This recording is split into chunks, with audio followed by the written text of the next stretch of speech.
Sixth hearing of Portfolio Committee Number 1, Premier and Finance, for the additional round of budget estimates 2025-2026.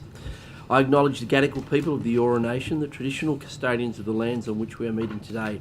I pay my respects to elders past and present and celebrate the diversity of Aboriginal peoples and their ongoing cultures and connections to the lands and waters of New South Wales. I also acknowledge and pay my respects to any Aboriginal and Torres Strait Islander people joining us today. My name is Jeremy Buckingham and I am the Chair of the committee. I welcome Minister Cotsis and accompanying officials to this hearing. Today the committee will examine the proposed expenditure for the portfolio's industrial relations, work, health and safety. I ask everyone in the room to please turn their mobile phones silent. Parliamentary privilege applies to witnesses in relation to the evidence they give today. However, it does not apply to what witnesses say outside of the hearing. I urge witnesses to be careful about making comments to the media or to others after completing their evidence. In addition, the Legislative Council has adopted rules to provide procedural fairness for inquiry participants. I encourage committee members and witnesses to be mindful of these procedures. Again, to the witnesses, welcome and thank you for making the time to give evidence. Minister, I remind you that you do not need to be sworn, as you have already sworn an oath to your office as a Member of Parliament. Ms Johnson, as you did not attend the initial round of hearings, you will need to be sworn in prior to giving evidence. Could you please state your name and position title and swear either an oath or affirmation? Thank you. Sarah Johnson, I'm the Group Executive for General Insurance and Care at iCare. I solemnly, sincerely and truly declare and affirm that the evidence now about to be given by me shall be the truth, the whole truth and nothing but the truth. Thank you. Today's hearing will be conducted from 9:15am to 5:30pm. We are joined by the Minister for the morning session from 9:15am to 1pm with a 15-minute break at 11am. In the afternoon, we'll hear from departmental witnesses from 2pm to 5:30pm with a 15-minute break at 3:30pm. During these sessions, there will be questions from the crossbench and opposition members only, and then 15 minutes allocated for government questions at 10:45am, 12:45pm and 5:15pm. We'll commence with questions from the crossbench. Ms Boyd. Thank you very much, Chair, and good morning, Minister, and to all of the officials. Carnival Cruise Line, a $1 million multinational, is accused of seriously endangering workers on its vessels and then had the audacity to refuse entry to New South Wales's workplace safety regulator when inspectors turned up at the wharf. When SafeWork New South Wales arrived to investigate serious safety concerns raised by the Maritime Union of Australia, Carnival simply sailed the ship out of port before inspectors could board. This is a company that exploits foreign flags of convenience to dodge Australian workplace laws, denies its workers access to union representation, and apparently treats our state's safety regulator as an inconvenience to be outrun rather than an authority to be respected. Are you aware that on the 20th of February, the MUA sought to use their right of entry powers to access their members aboard Carnival Cruise Line's ship, the Carnival Adventure at Circular Quay? And when were you made aware of it? Thank you, Miss Boyd, for that very important question. And I want to say to anyone who does business in New South Wales has to follow the work health and safety laws that apply to our state. Now, I am advised and I understand that the Maritime Union of Australia have tried to board the Carnival cruise liner on the 20th of February, but you're correct, they were denied. My advice is that SafeWork attended the next day to mediate, and there was some issues there. Now, I will, in terms of the sort of step-by-step, the Commissioner will be able to provide additional information, but we have been working, SafeWork New South Wales has been working with the MUA with respect to, they've requested assistance from the regulator. I have spoken to the union. They have been in contact with myself and my office with respect to their safety concerns about people who are working in very very unsafe conditions. I understand that yesterday the MUA accompanied a safe work inspector to again seek entry to the Carnival cruise ship to inspect the work health and safety on board. Commissioner, did Safe Work New South Wales make any formal request to Carnival Cruise Line for access to the vessel? Thanks, Ms. Boyd. So yesterday, yes, as you outlined, Safe Work inspectors attended the dock with the MUA to support and facilitate their access to the boat as part of their entry permit holder rights. We also sought to access the boat as the safety regulator. As you've outlined, access to both of us was denied at that time. To follow up with that, my team are meeting with Carnival and their legal representatives today, and we will be considering our legal options going forward as a result of that. What powers under the Work Health and Safety Act did Safe Work invoke or consider invoking specifically? So it was partly the powers that relate to access for entry permit holders in relation to the MUA's desire to consult with workers who may or may not be within their jurisdiction but work within that vessel, and our own powers as the Work Health and Safety regulator. The other component to this is and we have been doing some work with the Commonwealth regulator, who also has a role here but doesn't have the same right of entry. But there is a companion or a related Commonwealth jurisdiction here that we're working with also. So it's quite a complex legal environment. So what is your legal position then on whether the Work Health and Safety Act applies to foreign flagged cruise ships berthed at New South Wales ports? Our position is that the Work Health and Safety laws apply. Obviously, in this instance, Carnival has formed a different view, and that's what we need to understand from them. But we have explained clearly what our position is to them and to the MUA. And as I said, we need to meet with them to understand that more fully and then to form our own position about what legal options we take from here. So when Safe Work New South Wales was denied access, did it then contact the ASMA? We didn't contact the ASMA yesterday. We had been in contact with them in advance of that, so they were well aware that that the boat was docking and that what our intentions were. We had met with them a number of times last week in relation to this particular matter, but as I said, their jurisdiction doesn't extend to the entry permit holder nor to access for us. They have other connected jurisdiction for their own purposes, so they can't facilitate access for us or for the union in the same way. So, but is it possible to do a sort of a joint or escalated inspection with AMSA? Because they also have some sort of powers of inspection. It is possible. I think that the complicating part of that, as I said, is that's not necessarily their right, and it doesn't provide the union with, an important part of this is the union seeking the right of access to consult with workers around some of the issues potentially that you have outlined of safety concerns on board. And so I think the federal regulator might say, and I wouldn't want to speak for them, it sort of ends up blurring the jurisdiction a bit. And I think when there's a question being posed by a PCBU about the legal authority of the State Work Health and Safety Act, I think we need to challenge that. We need to take that forward first. Has Safe Work New South Wales received any prior complaints relating to working conditions aboard Carnival Cruise Line vessels operating from New South Wales ports?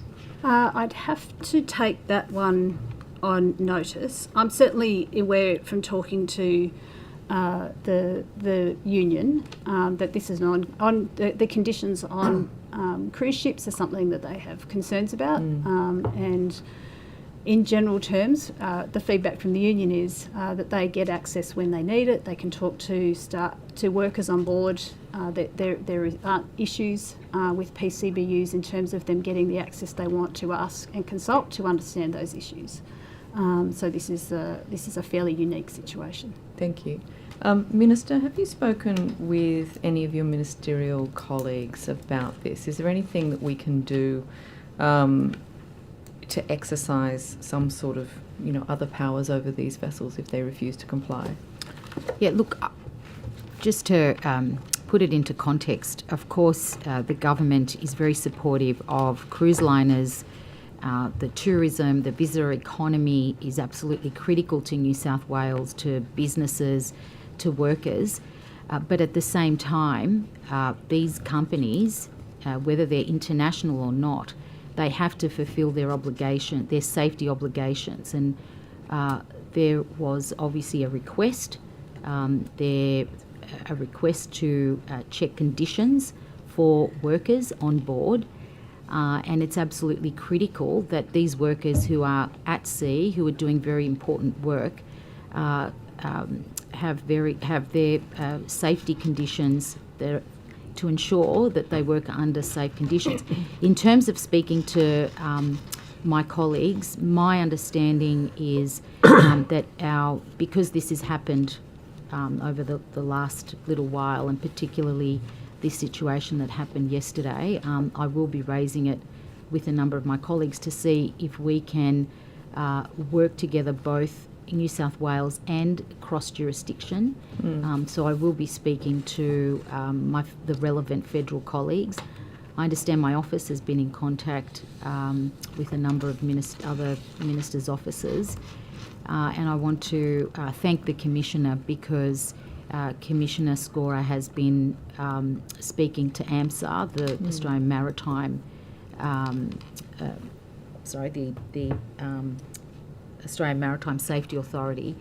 So I think that we need, obviously through legal advice, but what is it that we can do to ensure that these workers are working in safe conditions? Is the Transport Minister aware, and are they willing to exercise any powers under the Marine Safety Act? Look, I'll speak to Minister Graham, but I know that my office has been in contact with a number of officers. Okay. I can. Thank you. That would be useful just to see what the legal options of course. are. So, Carnival cruises, they pay tax in the UK. I understand they pay next to nothing in Australia, if at all. We have our domestic cruise companies being subject to far higher scrutiny and standards. So if Carnival sort of gets this, financial advantage by paying $2.50 an hour and charging their crew to access fresh water, if we could take more strong action against them, we might level the playing field for the Australian tourism industry. Wouldn't you agree, Minister? We need to ensure, it's same as these dodgy labour hire firms. We need to make sure that, particularly for those businesses and enterprises who are following the rules and doing the right thing, you're exactly right, Miss Boyd. They should not be punished for operators that are not following the rules and are using international loopholes to get around their legal obligations here in New South Wales. So I want to commit to you and to the committee that anyone who works in New South Wales or comes to New South Wales has the same safety, they are protected under the same safety laws, and I will work with whether it's the federal government and cross-ministerial to work through this issue, and of course work with the workers and the union, and of course the industry as well. The industry wants fair competition, fair operation, and that these other operators should not be working around the laws and should be following the laws. I may come back to this issue later, but just because you have mentioned these labour hire agencies, as you know, New South Wales is one of the only jurisdictions not to require registration of those companies. There's been a string of scandals now involving labour hire firms. What are you doing to bring in a licensing scheme for labour hire companies? Yeah, firstly I'd like to acknowledge my colleague who's here, Dr. Kane, and others, and of course Mr. Donnelly and Mr. Buttigieg, yourself and Miss Leong, Dr. McGurr, and many others who are on the Modern Slavery Committee, but also who have raised this issue with me. So if I can just go through, in late 2023, so in opposition, the Labor Party made an election commitment that we would work with the federal government to harmonise labour hire licensing. Mm-hmm. There were two states, both Queensland and Victoria, that have their own scheme. Now, we know that this is a very important issue. We knew at the time, we know now. In late 23, industrial relations portfolio ministers from across jurisdictions, we agreed to a harmonised national licensing system for labour hire providers, with Victoria to be the host jurisdiction. Mm-hmm. There's a whole lot of work happened between then and now. In October of last year, at a meeting of Commonwealth, State and Territory ministers, Queensland, Northern Territory and Tasmania said they don't they indicated they do not support a harmonised approach. So that changed the ball game. So it didn't mean that for New South Wales we kind of just wait for those states. So I asked my officials, both industrial relations and safe work, to look at what we could do, and at the same time the Modern Slavery Committee, Dr. McGurr, had asked me a number of questions about what we're doing here in New South Wales. We can't wait for the federal government. So we are considering a number of options, short to medium term. We still need to have a harmonised approach, but I know that we need to have a licensing scheme here. We are working through safe work. We're currently working through codes of practice, so that's being worked on at the moment. With respect to industrial relations, they're looking at a number of we're looking at a number of options. We can talk through the detail with you, if you like, now or the afternoon. But I've had representations from both the peak industry, from employers, and from unions. So we're all at one, and of course my colleagues, all of you, who have said we need to do something, we need to do it now. So if I know that that's not giving at the moment, we can't wait. Queensland and the Tasmania and Northern Territory have said, we're not doing this. I know that our officials, Commonwealth, and our state in particular, are working very closely to see what we can do, because I know that we do have a number of dodgy operators that are now moved into New South Wales and operating in New South Wales. I've also asked our agencies and NIR to speak to other agencies across in New South Wales government, see if we can work on a cross-ministerial or cross-agency plan. So I've asked for a number of things to see what we can do now. I'm glad to hear that, because as you've acknowledged, it's quite an issue that needs to move, and I understand the desire to want to wait for the federal scheme. As I'm sure you know, the Anti-Slavery Commissioner. Sorry. No, I keep getting it wrong. Had the recommendation to immediately introduce labour hire regulation in New South Wales. This, vulnerability of workers to dodgy labour hire companies is coming out in more and more news stories now. Given the risks, I guess, that vulnerable workers are facing today, is there an interim solution? So what the Commissioner recommended was immediately introducing a mutual recognition arrangement which would require labour hire companies be licensed in either Victoria or Queensland before they could operate here. That seems like a pretty good solution. Is that one of the ones that you were thinking about adopting in the meantime? That's something that we're looking at as an option, and as I mentioned to you, that we're exploring the short-term regulatory options, including the development of new codes of conduct and codes of practice for labour hire companies, as well as looking at talking to bodies such as the Migrant Resource Centre and that's to maximise pressure on these unscrupulous labour hire providers. We are actively considering more comprehensive regulatory options for the medium term, consistent with the national system. And I agree with the New South Wales Anti-Slavery Commissioner, who says that modern slavery is a very hidden issue, and he's absolutely correct.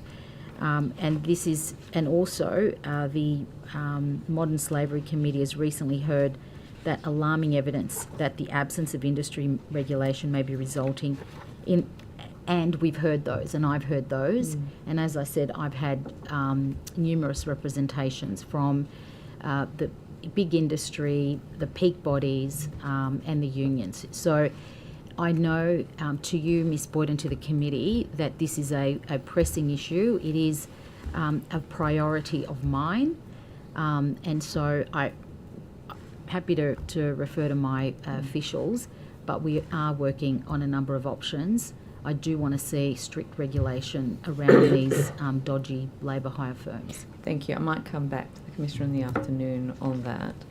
Just in the time I've got left, the real-time silica detector was referred to the New South Wales Chief Scientist for assessment, I believe, in February 2024 by yourself. Why was that referral made? Are you referring to the Audit Office investigation? This is the referral of the real-time silica detector to the New South Wales Chief Scientist. Yeah, so this was there was. So yes. Yes. So the Audit Office, conduct not in an investigation, was looking into safe work. This is an investigation. I wrote to the Auditor General in 2022 when I was in opposition, and I wrote because of a series of concerns that I had. The Audit Office at the time then started an investigation looking at a range of issues with respect to safe work. There were about 10 recommendations that were made, and then there was a finding about this particular monitor. My advice, this was very early on, this was probably, you said 24? I thought it was 24. Yeah. So this was, this was anyway, about 2023, 24, and there was a referral made to the Chief Scientist to look at this monitor, but also to make some considerations to the government. But I can get you more information about that. Yeah. Thank you. Thanks. Thank you, Minister. Ms Munro. Thank you, Chair. Good morning, Minister. Good morning. Minister, what total levy revenue does the government expect to collect under the portable long service leave scheme for the community services industry and care sector workers in 2025-26? Sorry, Miss Munro. Can you ask me that question again? Sure. What total levy revenue does the government expect to collect under the portable long service leave scheme for the community services industry and care sector workers in 25-26? Thank you. Thanks, Miss Munro, and I'll get you that figure. But as the committee knows, and as the people of New South Wales know, that the government, in opposition, made an election commitment that we would establish a portable long service leave scheme for community sector workers. As you know, and everyone across... Sorry, I appreciate the context, but given I have limited time, I appreciate just going through the questions. Yeah. The other question I had was also how much the government expects to collect in 26-27.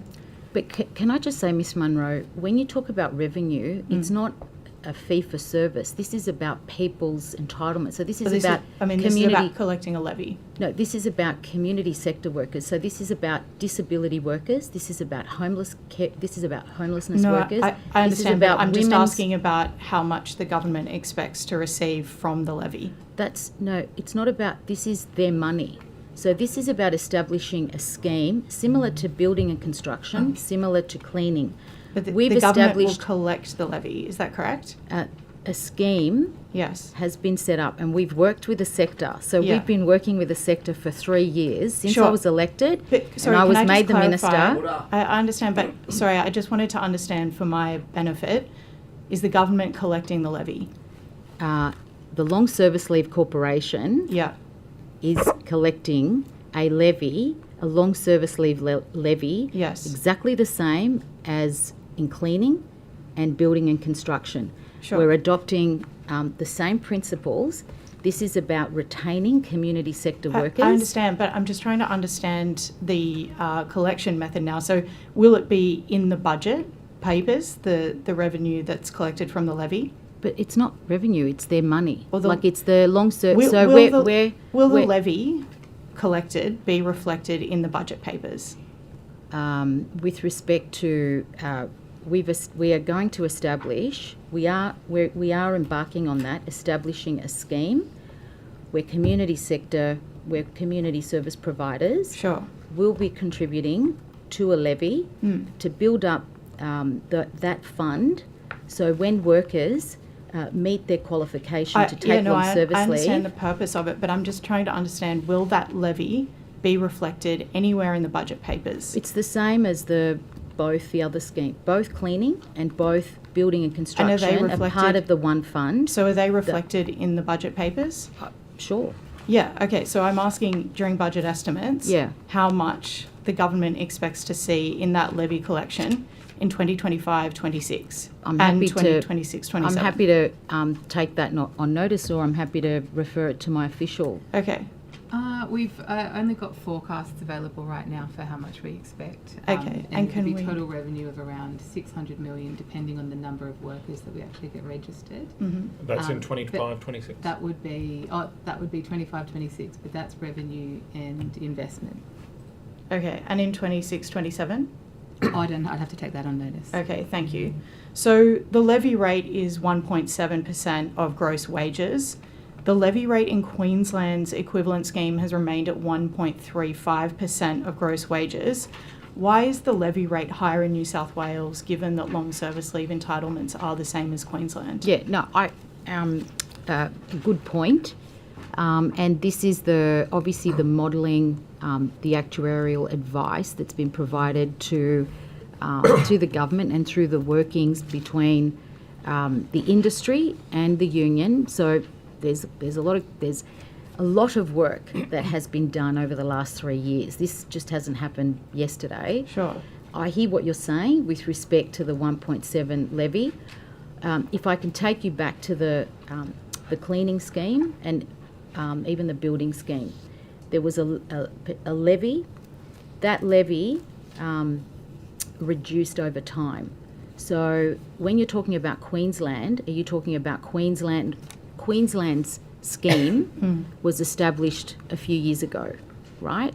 So are you saying that their levy has decreased, or their levy has stayed the same from the time from conception? I'm asking you why Queensland's equivalent scheme, which has remained at 1.35%, is significantly lower than New South Wales' 1.7%, given that the long service leave entitlements are the same. But Queensland's scheme has been around for a lot longer. So did Queensland start off with a higher levy so they are able to build up their funds? Is that because So, Minister, are you suggesting that the scheme in New South Wales will actually slide down in terms of the requirements to be paid into the scheme, that you will be looking to move the scheme from 1.7 down to 1.35 as time goes by? So can I just say, we all agree because the opposition supported the government's bill when we introduced it. So I understand that there are concerns about the levy.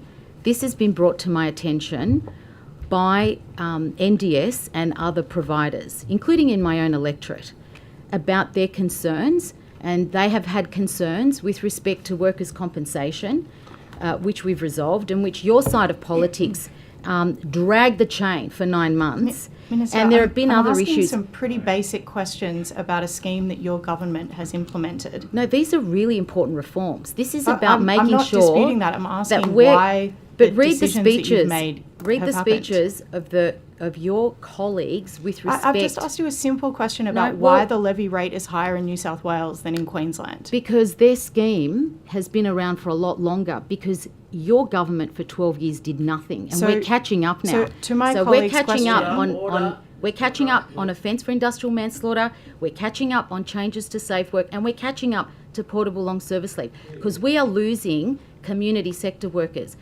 With respect may to I- the cleaning, I'll take you back to the cleaning scheme. We introduced the portable long service leave scheme for cleaners, and over time, that levy has reduced.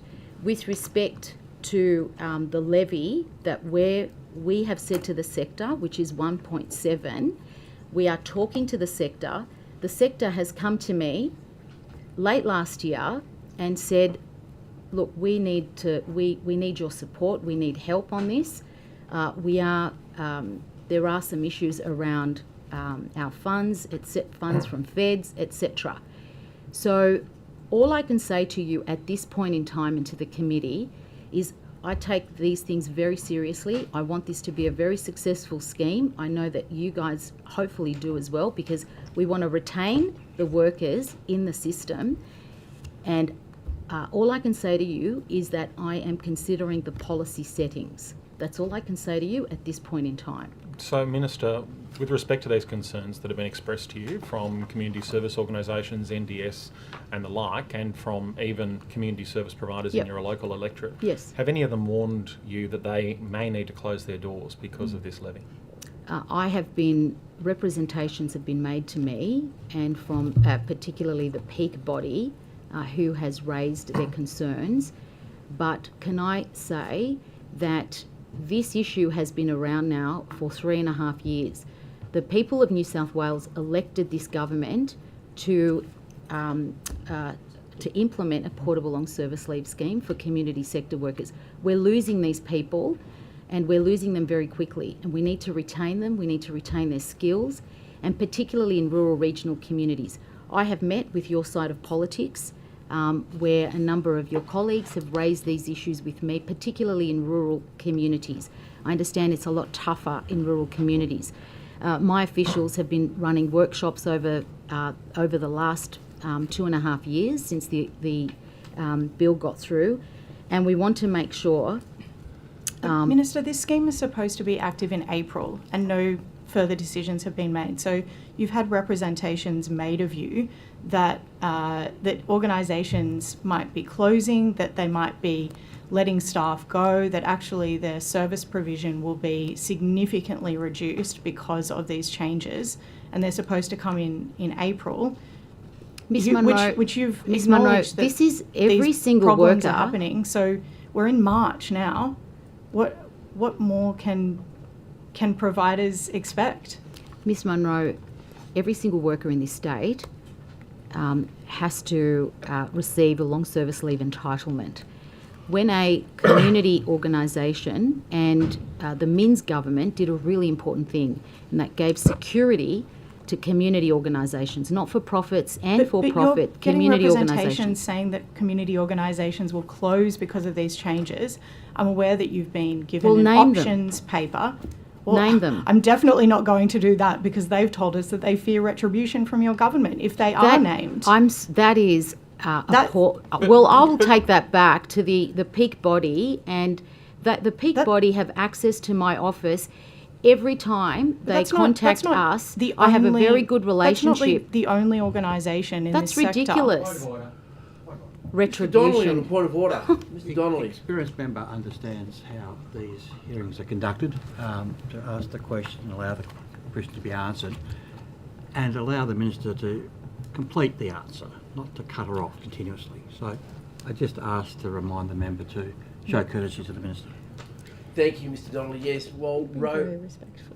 yes. So while robust questioning is welcome, it doesn't assist the inquiry or with Hansard if there is a series of interjections over the Minister's answer. So if we could desist from that, it would be very helpful. So, Minister, you've conceded that you've had representations and concerns from NDS and from community service providers, even in your own electorate, about the operation of the scheme and its impost on them and their operations. What are you doing about it? What are the options that you're pursuing? Mr. Farlow, that's not a concession. That is, Minister, that is me doing my job, and that is to listen, that's to have my door open. And my door is open, and I actually take offence when your colleague said that the sector faces retribution. No, sorry, that's can I just not clarify? true, and let Order. me put it on Order. record. No, you I don't. have No, you're not enorm- clarifying. The minister is giving an answer. To the Chair, can I just clarify? I have enormous respect for the community sector here in New South Wales. I work very closely with them. They do incredibly important work, particularly, and I know in my own electorate, the work that these organisations and workers do, providing services to the most vulnerable community, whether it's disability, women escaping domestic violence. So I put it on the record. I absolutely dispute what you said about retribution. They have every right to make representations to me and to my officials. Yes, they do have a concern. That's not a concession. Every organisation that comes to see you or sees me will raise issues. That's their job. Their other concern was workers' compensation, and the government has listened to their issues with respect to workers' compensation. We have made the changes. We've held a number of roundtables. With respect to the portable long service leave scheme, we have been working with the sector for 2.5 years. Committees have been set up. We've been speaking to the sector right across New South Wales. My officials can talk to you about those. Sure. With respect to the levy, I hear what you're saying. I hear what you're saying about the 1st of April. And all I can say to you now... I am grateful that you hear what I'm saying, but I understand that you've also requested an options paper for the implementation of the reforms. Is that accurate? As a minister, my job is to find solutions and to try and ensure that what we're implementing is working. So has the department provided options to you for a solution to this situation where providers are telling you they might close because of this new scheme? Well, look, let me take you back. Organisations and businesses and employers and entrepreneurs have to ensure that they put funds aside, provision for long service leave entitlement. Sure, but my question was about whether the department had provided you with an options paper. The departments provide me with a whole lot of information, and through this process, the last 2.5 years... I guess it's quite a simple question. Have they provided you with an options paper or not? I've requested, I've said I'm looking at and considering so a you number do have of options in front of you to solve this problem. I want to solve this problem. I don't doubt your motivation to solve it. We all want to solve it, but I want to solve this problem. The question and is that you're the minister and you can solve this. So I'm asking if you have been granted options by the department that give you opportunities to solve this. I want to alleviate some of the pressure, but the pressure is there's a number of pressures that are being put on the community services. And one of those was workers' compensation, Okay, which Minister, your side of politics... Minister, See, you don't like the truth. No, Minister, you workers' don't like it, do you? Minister, Order. You don't like you know it. as well Order. as I do that workers' comp is settled, despite You the don't, people over there you not don't being in like favour it, of it. do you? Order. You don't like Point it. of order has been taken. Dr. Kane on a point of order. Again, the Minister's trying to answer a question, and again we have this similar situation to yesterday where one of the members asks a question and another one jumps in on top, speaking over the Minister. If we could have at least one at a time to allow the Minister to answer, that'd be appreciated. Yes, I uphold the point of order. That was disorderly, Mr. Farlow. I understand chided. your passion for the issue, but I do not think it assists the conduct of the inquiry to interject over the Minister while she is giving an answer. So please cease from interjecting as they are disorderly at all times. Thank you very much, Mr. Chair. So, Minister, workers' compensation has been settled. There will be a freeze in place for the next 2 years when it comes to workers' compensation. That issue is sorted. This issue isn't. So the 1st of April, invoices will be issued when it comes to this levy for portable long service leave. Will you have a solution by the 1st of April? Mr. Farlow and Miss Munro, myself and my officials are working very, very hard, and I have, there's, as I said, that I'm looking at the policy settings, and I hear the concerns, but it's not just this issue. We've been working with the sector on the implementation of portable long service leave now for 2.5 years. We've been consulting, we're doing all the work, but I am working really hard, and I'm very pleased that you're raising these concerns. Well, we're raising on behalf of the sector. It's not just because we think it's a good show. We're actually doing this because people have made representations to us and are concerned that the 1st of April will come and they've got these invoices to pay, which will send them broke and mean that they have to let go staff and cut services. So are you intending to reduce the levy, for example? What I can say to you is that I am looking at the policy settings. So we are working feverishly with the sector and with my officials. But you've got to remember, this was raised with me late last year. So, but the deadline... And that's time, Minister. Minister, have you asked the Treasurer or Treasury for funding to seed the Portable Long Service Leave Fund? Look, I like to find solutions, and I'm where there's a will, there's a way. So I understand that there are. I understand the concerns. I know the sector's come to speak to you, and again, they have every right to speak to everyone, and it's their obligation to raise the concerns of their members. And we continue to talk to them, and I'm looking at the policy settings. Will there be any hardship provisions, Minister, for organisations that aren't able to pay the levy come 1 April? Ms Nagel, do you have a quick response to that? In terms of specific hardship, we're working through our operational processes at the moment, but we'd work with organisations individually on their ability to pay the levy from 1st of April. So we'd ask them to contact the corporation and work through with one of our customer service officers. So, Minister, are you aware that obviously a lot of these organisations run off grants and agreements that haven't been varied? Do you plan to amend any of these grants to account for the additional costs imposed by the levy?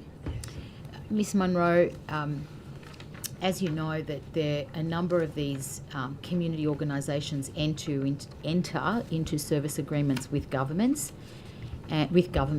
and what our government has done has provided stability in the sector, where we have said that we would look at 5-year agreements, and I know that these service agreements have started in terms of 3-year, 5-year service agreements to fill those gaps. They do important work.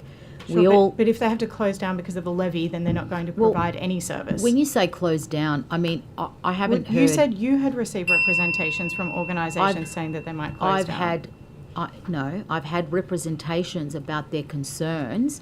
You're the one that's saying they're closing down and going broke, and I'm happy to, after this committee, after this session, I'm happy for you to tell me the organisations, and I'm happy to ring them myself and talk to them. But I am doing everything I can. I appreciate your representations. Sure. So when you say you're doing everything you can for them, is that going to be the phone call? Is it the same evidence that you've given to the committee? You call them up and say, look, we're doing everything we can, and that's... No, I want to know, you've just said that there will be a number of organisations that are going to go broke and they're going to close their door. So I want to know who they are so I can help and see what I can do to help. It may not be the levy, it may be other pressures, but I know that your side of politics has put a lot of pressure because you didn't support workers' comp right to the very end. Thank you very much, Minister. Ms Boyd. Thank you, Chair. Minister, can we talk about the workers' compensation cost of claims for hearing loss? Is it correct that both the total and the average cost of hearing loss claims have been steadily increasing over the last 10 years?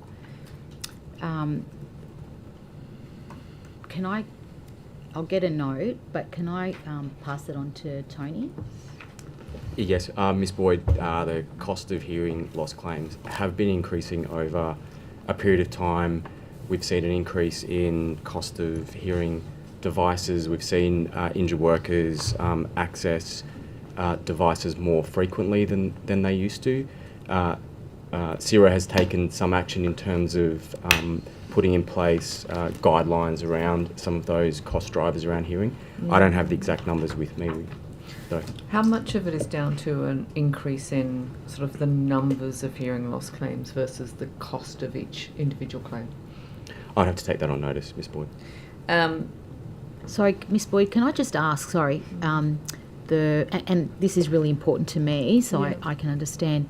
So you're saying that there's been an increase in the number of claims about hearing loss and hearing aids?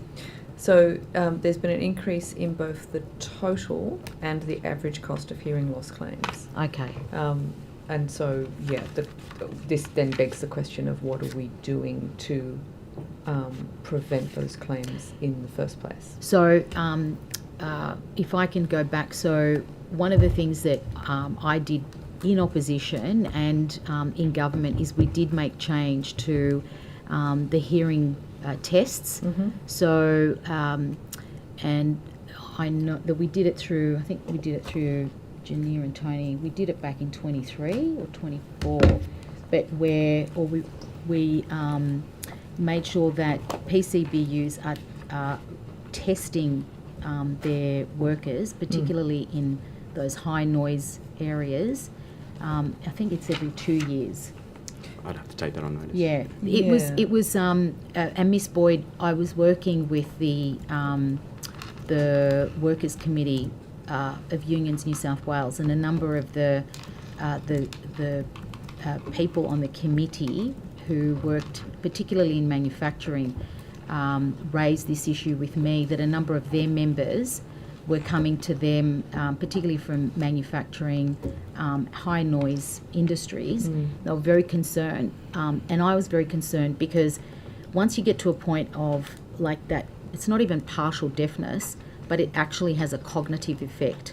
And some of the papers at the time that I recall, I'm not associating this with dementia, but I know that this was something very concerning. And I know this from my own, in my own electorate, I have, a group of older men who've worked in the railways, for example, who, they're retired but get their ears tested because of the work that they did back then. We didn't have, obviously, protective gear, etc. But can I get back to you on after the break, or if I can get something? I am very passionate about this because, but we did make a change that there has to be testing. Yes, audiometric testing. I think this was the Clause 58. Yes, Clause 58. So, Clause 58, audiometric testing, Work Health and Safety Reg 2017. So that came into effect in New South Wales on the 1st of January 2024. Current exemption expires 31st December 23. Clause 58 applies to workers who are frequently required to use personal protective equipment to protect themselves from risk of hearing loss associated with noise that exceeds exposure standard for noise. SafeWorks have been undertaking an education program to ensure industries understand their obligations. So why did that requirement only come in 2024? So I raised this when I was in opposition, and obviously we were elected in 23. It came in 1st of January 24. So I know that there was a lot of work done. Yeah. I don't know why it took that long, but it was something that I was very, I really wanted something to happen. And there's, and I think that's, I think we'd all agree that audiometric testing is a good development, because the sooner that you catch not only are you sort of able to, I guess, prepare workplaces to be safer in the first place by knowing with the audiometric testing, but you're also sort of capturing people earlier so they can get the assistance they need earlier. But will that implementation then be expected to increase the claims cost for hearing loss? Ms Boyd, we've got some numbers for you. So the hearing loss related medical payments increased from 2020 to 23 from 30 million to 45 per annum. It's been stable, so that sort of shows that there have been an increased number because it's not so much the unit cost, and it's stabilised around 40 million. Okay. And so, so going to SafeWork then, Ms Scora, how many specialist staff does SafeWork have looking into that area? Is there any sort of specialty team for hearing loss?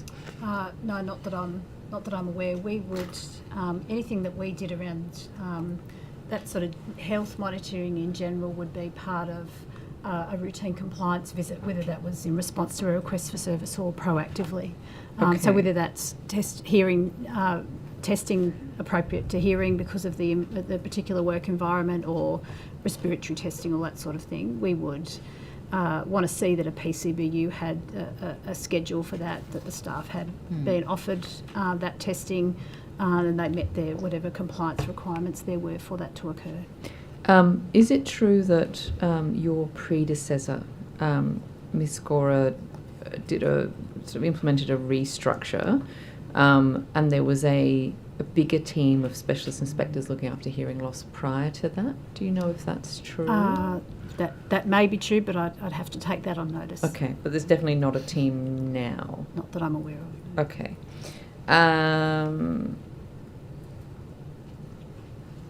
All right, perhaps you could come back to me on that. I thought there was at least 3 inspectors that had that specialism, but maybe not.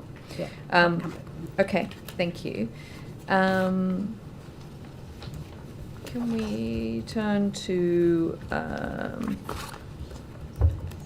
the workers' compensation cost of claims for hazardous manual task or manual handling? How many inspectors are being recruited to deal with manual handling claims? Do we know? Is there a particular team for manual handling claims at all? I guess what I'd say in general terms, we recruit inspectors from across a range of specialties. So obviously we've had the recent recruitment around people with psychosocial expertise. So we do recruit from across the board. We do have obviously some specialist occupational hygienists, that sort of thing. But in general terms, we recruit for a range of backgrounds. Obviously, those sorts of injuries are still fairly common, and so our inspectorate in general would have an understanding of the types of controls, how those hazards are represented in a workplace and by industry, and the types of controls that should be in place for those sorts of injuries. Okay. So can I ask about the trends then for manual handling claims? How's that looking in terms of total cost as well as total number of claims? I can give you a high-level number and perhaps come back on notice. Our total physical injury experience in the normal insurer has been fairly steady over the last few years after increasing for a large number of years. Physical injuries and those sorts of injuries make up the largest proportion of physical injuries. Ms Boyd, those total numbers fell ever so slightly actually in 2025 compared to 2024. So the injury rates look to be quite stable. My understanding is that the manual handling claims have been steadily increasing, but over the last few years went from $2 billion in 21-22 to $2.6 billion in 23-24. I should clarify what I was talking about was number of injuries. Okay. What we have seen across both physical and psychological injuries is the cost of those injuries continuing to increase. The medical costs have increased. The time off work has sort of broadly increased since COVID in general. Yeah. So whilst those injury levels may have stayed the same or even reduced slightly, the total costs will have increased. Okay. Can you tell me in the 24-25 year what that manual handling claims cost, if it was at 2.6 billion in 23-24, what it's now at? Unfortunately, I'll have to come back. I'll have to take that on notice. Okay. I don't have it broken down to type Okay. of claim with me. All right, thank you. Ms. Boyd, if I could just come back to you on your last question in relation to the specialist inspectors. We do have 9 specialist inspectors in health ergonomics and the work environment, and we have recently added 3, so 1 each new inspector in health ergonomics and the work environment to complement our work in those discipline areas. Okay, and so they would all be sort of dealing with, like, they would Those have... specialties, yeah. Yeah, so they would have some sort of hearing loss specialism within that Yes, correct. group. Okay, thank you. And are there specialist staff for manual handling? Well, I would say that comes into ergonomics and the work environment. Yeah. Is what they would be focused on, yes. Okay.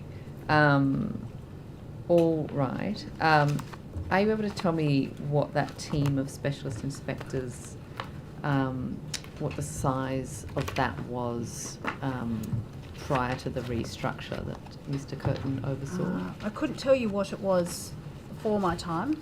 It's now 9, and in our recent, as in this year restructure, we've added 3 additional inspectors in, so that's a recent addition. Could you maybe take on notice what the number was previously? Yeah.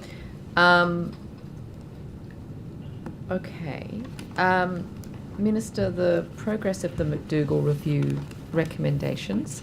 I understand there was a number of recommendations made in relation to Safe Work New South Wales investigation decision-making process, the IDMP.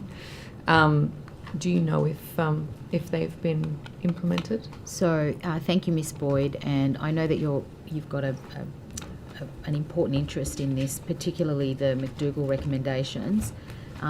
There were 46 recommendations, and I think there are about 7 or 8 outstanding, 9 outstanding. Thank you, Dr. Casey. And with respect to the former IDMP, that was something that I was really, in opposition. I wanted changed. Obviously, the former Supreme Court judge who was appointed looked at this and made recommendations. Now there is there has been a change, and there is a legal officer on this panel to work through these decisions and work through processes, particularly when inspectors raise their concerns or put forward their reports. In terms of the operational, I'll leave that to the Commissioner, but I know that Commissioner Dr. Casey, and I want to acknowledge the work of our Safe Work team, who've done really important work implementing Justice McDougall's report. Commissioner, do you have anything further with respect to the new panel? Yeah. So the new decision-making panel was stood up just before around the time that I commenced. So it is still a recommendation that is in progress. That's mainly because it's obviously a significant change and needs to mature. So we want to take the time to continue to review it over these first 12 months as decisions come through it, to make sure that for our internal quality assurance as much as anything, that we're honouring the recommendation as it's intended for the change that was required about how we make good regulatory decisions. So that's very much a work, but it has certainly come a long way in the 6 months that I've been around. Yeah. Okay. So you now have a dedicated investigations team? Yes, we do. Yeah. And in our most recent change as well, we have increased the staffing in our investigations team because we acknowledge that's a growing area for us and a growing area for the Commission as well. So yes, it's we've restructured it, but we've also added staff into that team. So does that mean that you're now doing more investigations and prosecutions than previously? Yes, I can get my note, but yes, Linda, last year we have commenced more prosecutions and certainly seeing, as I think the Commission would attest to, the complexity of those as well, and particularly around some of the psychosocial matters that we're certainly seeing that. So the investment was to acknowledge that we want to be able to take prosecution where we have prospects and where it's the right thing to do, but we want to be in the position to do that, and so we're doing that. Is the data of how many investigations and I guess, sort of numbers of matters listed for prosecution and things, is that something that's publicly available? Does it get published? This is all part, and Dr. Casey might speak to it. We do have a suite of reports that we are now legislated to make public. They will start flowing in the first quarter of this year, so in the next month or so. And does that include that? Sorry, can you remind me? Yes, it does. So it will, Yes. okay. Yes. In the meantime, are you able to give me any data on how many investigations you've undertaken? In the 6 months to last year, we had finalised. We had 168 active investigations. We had finalised 79 of those. And so that's in the 6 months of last year, and 52 matters had commenced a prosecution. Okay, thank you. Come back to that.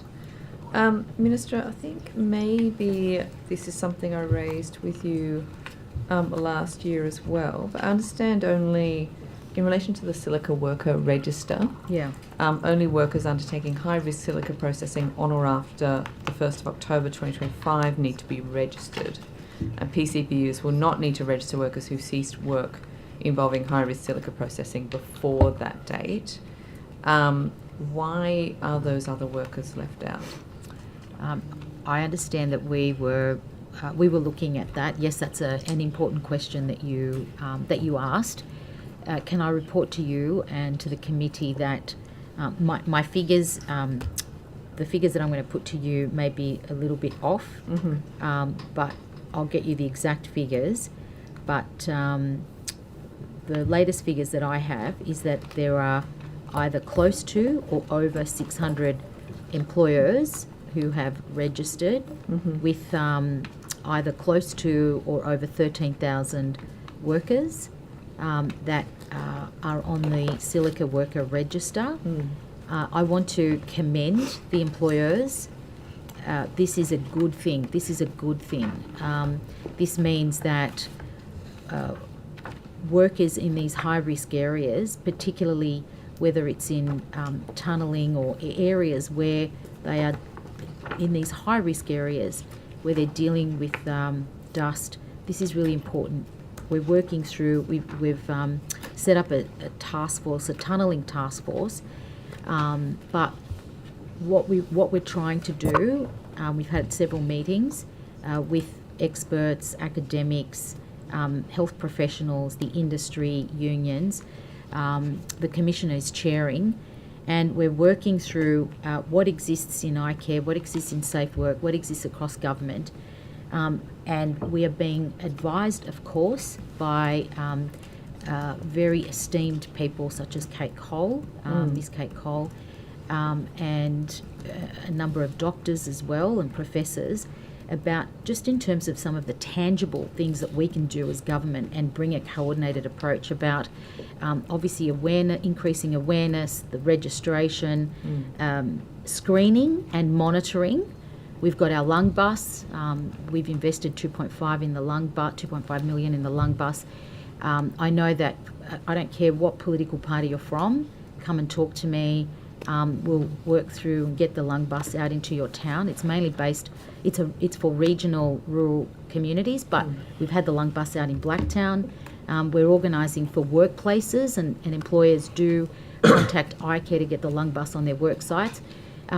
With respect to workers no longer, Commissioner, do we have advice on that? Yes, Dr. Casey. Thanks, around Ms. at the time. Thanks, Commissioner, and thanks for the question, Ms. Boyd. So your question was in relation to the respectivity in terms of the register, and it's not retrospective. At the time that the government made the commitment around the silica worker register, engineered stone wasn't banned at the time, and obviously since it's been implemented it has. So for PCBUs to, I guess, go back in time would be very difficult in terms of implementation, and the intention around the register is a proactive monitoring ability, linking that with what iCare does in relation to the long bus and the silica monitoring, so it's not a retrospective application. And mainly because workers will not be continuing to work in that industry because of the ban. Thank you. Thank you. Minister, when did work first start in Safe Work New South Wales regarding changes and reforms to digital work safety? What do you mean? Well, in terms of your recent bill, the Work Systems Bill. Yeah. I don't have a specific date, but Well, when did it come about? Is it something you've been working on since you came into government? Is it something that you came up with in July of last year? When did you first ask the department or Safe Work New South Wales to start work on that bill? Mr. Farlow, if I can, I know that your party's very exercised by this, but let me take you back. Far back as 2018, there was a Senate inquiry with respect to these concerns about AI in the workplace, being used in the workplace. And 2018, we were under a coalition government. There were a number of recommendations, even back then. 2020, my colleague, Mr. Mookie, chaired the Future of Works Committee, and there were a number of recommendations.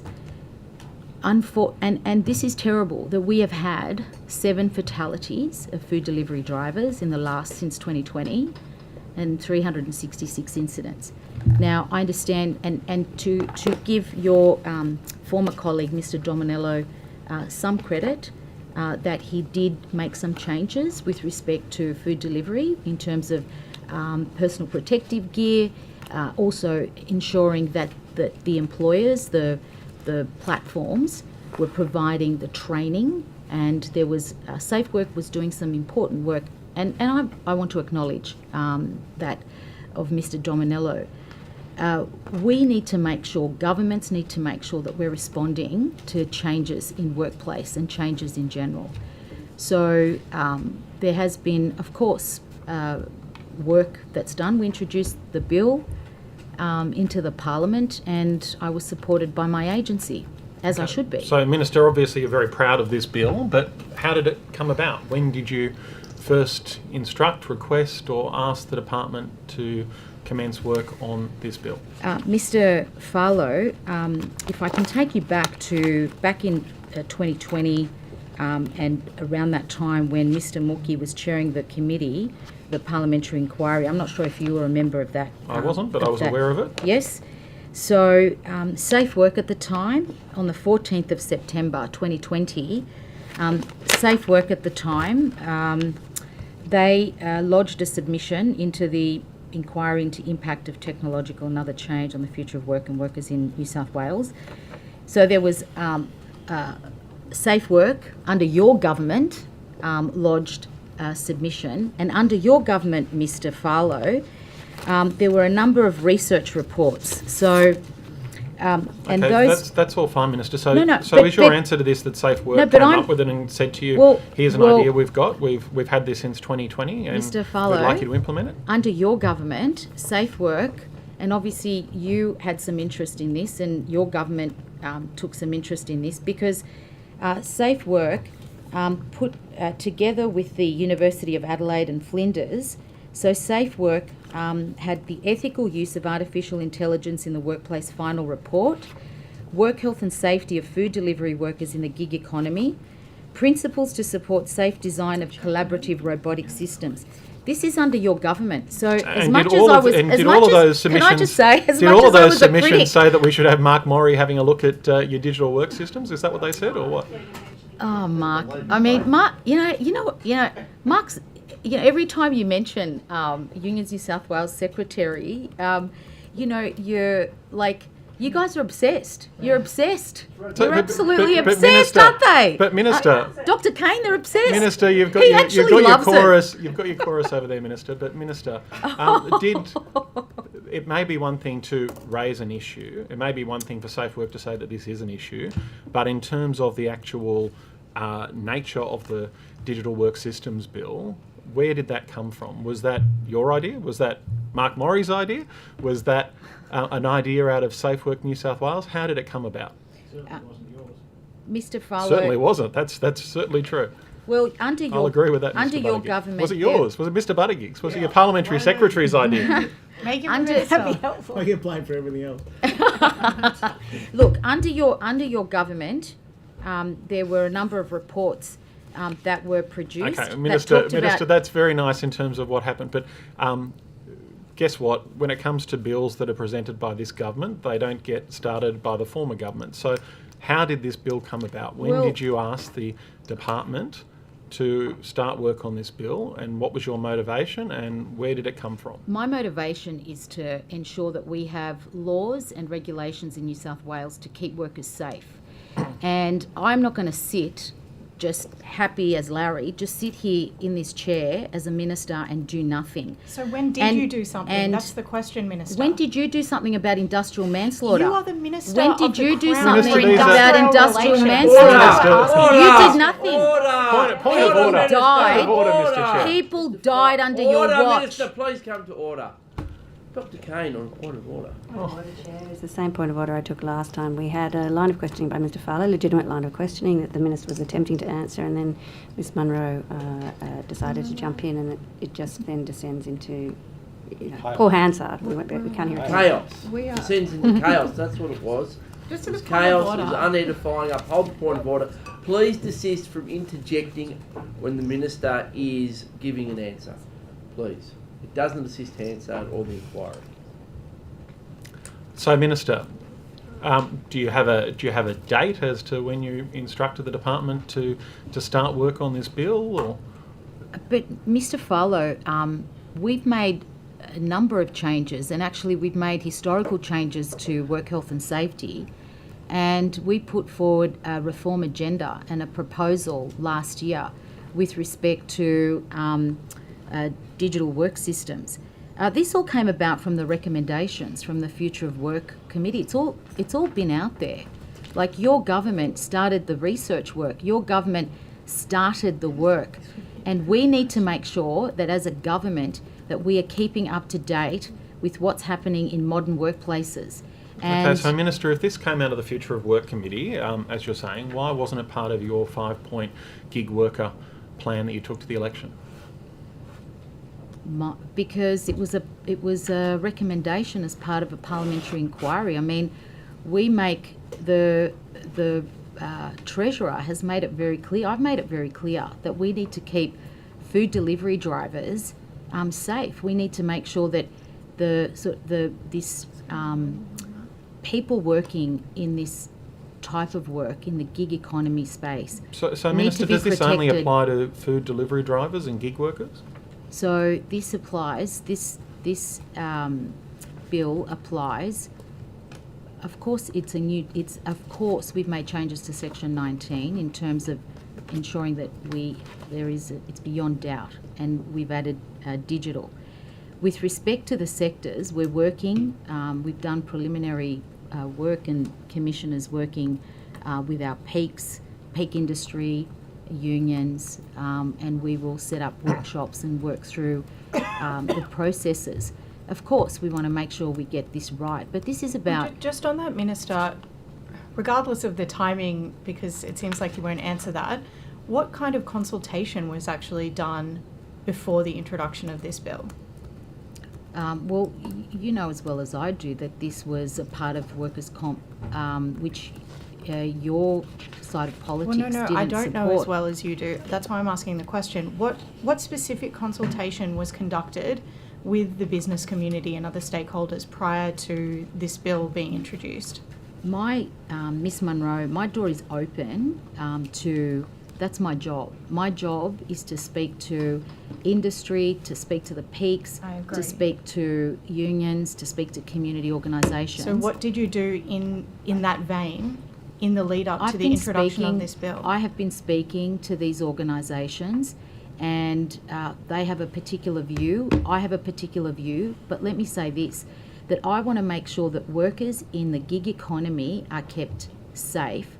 And what we have seen is 7 fatalities, 366 incidents, and that's too high. We need to make change, and that's why this is about ensuring that these workers have exactly the same. They come under exactly the same work health and safety laws as everybody else.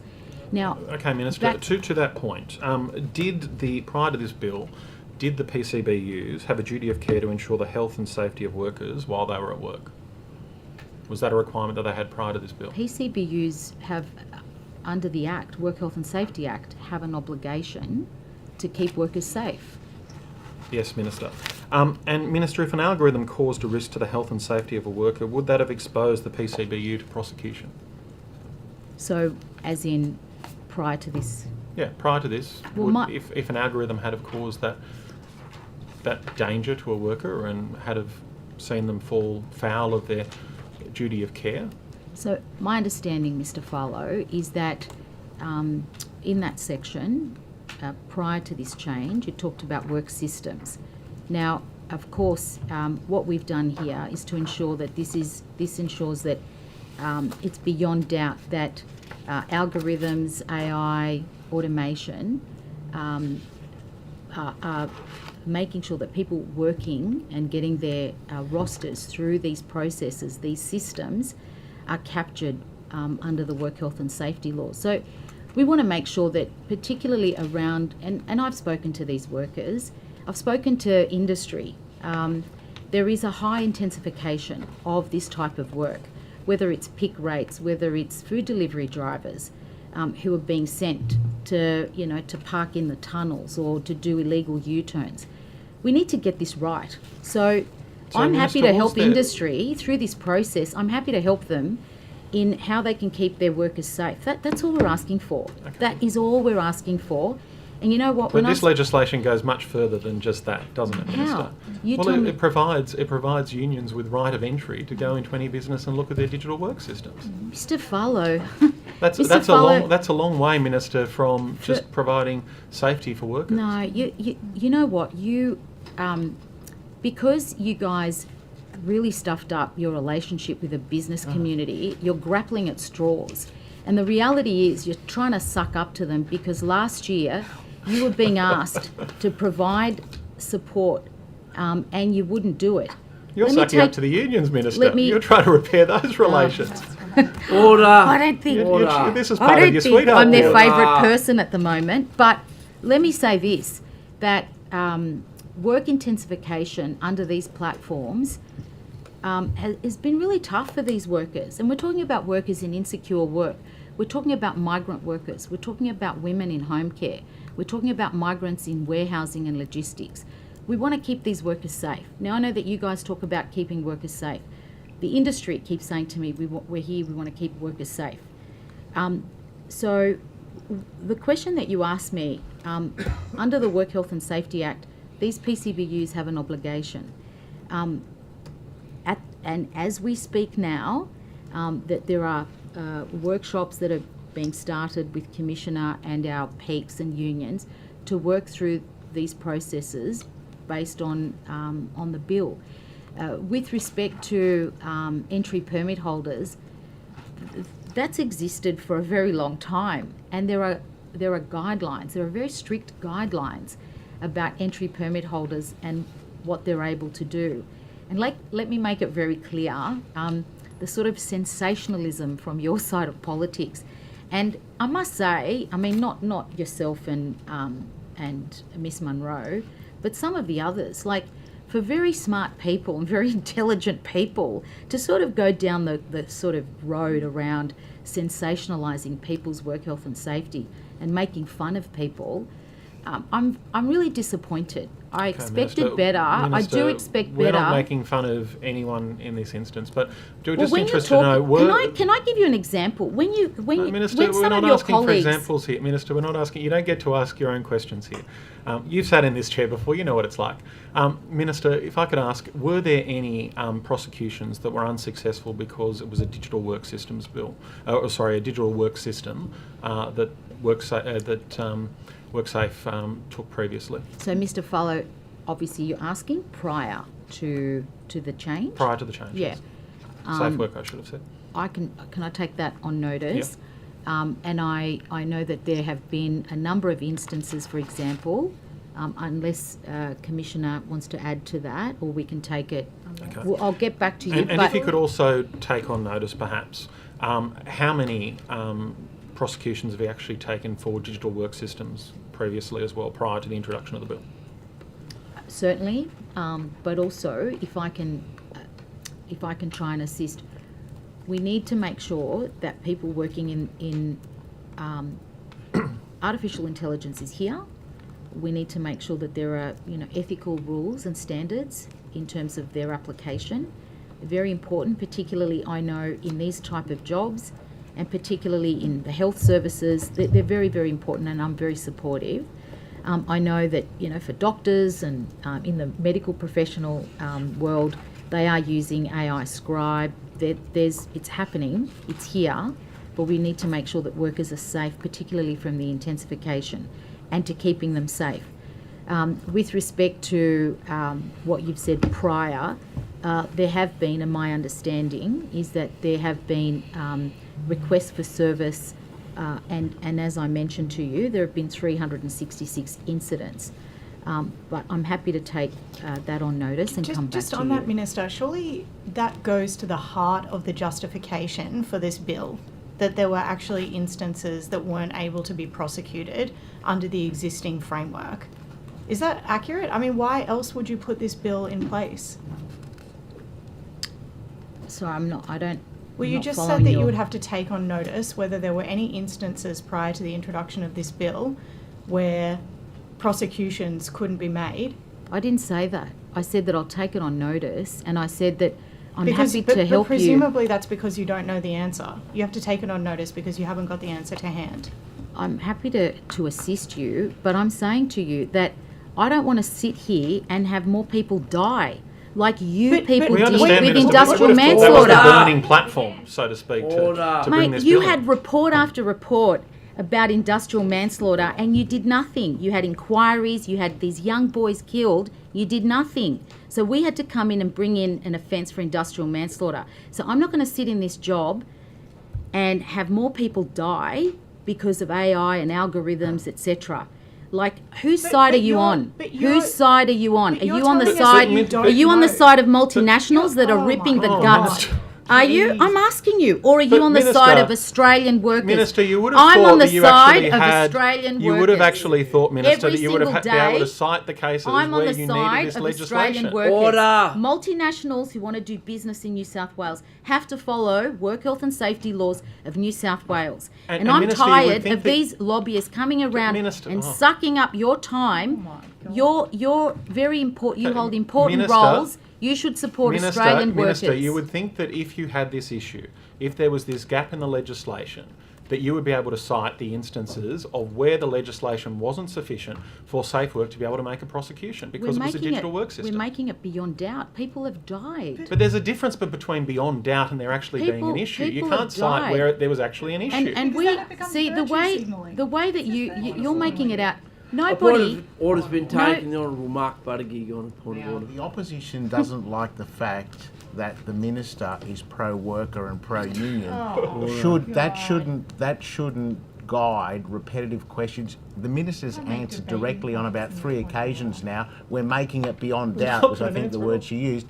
They don't like the answer because they hate unions. They should move on. Nice one. I'm not sure that that's a point of order. I think that's a debating point. But certainly the inquiry is not assisted by the interjections or the minister inviting interjections.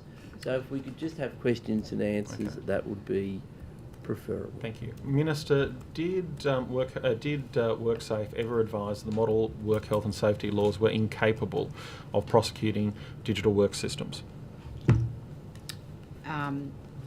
So the model. So your question. The model, that the Model Work Health and Safety Act was incapable of prosecuting digital work systems. You mean Safe Work? Yeah, that's why I said Safe Work. New South Wales advised that the Model Work Health and Safety Law Act was incapable of prosecuting digital work systems.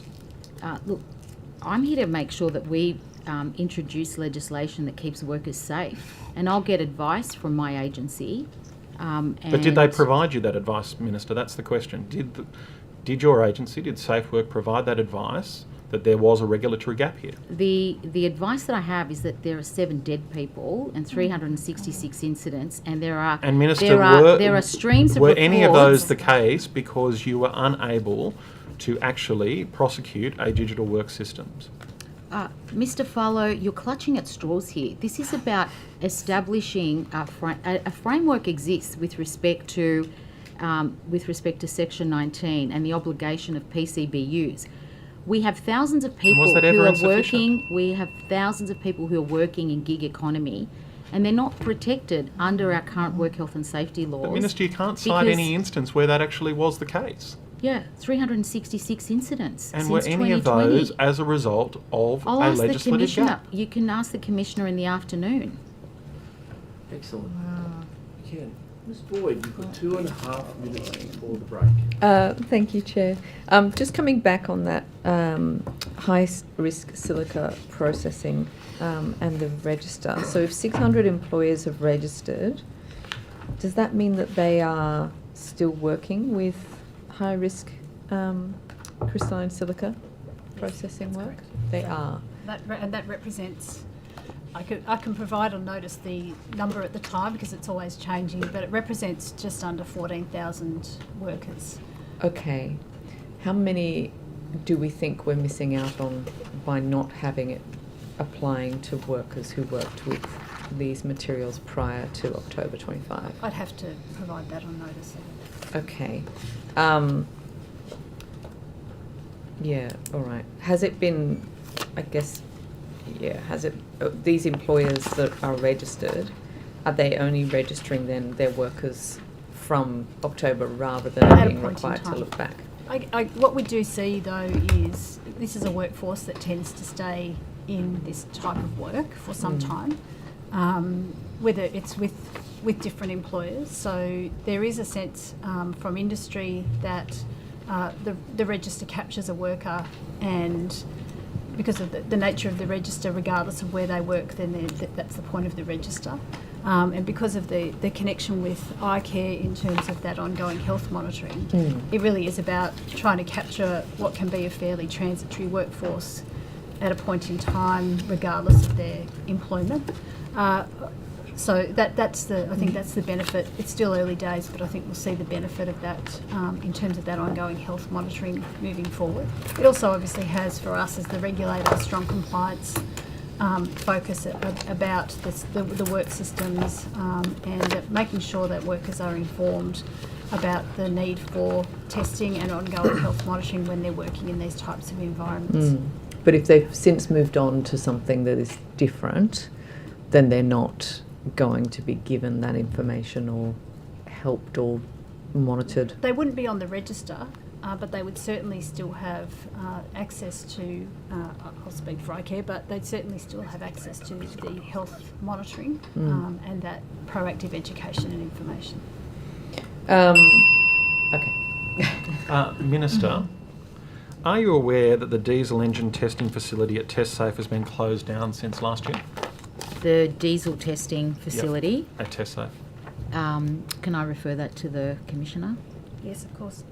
Yes, thanks for the question. Yes, I'm aware of that. We are undergoing an update to our operational procedures at that location. And so whilst we do that, we've paused the testing for a time. I do acknowledge that presents challenges for the industry organisations who utilise that service, but it was important that we undertake those upgrades at this time. Okay, so we've had reports that staff smelt fumes and won't return to work until the matter's closed. Is that the case? Is that what happened there? We're addressing some of those matters, absolutely. So there's operational considerations that we're updating, yes. Okay. Minister, are you aware that some mining companies have stated they'll have to procure Canadian-made products instead of Australian-made products because of the certification delays, because of test phase closure? Mr. Farlow, I'm not aware of that. We have been dealing with the Mining Council on another issue, on ammonium nitrate considerations around separation distances. But with respect to what you've just raised, no, and I'm happy to provide you additional information. Thank you, Minister. And Minister, also conveyor products are being sent overseas to be certified in overseas facilities instead of the one in New South Wales because of the shutdown. Okay. Are there any other alternatives that are available for the industry with test safes closure? Okay. Again, I'm happy to take that on board. We want to see that work happening here, and I'll get back to you with more information. Okay. Minister, are there any interim operations that are available with test safes closure? Is there any advice in terms of those who use those facilities as to where they can go for alternative testing?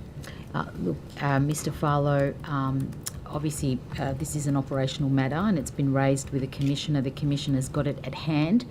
If the industry requires more information, or happy to do what I can in terms of contacting them, but Commissioner, I know that you've got that information at hand and letting them know what we're doing.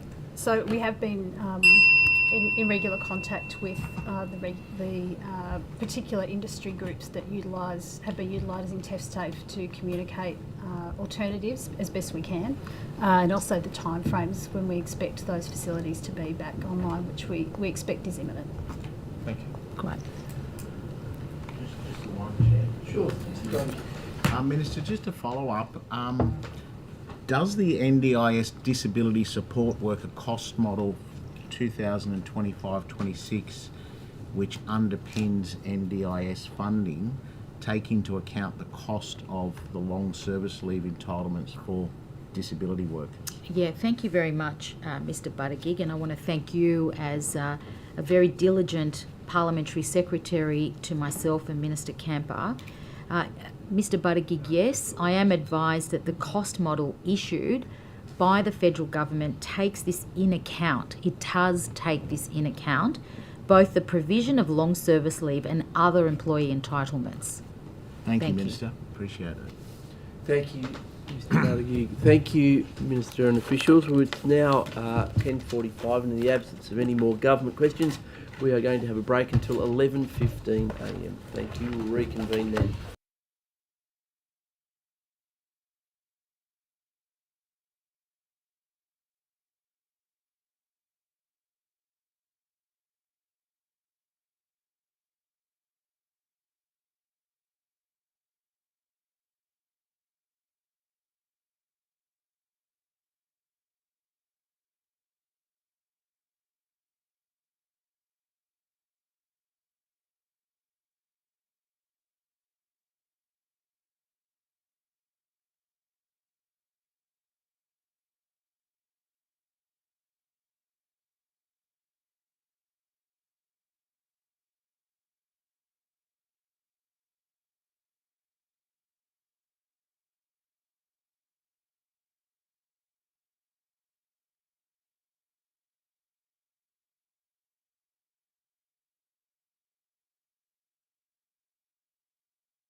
from the Greens. Thank you, Chair. Minister, there's a couple of different issues going on at TestSafe Australia at Londonderry. Are you aware that TestSafe Australia has stopped its conveyor belt testing service? Sorry, this was a question that was asked by Yes, Mr. it's the- Farlow. Is it the exact Yep. same? Pretty close. I But, was but that's all right. You can I was go- assured it was not. Go for it again. Thanks. Okay, all right. Maybe with more specificity than mine. I think, Yeah, let me perhaps. reframe that. Thank you. Following on from the questions of my colleague, I understand that TestSafe Australia has stopped offering conveyor belt burning tests due to safety concerns raised by staff that it's not being properly managed. How much revenue has TestSafe Australia lost as a result of that? So I'll refer that to the Commissioner. I appreciate your questions, both the opposition and yourself, Miss Boyd. I am aware that there have been concerns about the Londonderry site, and I understand that, and the Commissioner, and I'll refer that a total response to the Commissioner with respect to those concerns. But I want to make sure that Safe Work staff do important work, do incredible work. I'm very proud to be their minister, and I'm very proud to be minister, particularly overseeing an investment, a massive investment in Safe Work New South Wales. But I'll refer to the Commissioner with respect to these detailed questions. Thank you. Yes, so thanks for the question.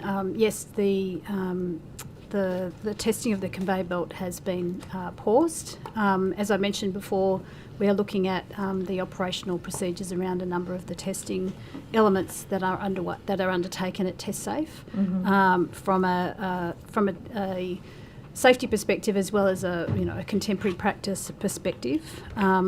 Yes, that has resulted in a pause, and I acknowledge the earlier question around impact for industry, which we're working with them on. Yeah. Yes, there will be an impact on revenue. I'd have to take on notice what that would be. I would say I'm less concerned about our revenue than I am about the safety of my staff. Yes, and rightly so. So staff have raised concerns about this exposure to polyaromatic hydrocarbons. Yes. What has Safe Work done to undertake exposure monitoring to determine how at-risk staff? So we have engaged. We've engaged a number of experts to examine the controls that we have in place, as well as the internal process, which you've mentioned, through our internal team to make sure that the staff have access to wellbeing and health support. So we have had fire and risk engineering specialists, occupational hygienists and dangerous goods specialists on site to review our processes with the intention of bringing them back online as quickly as we can, but safely. How much will an external consultant cost, or these external people? Sorry, I missed that. Sorry, didn't the hear cost of external consultants then, how much is that? I'd have to take that on notice, but they're certainly experts in their field, not a typical consultancy. That we wanted to get experts in their field to be able to give us the best advice about and independent advice, given we have people who have that sort of expertise internally, but we thought it was very important to have independent advice to advise us about how to make the necessary changes to our operational protocols. And when did staff first raise those concerns? I couldn't give you an exact date, but it was certainly in the last quarter of last year that I'm from memory with me, and we took that action immediately that I became aware. Okay.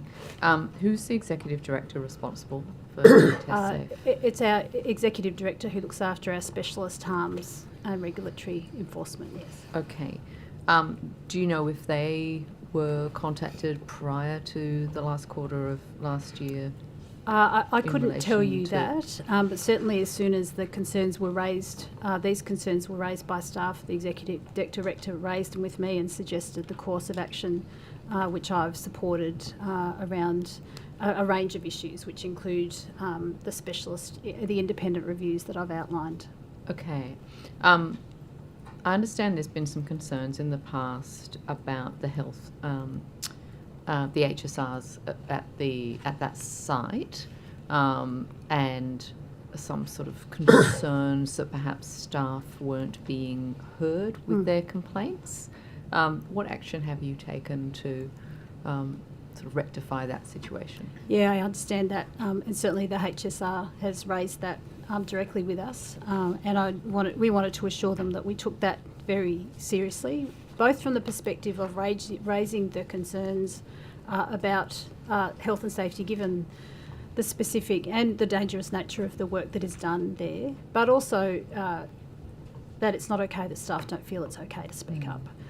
So we've done a lot of work, particularly, which has been a big focus for us in becoming a standalone agency, that under Dr. Casey's leadership, that we do have a now much more established health and wellbeing team that has oversight of these sorts of issues, works with our HSRs and with our staff in general to be able to provide much more confidence and visibility to be able to raise these issues.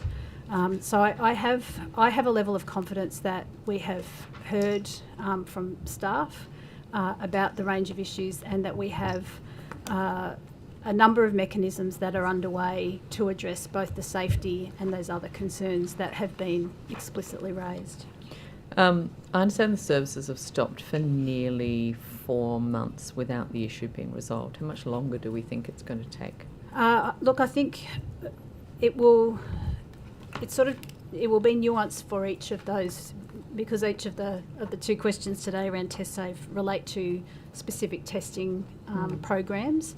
I'm expecting that they will start to come back on board progressively over the next month, and we'll communicate that to stakeholders once that's available. And also, importantly for me, make sure that our staff know that before we bring any of those operations back online, that we have addressed all of their concerns in relation to those testing processes. Thank you. Minister, in relation to the supported bargaining application for community preschool workers, you'll be aware that Deputy President Wright issued a formal recommendation on the 16th of February directing the New South Wales Government to take, quote, all necessary action, including reviewing and increasing funding to give effect to the agreement. Is the government going to comply with that recommendation? Thank you, Ms Boyd. So on the 16th of February this year, the Fair Work Commission recommended 20% increase for workers in the New South Wales community preschool sector, and that the New South Wales Government reviews and increases its funding so the sector can afford the pay increase. As you are aware, the New South Wales Government does not directly employ workers in this sector and is not a party to the proposed enterprise agreement.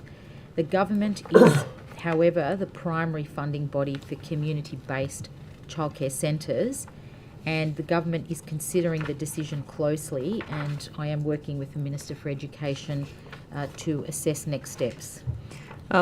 It's been quite frustrating for the sector. When we raised this last year, we were at pains to point out that the New South Wales Government exercises such a degree of control over community preschools through the Start Strong funding that its participation was necessary for the agreement to be made, in much the same way as the Commonwealth has been involved when in similar negotiations with early childhood pay, in relation to early childhood pay. Now that the Fair Work Commission has agreed that the government effectively controls wages, how can you justify not funding the wage increase as recommended? Well, Ms Boyd, that's not the interpretation that I have in terms of the Commission's decision, but as the decision only came down a few weeks ago, it is right and proper for the government to work through the decision and make its considerations, and of course, as I indicated, that I'm working with the Minister for Education. I understand that this impacts 103 community preschools in New South Wales, and as I indicated earlier, that the government does not directly employ these workers, but as the decision was handed down a few weeks ago, it's important for our officials to work through those recommendations, the decision, more importantly, and I'll be working, of course, I'm working with my officials and Department of Education. The evidence that was accepted by the Fair Work Commission showed that on average 83% of community preschool income comes from government funding. Wages are 77% of their operating costs. This argument that your government has made that there is, is not responsible for employing directly doesn't really make sense to the average person, and it didn't make sense to the Fair Work Commission. Do you accept that really the government should be involved in negotiating the wages of a sector that it is primarily responsible for funding? Well, Miss Boyd, the Fair Work Commission made a decision, and we as government, we will consider that decision.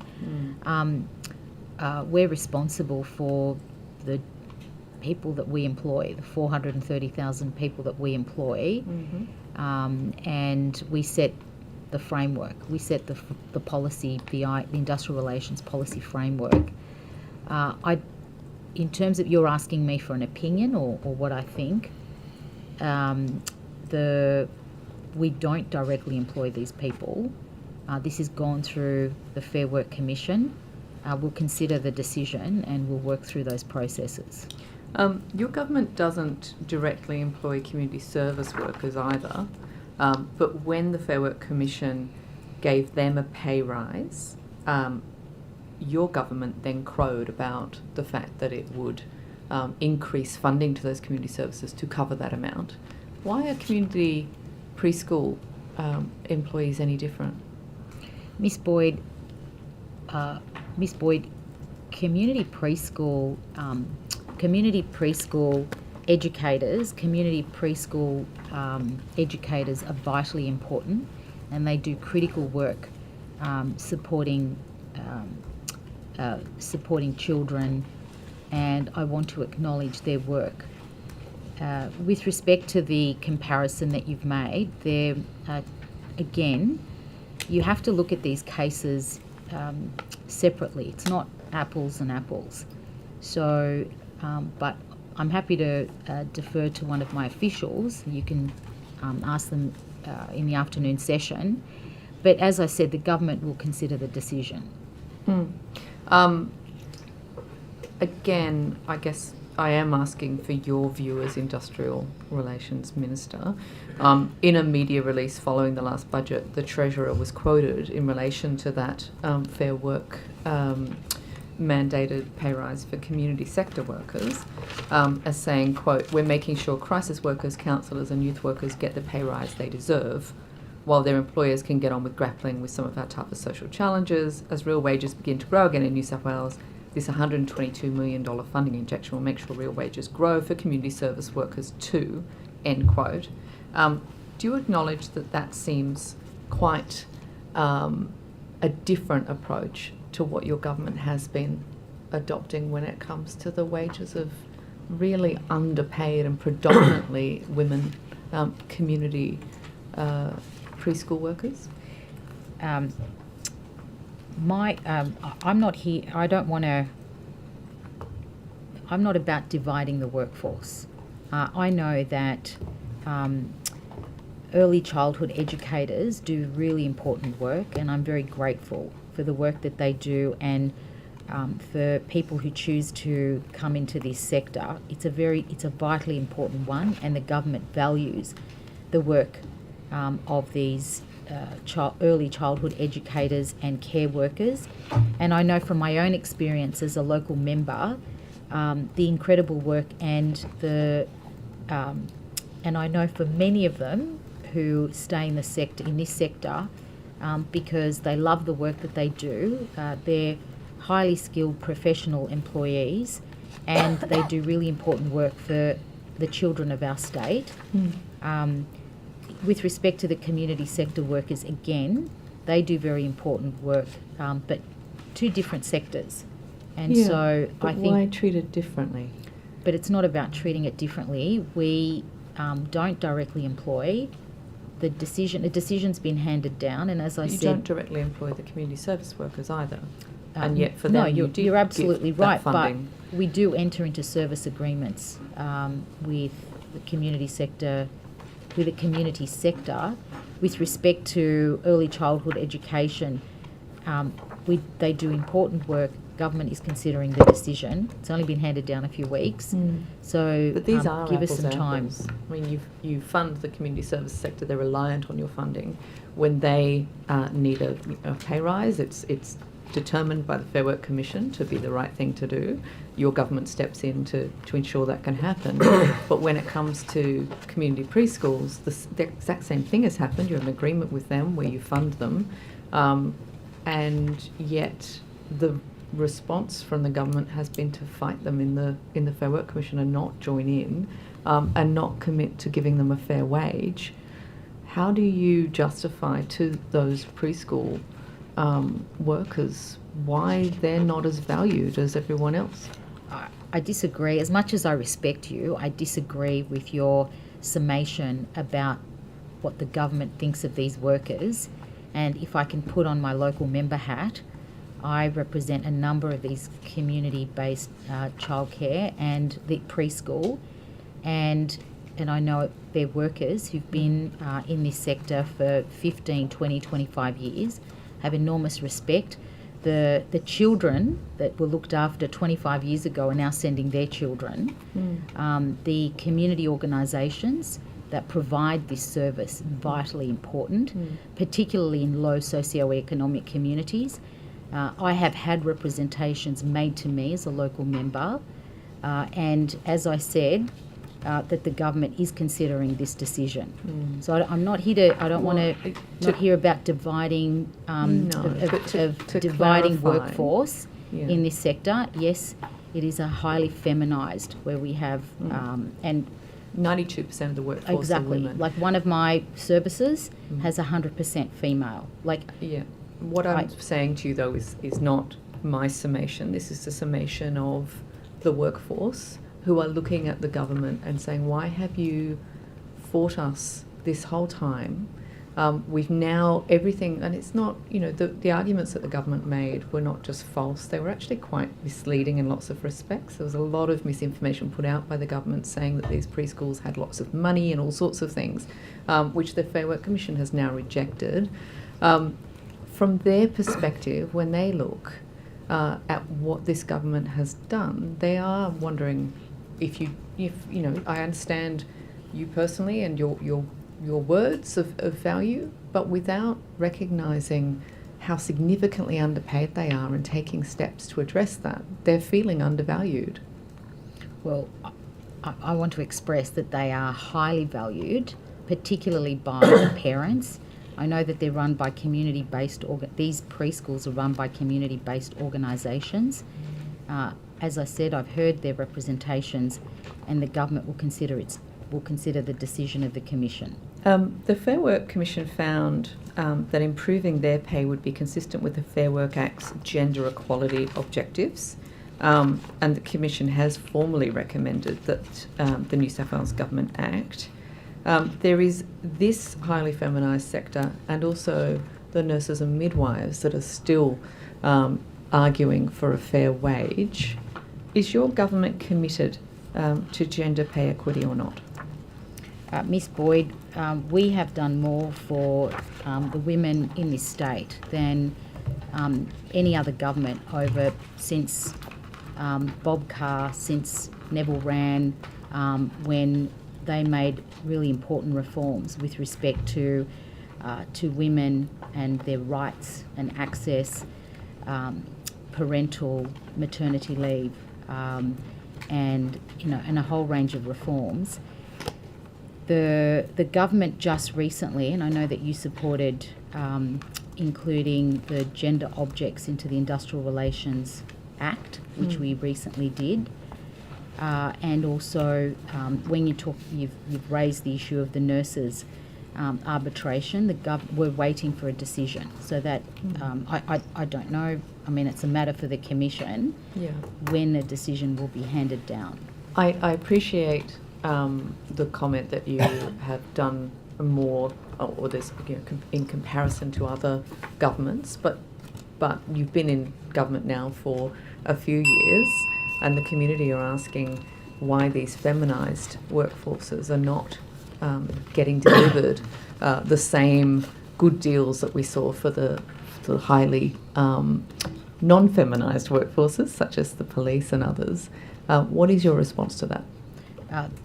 Can I say that there are females that work in police? Of course, that's not what I was saying. No, I know, but I just wanted to make the point. And teachers, of course. Teachers are now one of the highest paid here, not only in New South Wales but across Australia, and we've made that change. I disagree with with the premise about, and that's a matter for you. But this government, the Minns Labor government, has done more for working women than I can remember since, I approached back in the day the late Jeff Shaw to help casual workers who are majority women, to help them with their long service leave. The Premier has done some really important work alongside the Minister for Women. But in terms of myself, being the Industrial Relations Minister, I'm very, very proud that we have added in the object about gender in the Industrial Relations Act. But also, I'll leave it at that. Thank you. Thank you. The opposition. Thank you.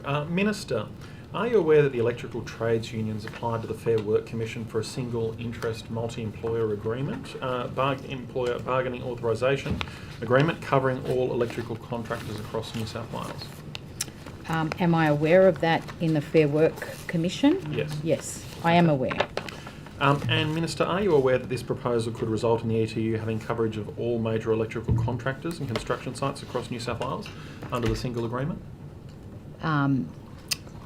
That they've lodged their application, so what are you trying to...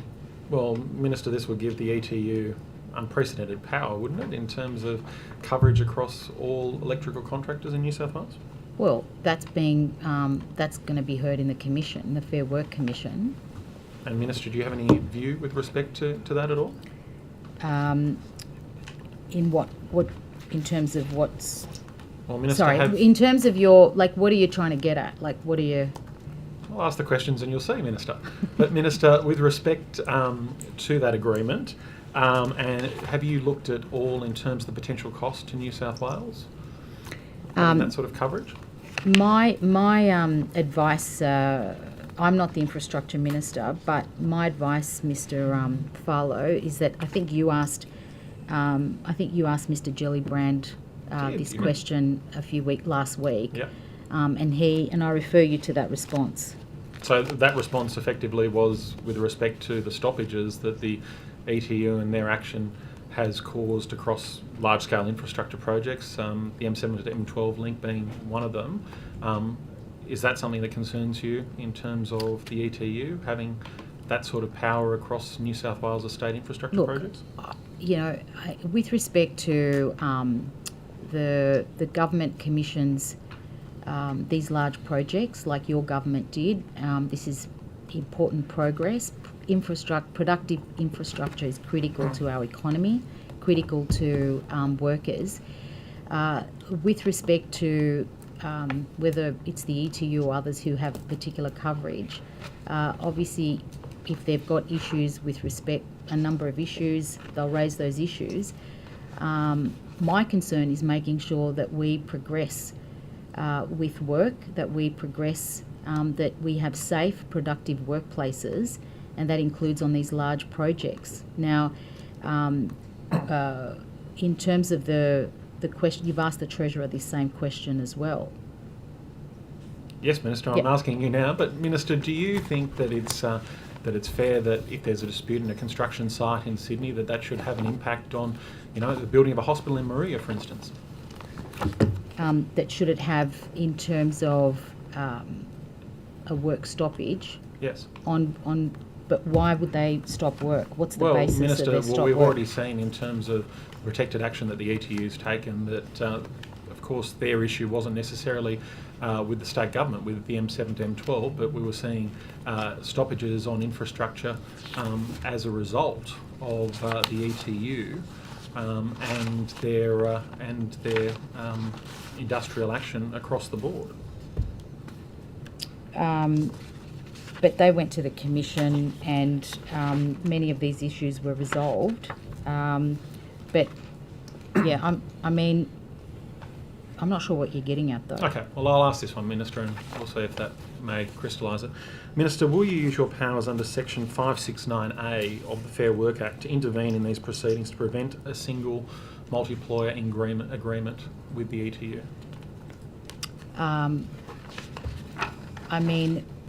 Did your government intervene? Well, Minister, Like I'm when asking you. No, I'm asking you. I'm not asking the former minister. I'm asking you. You're the minister I'm now. asking you. Look. And I think, Minister, you're fairly familiar with the changes to the ETU in recent years, and the change. This is not the ETU of Mark Buttigieg. This is a new ETU. There you go, Mark. You get another mention. Always like Mr. Buttigieg. He's your parliamentary secretary. So, Minister, will you be intervening? Mr. Farlow, look, in terms of this application is to be heard, and government looks at these things, in terms of commissioning infrastructure projects. They work through the processes. Just recently, and I don't know if you find this relevant or not, but through my agency and through Premier's IR, we've got the construction compliance unit, and myself and the Minister for Finance have just established the through the CCU that a government awarding a contract, prior to government awarding a contract, the CCU will conduct checks of publicly available records held by relevant regulators. A report of any findings will be provided to the procuring agency to support its due diligence process. The Construction Compliance Unit will work with client agencies and head contractors to develop and maintain a database of subcontractors operating on New South Wales government construction sites, improving transparency and oversight. And the CCU will conduct audits of head contractors and subcontractors to assess compliance with industrial relations obligations, including payment of wages, superannuation, and the CCU will continue to work closely with existing contractors and the broader industry. Okay, thank you, Minister. I take it then that the answer is no in terms of you intervening using your powers under Section 569A then. Minister, according to your ministerial I didn't say that, but anyway, if you want to put words in my mouth... So are you intervening? Good luck to you. Are you intervening or not? I'm not, the case has to run, right? And so we want to see... intervening? Listen, we want to see safe workplaces, and we want to see projects being completed on time and on budget. And we want to see these workers doing their job. But if there are IR issues or safety issues, there'll be concerns. They'll be raised. Okay, Minister. But in turn, yeah. Okay. According to your ministerial disclosures, you met with the Electrical Trades Union 11 times since becoming minister. Is that correct? All my meetings with this union are on the on my diary disclosure register. Yep. And you can take my assurance, I'm not necessarily sure if you believe it, but there are 11 meetings so far with the ETU. Did the ETU raise the multi-employer single agreement at any of those meetings? Mr. Farlow, can I raise with yourself that a number of these meetings that you talk about were meetings about industrial manslaughter, yep. changes to safe work. I'm sure. And of course, there's an issue that the electricians raise with me all the time, and the industry raises with me all the time, and I'm sure that they've raised it with you, is about an electrical safety standalone agency, right? I know that they raise with me all the time, the electricians raise this with me all the time, and this is about having specialist safe work inspectors. Yep. So they raise that with me. Okay. But in terms of this particular Yep. matter, to my recollection, no. Okay. In terms of this particular matter. Okay. But the issues, as I indicated, is that the feedback that I required from industry, peaks, and unions and community about changes to safe work, about industrial manslaughter, about industrial relations changes, work health and safety. I organise roundtables and we get feedback. Okay. And You've answered my question, Minister, so thank you for that. Okay. And Minister, have you met with Glenn Potter as part of any of these meetings? Yeah, look, in terms of these meetings, my understanding, Mr. Farlow, is that this person has been stood down as president of the union. My understanding is that he's not. And was he at any of these meetings, though, Mr. I understand Potter? he was at one. Okay. That's my Minister. understanding. Okay. And you're, of course, aware in terms of the charges that have been laid against Mr. Potter last week? Yeah, Mr. Farlow, this person faces some very, very serious charges, and as they're before the court, I think that it's inappropriate for me to comment any further about this matter. Okay, Minister. Minister, since 2020-21, the ETU's paid the New South Wales Labor Party $371,160. It also spent $321,135, supporting Labor at the last election through third-party donations. Do you think it's appropriate that New South Wales Labor continues to take cash from the ETU? Look, Mr. Farlow, in terms of the topic that you've raised with me, that's a matter obviously for the Labor Party, and that's a matter for the Labor Party. Okay. Minister, are you aware of reports that some former CFMEU administration division organisers have taken roles with the ETU following the CFMEU administration? So when the New South Wales and Commonwealth governments passed legislation appointing the administrator, they ensured that officials removed by virtue of those laws may not stand for elected position or be employed by any industrial organisation. As you know, that there are two of them in jail, and there have been a number of elected officials no longer in these roles, no longer hold these roles. However, it does not and cannot preclude a separate non-industrial organisation from hiring those persons, though I will note that those officials must pass a fit and proper person test for the Industrial Relations Commission to issue a certificate that enables them to work in a union. So, Minister, one of those people is Rita Malia. The administrator of the CFMEU had said he had already issued directions to go to revoke the CFMEU membership of what was the former president, Rita Malia. She now is at the Electrical Trades Union. Does that fit the test that you've outlined? Again, I refer you to my previous answer with respect to that this does not and cannot preclude a separate non-industrial organisation from hiring those persons. This person has had their permit revoked, and I note that this person must pass a fit and proper person test for the Industrial Relations Commission, and that person does no longer work at the CFMEU. Yes, no longer the CFMEU, now the ETU. So along with Adrian Carroll, Mark Cross and Carl Hitchcock, the ETU is the new CFMEU, isn't it? A point of order, Chair. A point of order has been taken. Dr. Kane on point of order. I'm not entirely sure, but the people who are being mentioned, there seemed to be some imputation of wrongdoing that I don't think has been held elsewhere, and I don't think it's appropriate that that's canvassed in this forum. Well, we should always... It's not Mr. Bill Berger. No, it's not Mr. Bill Berger. But I am mindful of our decision to avoid adverse mention, if at all possible. So if I could remind Mr. Farlow of that, to avoid adverse mention of parties who aren't here to defend themselves. So, Thank but you. I note the Dr. Sarah Kane's point of order. Okay, I'll move on.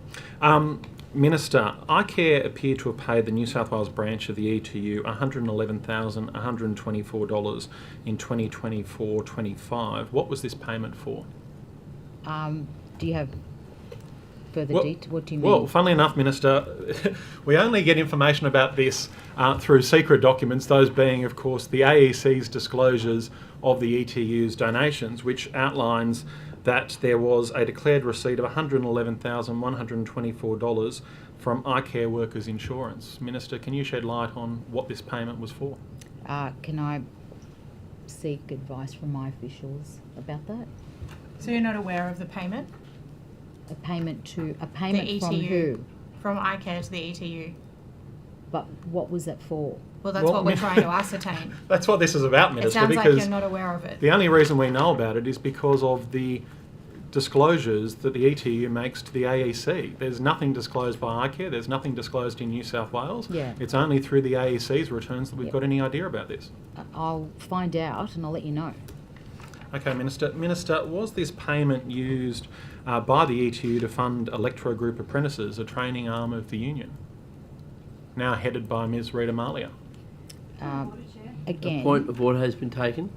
I'm not sure how the Minister is meant to answer questions about an organisation that's associated with another organisation that's clearly not the remit of the Minister. Well, the remit of the Minister is the is this to the expenditure. point of- To the point of order, the remit of the Minister is the expenditure of her agencies, one of which includes iCare, and I would think that fits squarely within the remit of budget estimates. Yeah, I don't uphold the point of order. Wide latitude is extended in these budget estimates hearings. I do think it does fall within the remit of the hearing. Mr. Farlow, so I'll get that information, but with respect to your questions, are you saying that electricians don't deserve training? Is that I'm just asking you. Well, Minister, I'm asking, you can't even tell me what this money is for. No, Is it it's for not- training? No, Is this money for training? No, I'll get you the information.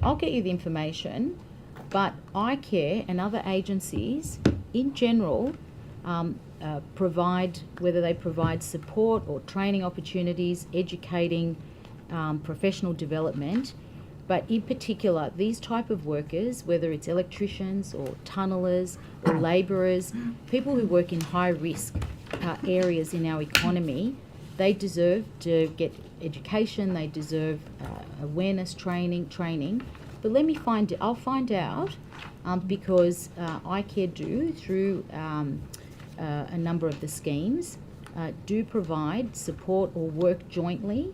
Like we work jointly, whether it's with the social assistance operators, whether it's with health and our emergency services. iCare run a number of programs, joint programs, but I'll get you that information. Minister, so in terms of that provision of training...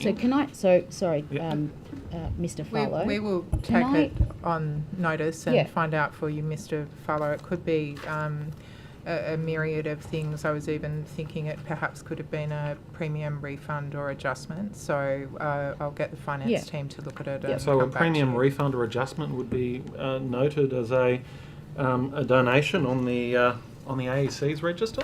Probably not, I don't know. But Yeah. I'm going to get finance to look at it. We'll for find you. out. Okay. Minister, so is your government providing a taxpayer-funded golden parachute to an ex-CFMU official?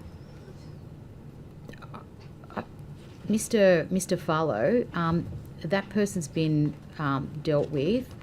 If you've got any further allegations, please refer them to the relevant authorities.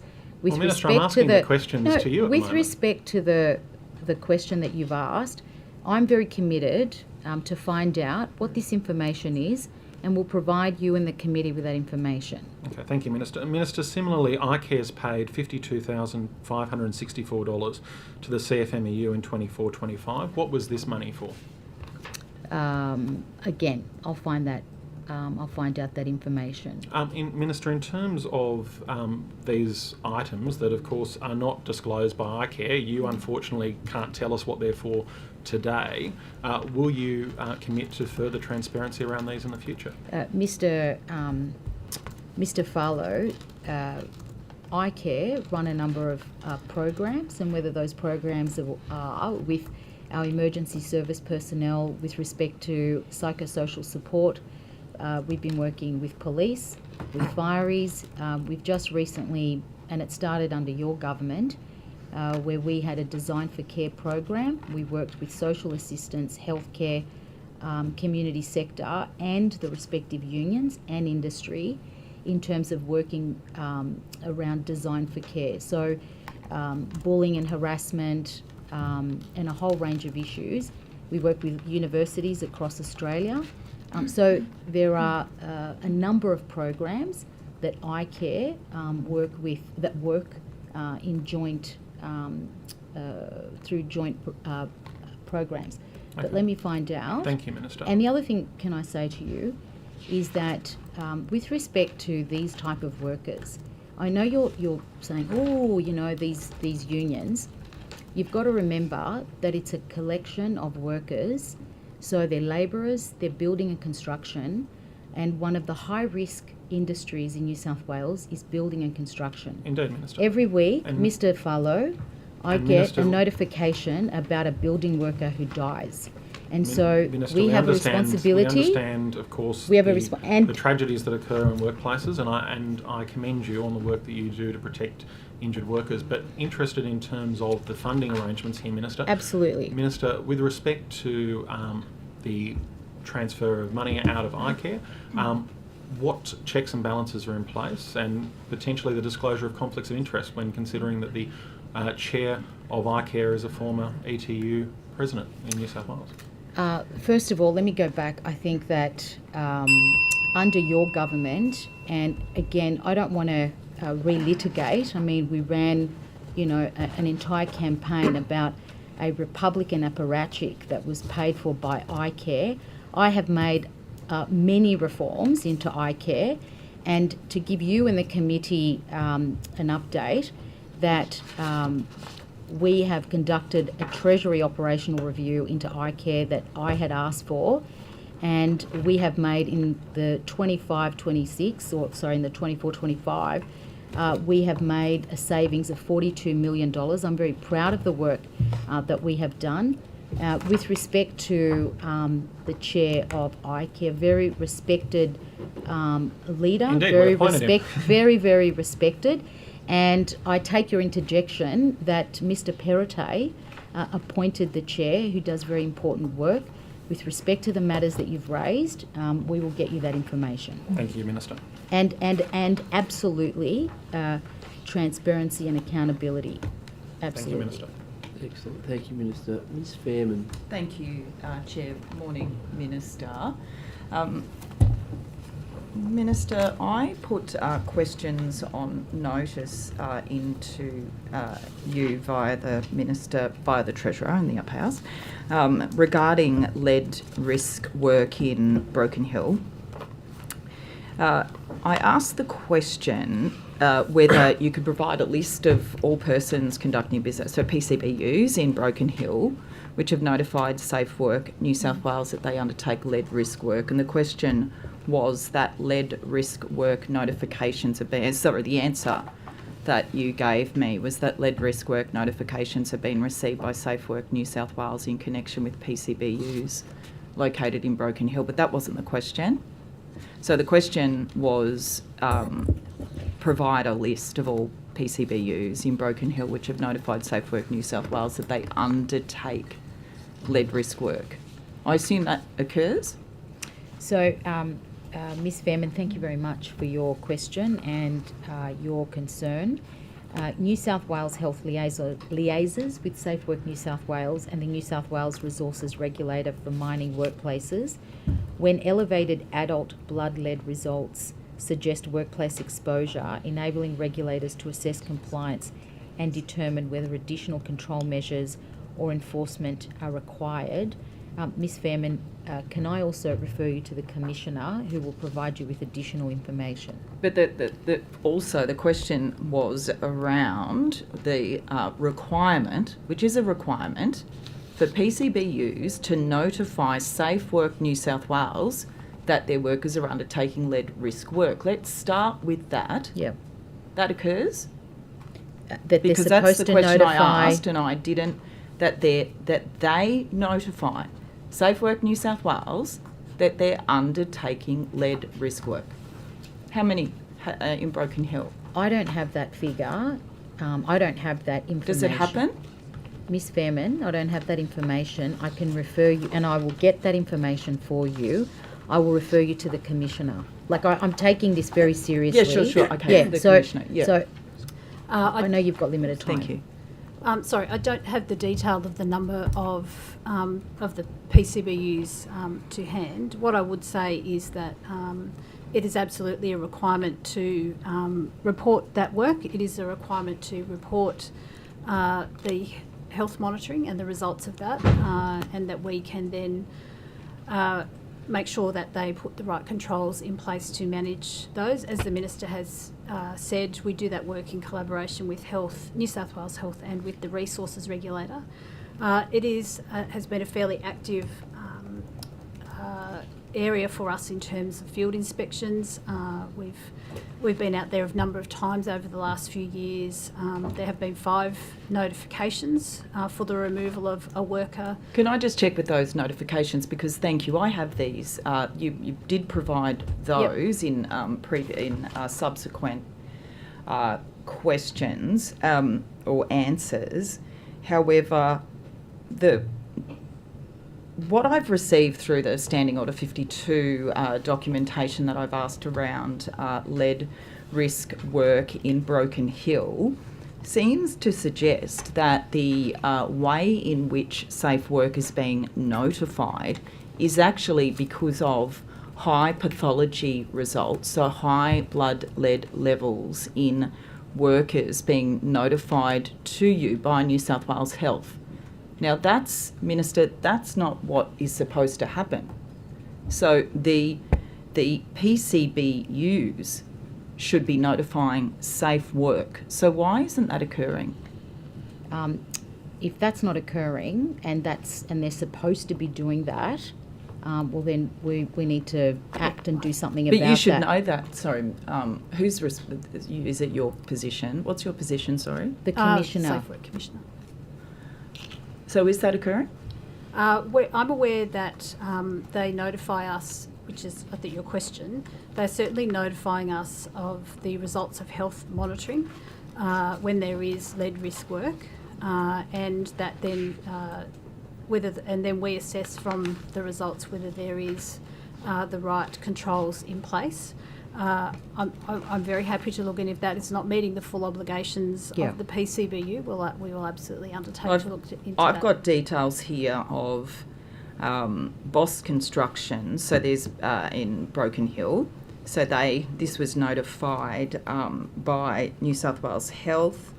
Notifies safe work of a worker with blood lead levels of 26.4 micrograms per decilitre. Another referral is from the regulator. Resources Regulator from Cadia, so Newmont. Blood lead levels we don't know because it's redacted, but we've sought to get that unredacted. And I can't find anything in the documents, and please assure me that this is actually happening, that there are notifications directly to Safe Work by PCBUs in Broken Hill as required under the regulation. I would assume that's happening, but I'm very happy to look into that. Ms Fairman, and confirm it. Let me guarantee to you the safety of workers is paramount and critical. If these PCBUs are not following their regulatory obligation, we will ensure that happens. I'm happy to take a meeting with yourself and representatives with the Commissioner as soon as possible. You would agree that there's an issue of blood lead risk in Broken Hill in terms of the mines, in terms of the contractors, that that is probably, in terms of all of the state, Cobar and Broken Hill are the two where the risk is highest. Would you agree with that? I can't say yes or no. I don't have The that Commissioner? advice. Would you? I think that the fact that we have had the body of work over recent years obviously suggests, and the inspection work that we've done would indicate. And Why isn't there a permanent safe work presence in Broken Hill? So we have 15 inspectors. Not in that Broken cover Hill. that I'm talking area. Broken Hill. I can't comment on the history of the placement of our inspectors.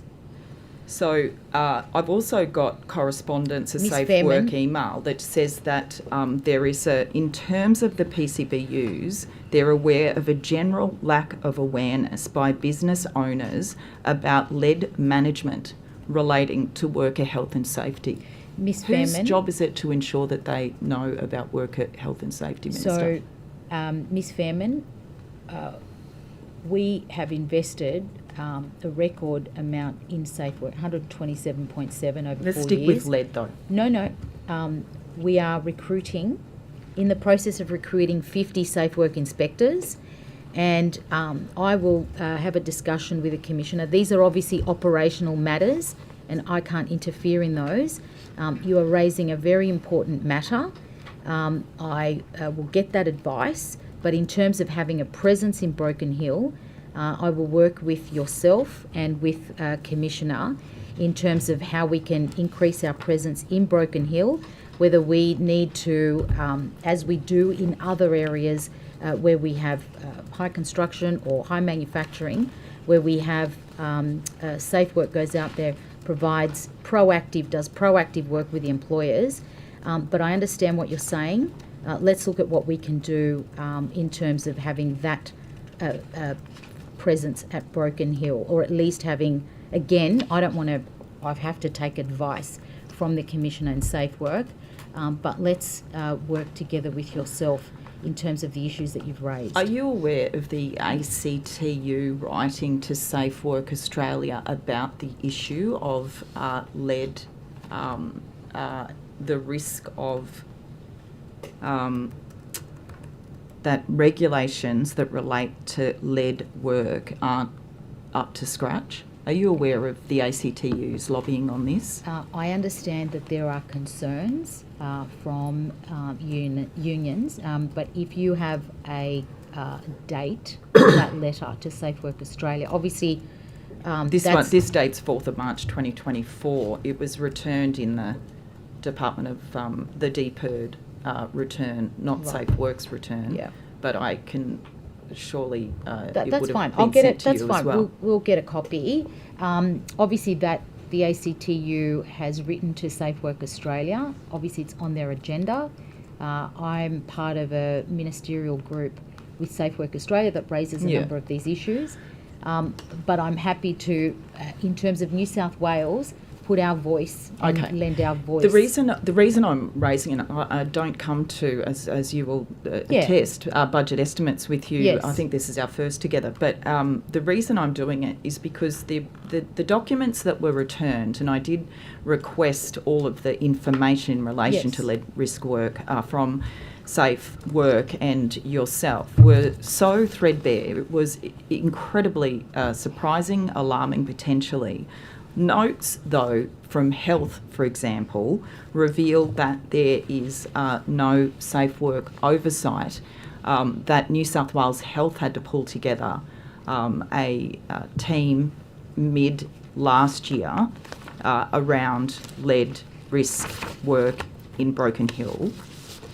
So I'm asking this question now, and this will be, I'm aware of my time, but why hasn't there been any blitz of Broken Hill businesses in relation to lead risk work? Because everyone is passing the buck here. You know that, don't you? Meanwhile, we've got people who are literally, it's not just about kids in Broken Hill, it's about workers as well, who are being poisoned by the mining activity that's going on. And it's just extraordinary, isn't it, Minister, and completely unacceptable that Safe Work hasn't gone in and told these businesses to sort out their practices. My understanding is that that Safe Work do a number of blitzes, and they have over the past couple of years with respect to going across New South Unannounced Wales. blitzes, Broken Hill. Yes, they have. With respect to Broken Hill, I will get you that information. With respect to this matter, it obviously involves other agencies as well, and we will work with you, with Health, with Safe Work, to work through in terms of the issues that you're raising. Thank you. Oh, one final question. Different issue.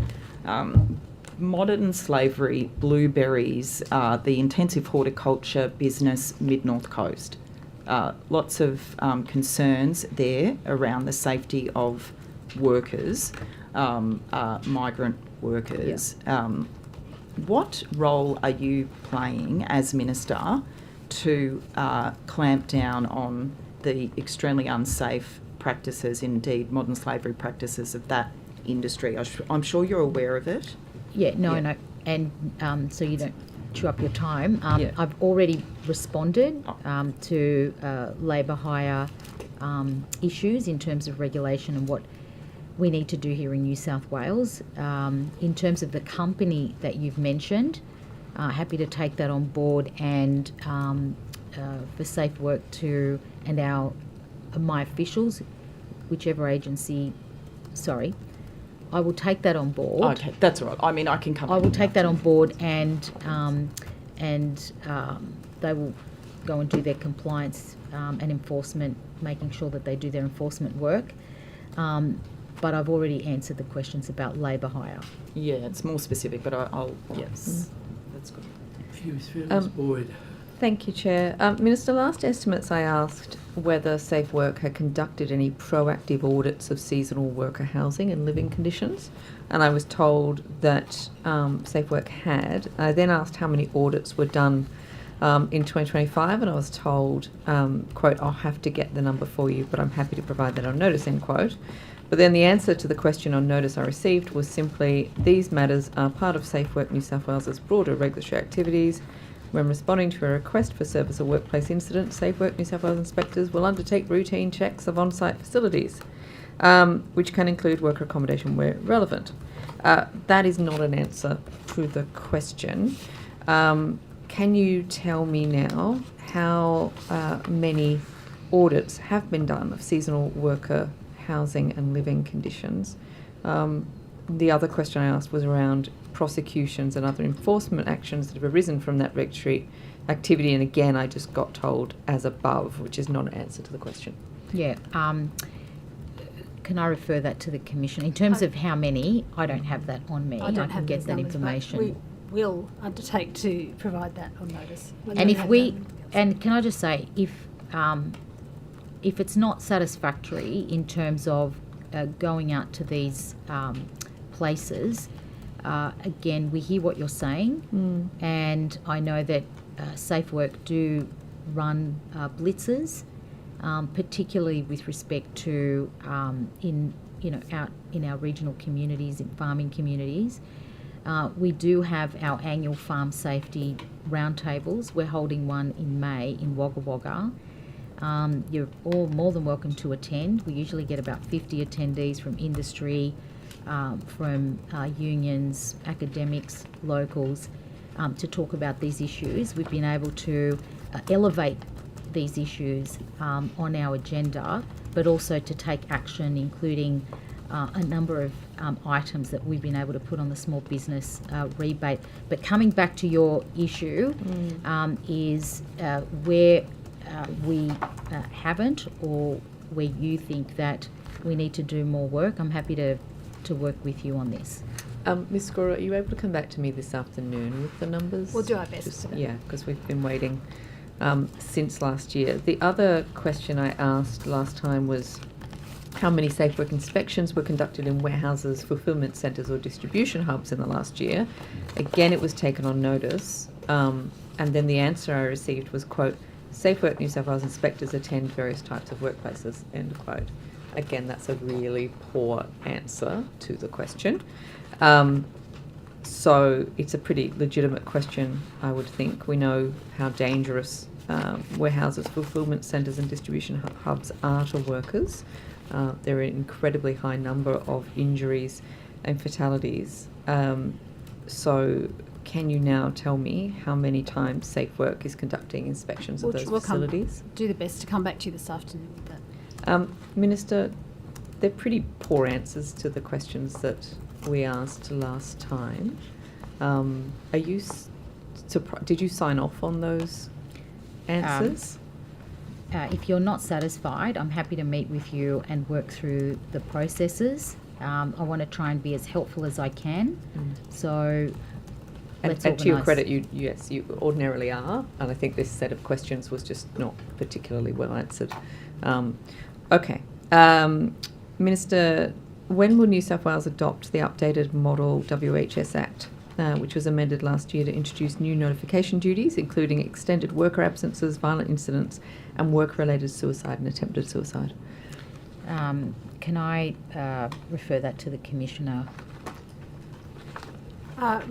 It's my understanding, certainly as part of the Safe Work Australia discussions, that that's underway, and then it's really a matter for governments when they determine to adopt the model legislation. Yeah.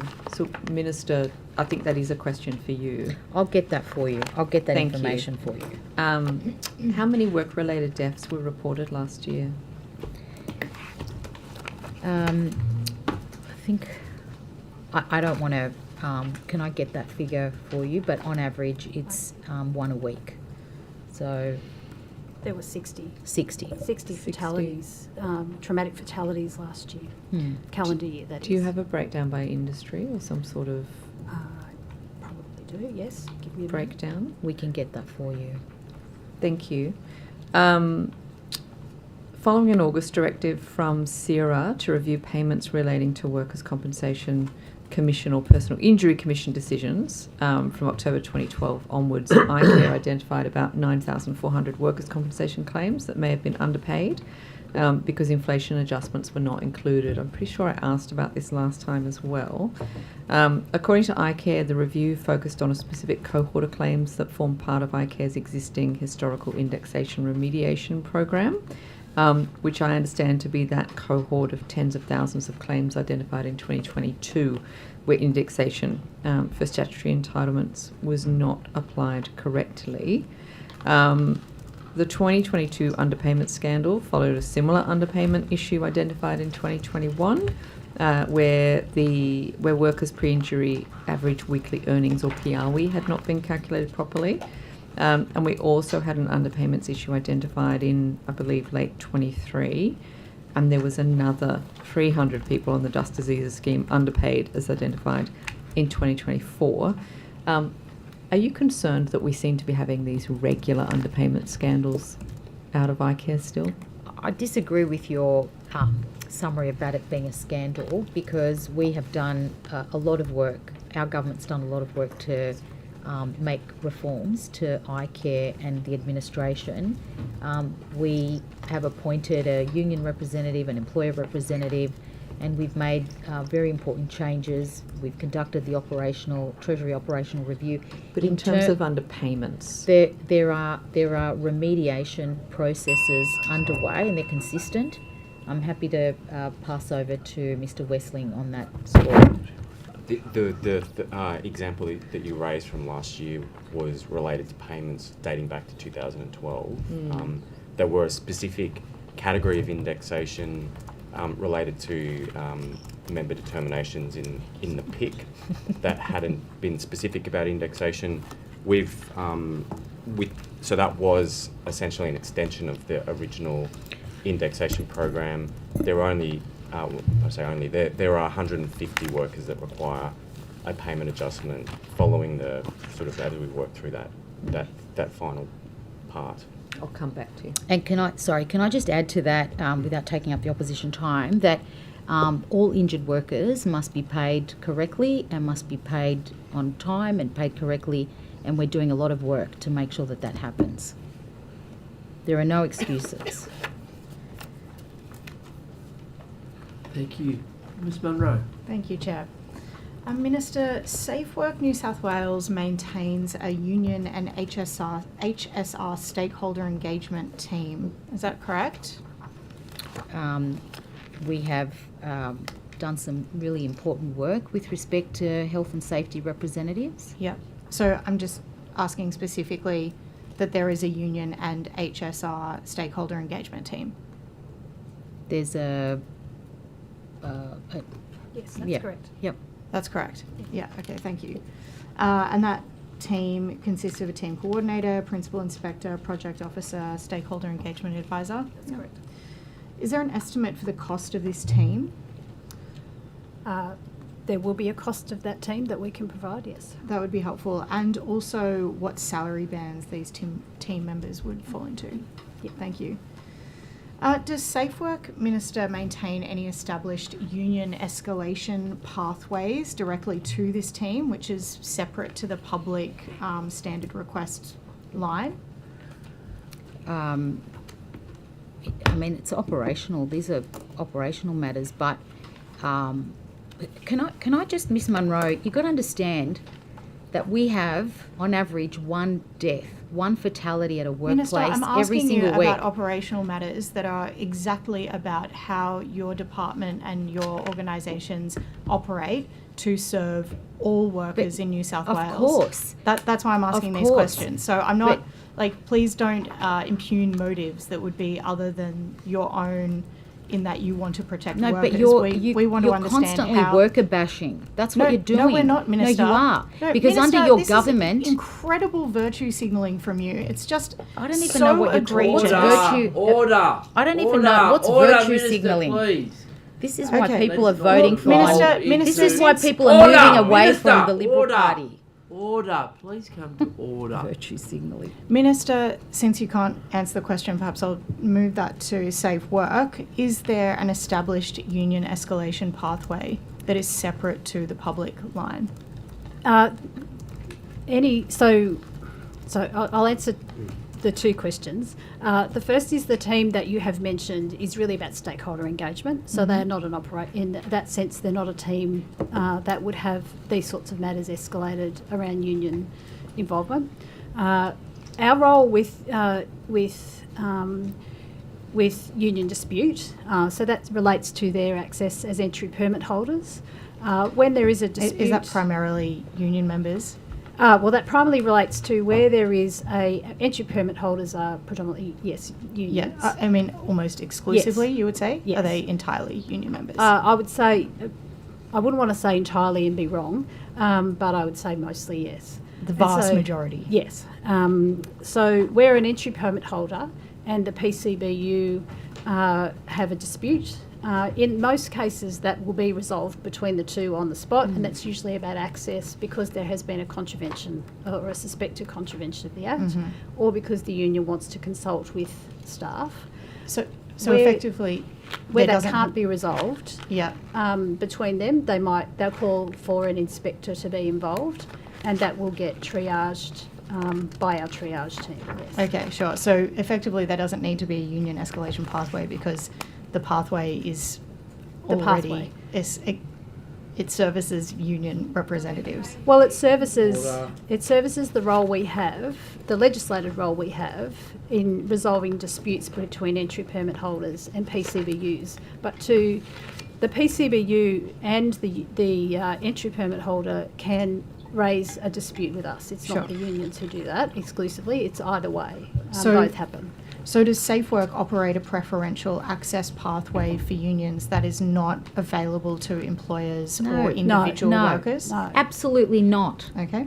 And I have the peak bodies in my office every second day, okay? They have access to me on a range of issues. Sure. So I don't know where you're That's getting fine. at.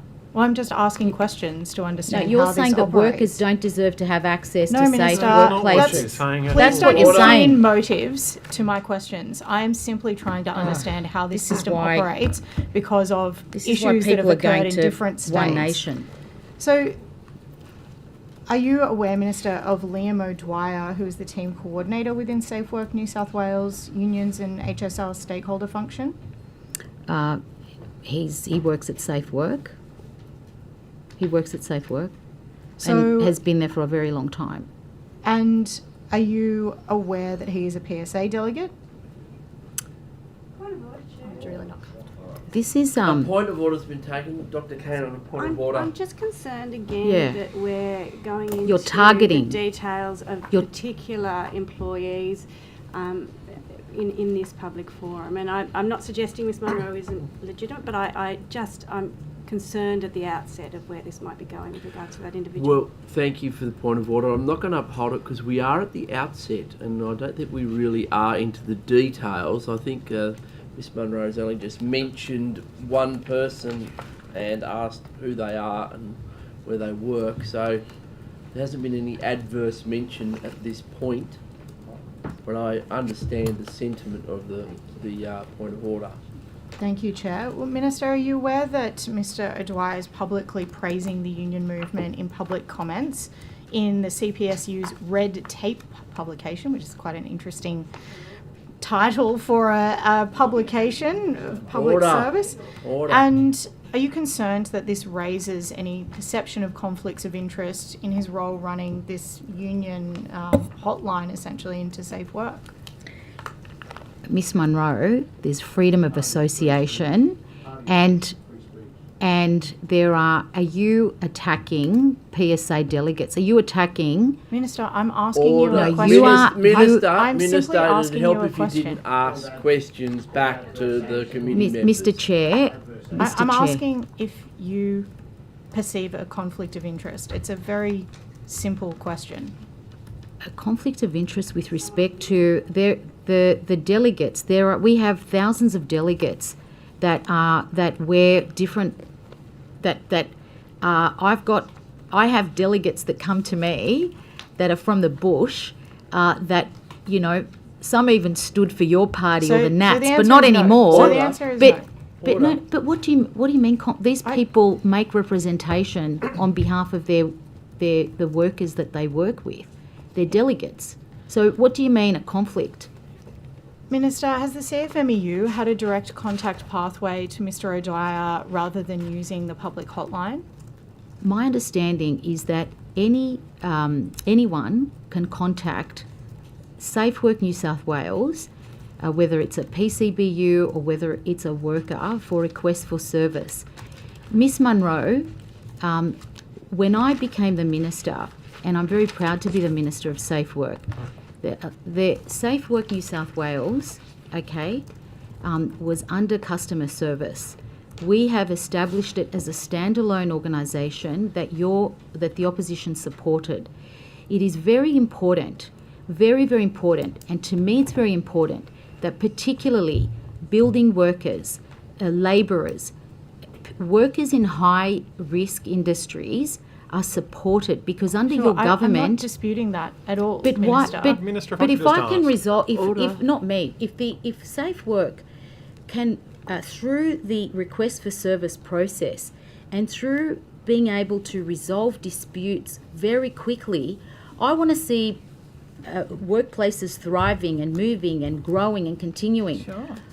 Yes, absolutely. I don't want to see stalling or striking, or I want to see productive, healthy workplaces. And I want to make sure that workers are in safe workplaces. But when you say to me, is there a conflict? No. Minister, if I can just ask for clarification. In terms of unions, in terms of union entry permit holders, is there another number for them to call apart from 131050? Entry permit holders Union have been entry around permit for a long holders? time. Is there another number for them to call? They were within around Safe under Work? your... But is there another number? Is there another phone number for them? Is there another contact point for them within Safe Work apart from that general line? So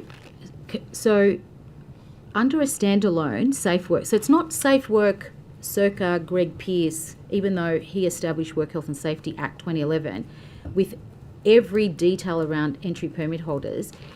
This is my concern about safety in New South Wales, is that we saw disputes and we saw issues that were not resolved. Okay. Now you talk to Mrs. Casanidi, who lost her son and has been a very strong advocate. And I know a number of your colleagues have been supporting her early on when she lost her son. But if you listen to her in terms of her concerns around raising issues Minister, with safe work at the time and not getting response, well beyond and the I question don't want any other my mother colleague in New asked. South Order. Wales to suffer the same as what Miss Casanidi has suffered. So can and you if just- it, So, so Minister, I've okay. established. So I'll tell you what Order. I've established. So that's fine, Order, Mr. Mr. Farlow. I've The Minister established- is It's answering I've order. established The original question. an advisory council with peak bodies, peak industry, with an expert, with Miss Pascal, who lost her son in a workplace, in a terrible, and I'm happy to have her speak to you people about her Oh, concerns. Minister, don't call us you people. But Minister, No, that, but that is Mr. fine. I Mr. understand what you've Farlow, established. I don't but know have where you- you're getting at, but I want to make sure Minister, that I'm workers trying are to get safe. to an answer to our question, which is there another phone number that the unions can call, or that the delegates can call, entry permit holders can call through the union movement? Is that something you've established I have a or not? ministerial advisory council that under the Act will be we're going through processes now. I have an interim advisory council with business, with experts, with unions, and we are trying to resolve many issues that have Okay, been but you're left not gonna- dormant but in you're this not going to answer state. this question. You're not But gonna- but can I? No, I want to it's a yes or no. understand. It So either you're exists saying, or it doesn't. so you're saying people should just. You're just saying We're just that trying to ask that's the question, okay. Minister. If there's, Minister, if there's, just tell us if there's a number or not. what do you mean a number? There a this separate is, number? This is about engaging with businesses. Okay, so there is This a separate about number then, Minister. A separate number. This is about me. There is another going out contact to point. work sites and making sure. I'm asking. I was at a toolbox talk a few months ago, out in Leppington, with 200 contractors and Safe Work. Minister, They were this all is well businesses. beyond the They scope were of the all question. very It's all away good from the business number. contractors who wanted information about safety in the workplace. Do they and have they a were coming separate up number? to.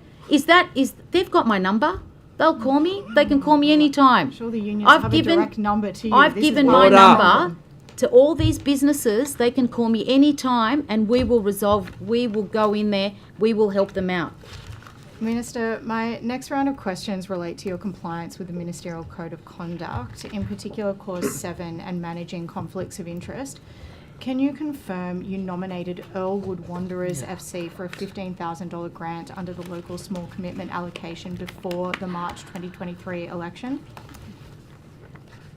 What have you got against the Earlwood Wanderers? They've been around for 80 years. They were set up by veterans. It's a very simple question, Minister. It's a very simple question. Miss Munro, Did you nominate Earlwood? If they're so good, I presume you would have they nominated are them brilliant. for a grant. The Earlwood So- Wanderers so did Football you- Club Order. are a Did you brilliant nominate club. them for Order. a $15,000 grant under the SCA grant? Guess what? There was an election, and Yes, guess what? I'm aware. Guess what? Canterbury Olympic Ice Rink, Canterbury Hospital. Minister, Earlwood Order, Wanderers. order, Ms. Munro. They- The minister is answering. I'm a You might not politician. like the answer. And I have advocated for my community because under your government, you starved my community. And I can go back to the 2019 election commitments that you made, and not one Minister, of my perhaps- organisations Order, was on Mr. that Munro. Going list. through the committee. Order. Can you confirm that Earlwood Wanderers FC made a donation to your 2023 election campaign which exceeded the reportable donation threshold? Oh, so now you're saying exceeded, whereas in question time, I was asked a different type of question. We're allowed to ask you questions, This Minister. organisation, I have been. Did they donate to you or not? It's on the. Everything is on the public record. Everything yes, is on the just public say yes. record. Order, Mr. But Farlow. you've asked me the and- question. It's already answer there. it. It's already Order. there. Order, Well- I'll call Mr. Farlow to order for the first time. The constant heckling and interjection is incredibly annoying to me and Hansard and everyone else who's listening in, if they still are. Please desist. I call you to order for the first time, Mr. Farlow. The minister is answering. Okay, well, perhaps I'll ask this question. When you became aware a club you nominated for funding had donated to you, what steps did you take to avoid, resolve or disclose any conflict or perceived conflict? Miss Munro, I take my obligations very, very seriously. Then it should be an easy answer. And since 2017, I have been working with this club to make sure that we upgrade their irrigation. At the moment, you know what? I'm going to go to the Treasurer and knock on his door about... Taxpayers are watching this. Order! Understand Miss how Munro, you I make call your you to order for the decisions. first time. Taxpayers, the soccer mums of Earlwood are really annoyed that you are doing this because they deserve to have the same service and the same programs as the soccer mums in Mossman. Did so you you're seek saying any that probity or ethics advice about how to manage a conflict between your political donations or funding? What are you talking about? These organisations make collective decisions about their support or if they go to particular So you don't think there's events. any conflict of interest Miss between Munro, receiving a grant this and club, your election donation? This club has been supported by 3 levels of government for 80 years. This club was established by veterans in the 40s. Let me say this, that when your Liberal federal member for Barton between 2013 and 2016 was the member, he supported this club and they supported him. Did they donate to his campaign? There is, well, you'll have to ask him, won't you, Mr. Farlow? And you know what, Mr. Farlow? That this club supports... They support they you, support evidently. the They community. support your political campaign. They support the community. They support your political campaign. Miss Munro, Order, why don't order, you a ask... point of order has been taken by Dr. Kane. Ms Munro asked a question, the Minister was answering it, and then Ms Munro just was shouting things at the Minister. I asked that she be called to order as well. Yeah, I do uphold the point of order. Remind the member that she is already on a call, and that is exactly what she was doing, Miss Munro. That wasn't a question, that was just a heckling interjection. It was disorderly, and I would say discourteous, and please desist. Miss Munro, this club supports kids with disability who will never have access before to be able to play football. They support women. They support young people. Now, let me take you back to Mr. Clancy. Mr. Clancy received a donation from the Mulwala Water Ski Club in December 2022. Yes, it does. Yes, it does. The soccer mums of Order. Yes, Ms. it does. Munro, it does. This answer is generally relevant to the question I don't you know how answered. Mr. Clancy is relevant. No, I'll tell you how. To the budget and Order. That's Point of order has been taken. The members are now openly cavilling with your ruling. I asked you to call them to order or kick them out. Thank you, Mr. Buttigieg. Thank you for that point of order. While I have a lot of sympathy with your suggestion, I'm not at that point at the moment.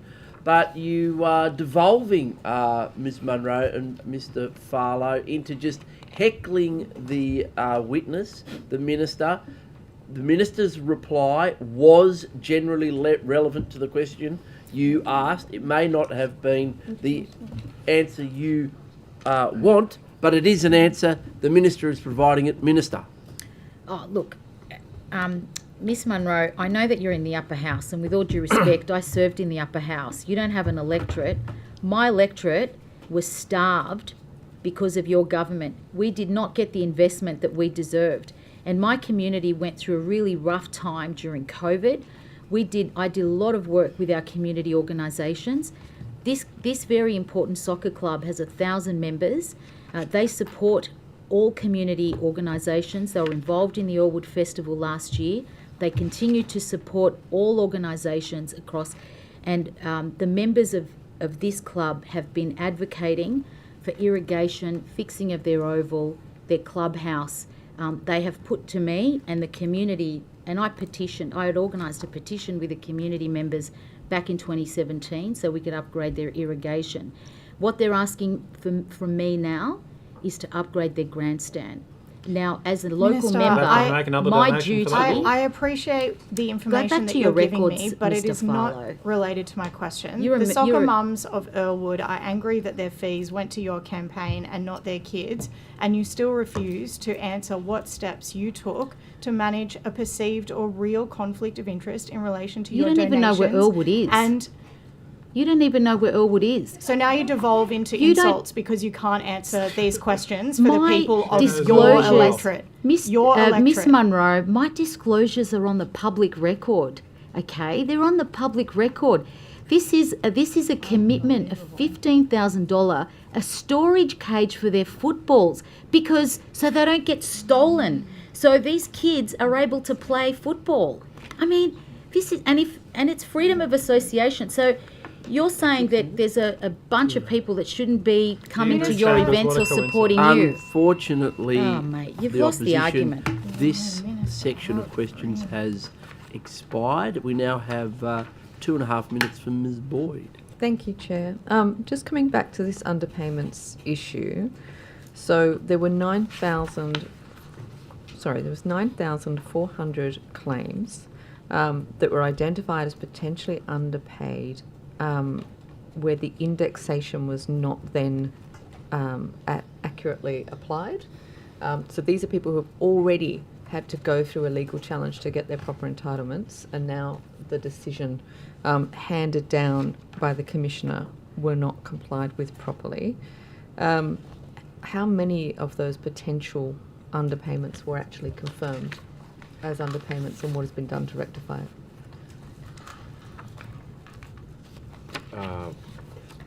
There were potentially up to the roughly 10,000, or not sort of the number 9,000, that of PIC determinations that we had to go back through, dating back to 2012, to look at whether, in circumstances where the determination didn't specify indexation and indexation hadn't been applied, that we would go back and apply indexation whether or not it had been specified or not. Fast forward to where we're at the moment, there is in the order of about 150 of those 10,000 that we will be making or have already made adjustment payments to.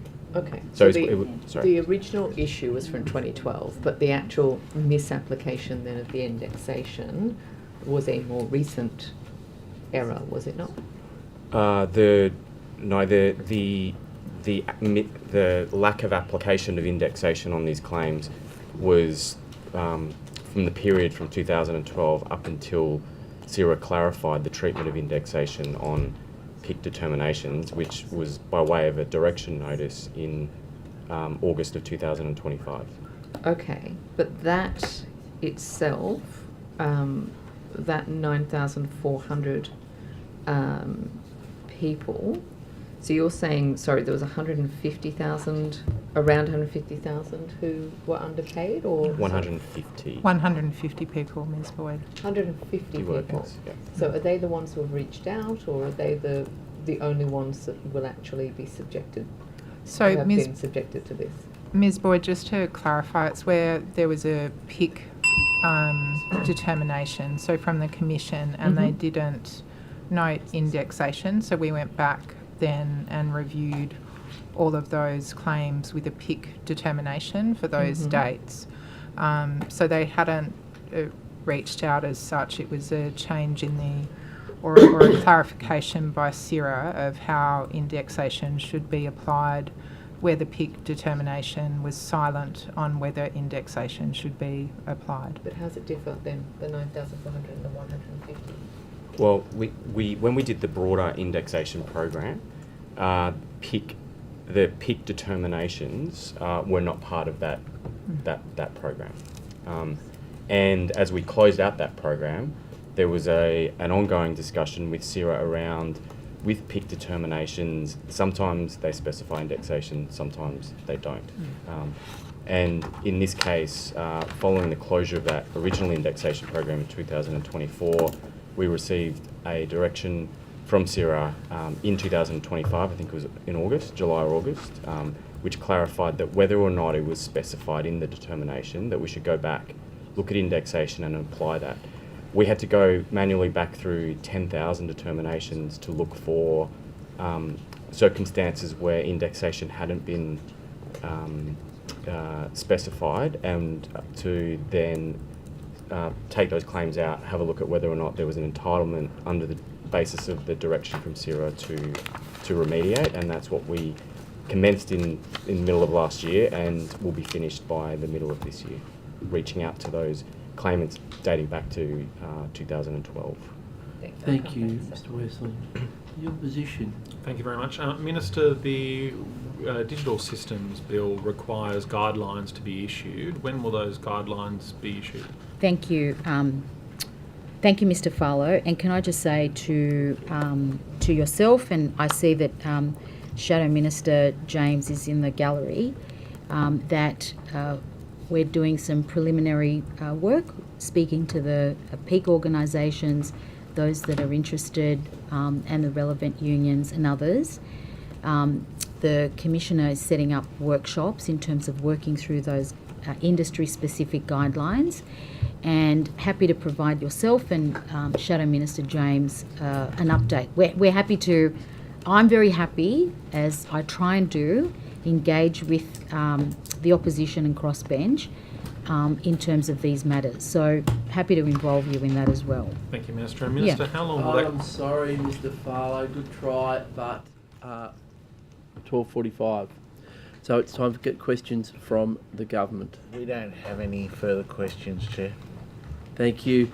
In light of the government having no further questions, it is now time for us to break for lunch and return at 2 p.m.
from the Greens. Ms Boyd. Thank you, Chair.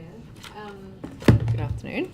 Perhaps I could start with you again, Mr Westling. I asked actually in the legislature estimates last week, I asked them why the DPS workers' compensation claims are now being managed by the iCare Specialised Claims Division instead of EML.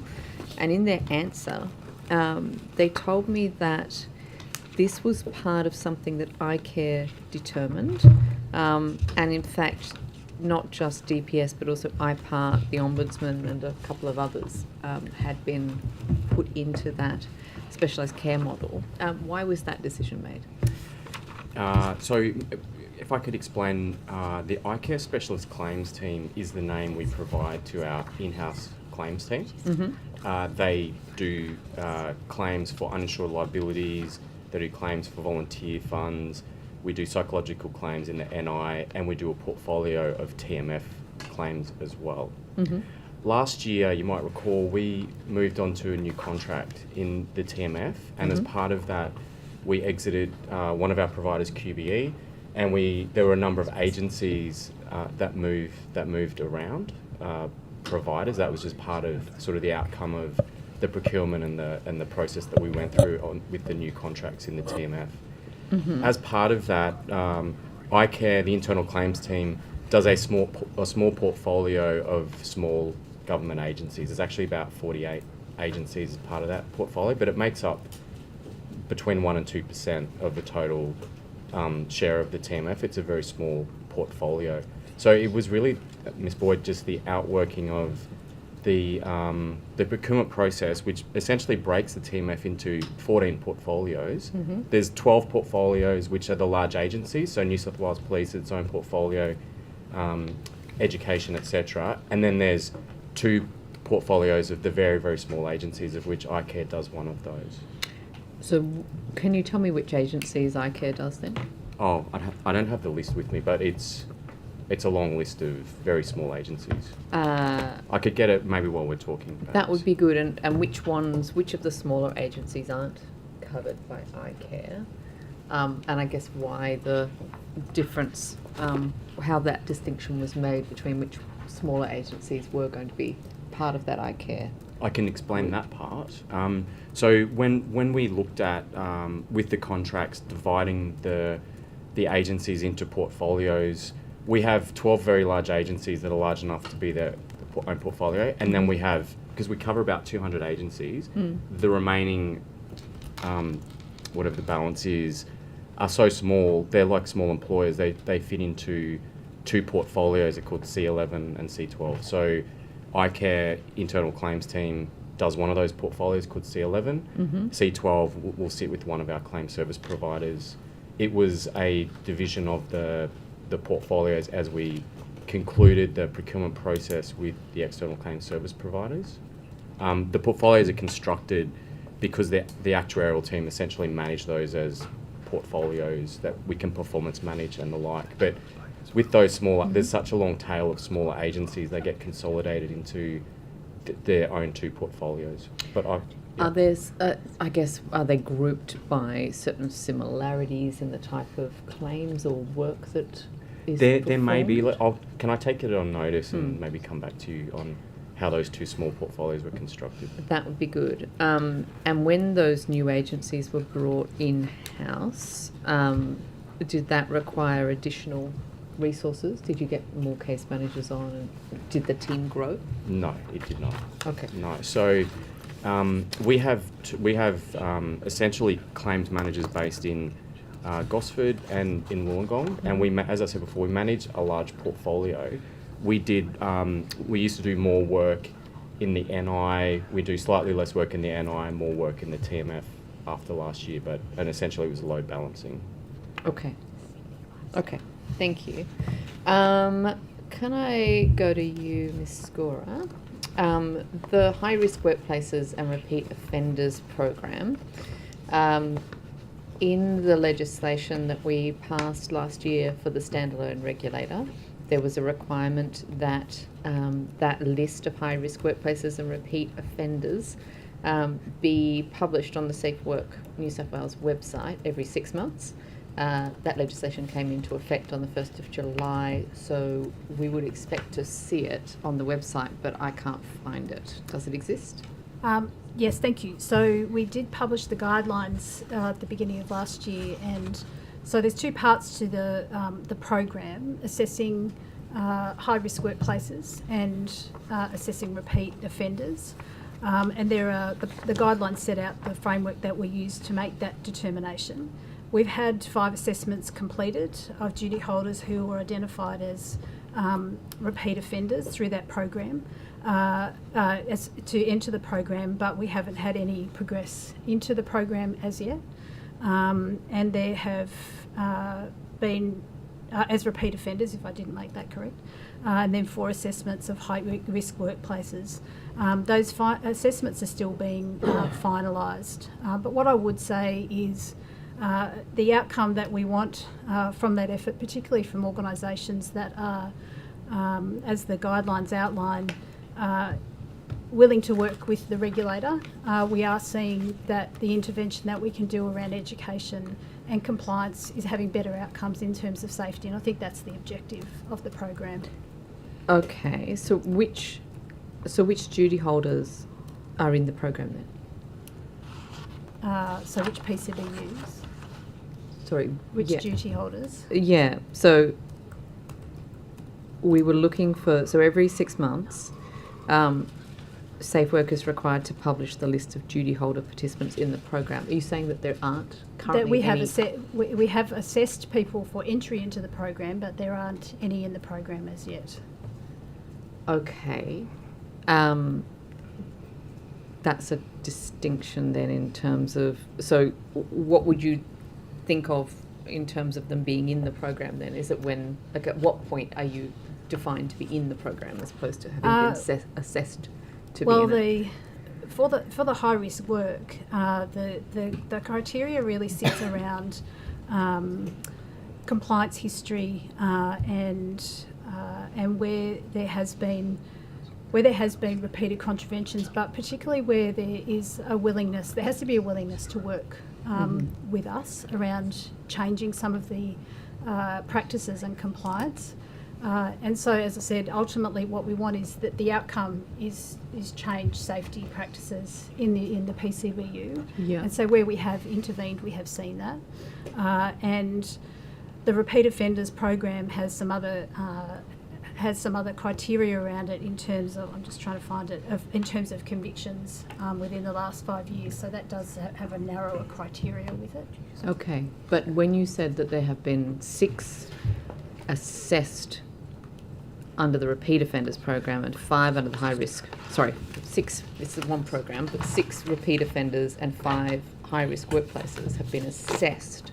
to What's the go difference into the between being program. assessed and then being in the program? At what, like, is there, now that they've been assessed, is there a chance they won't go into the program? Yes, that's right. Okay, and on what basis? Because what the program is about is then a more concentrated period of compliance if there isn't rectification of those issues. So obviously we as the regulators see that a PCBU may be on a trajectory through our own data, RFS, that sort of thing, and the compliance history. We then make an assessment that they meet the initial criteria, but through that process they're changing their practices. That means they don't have to go into that more concerted program of work. Okay, so I think that's perhaps a different interpretation of what it means to be in the program as what we were expecting.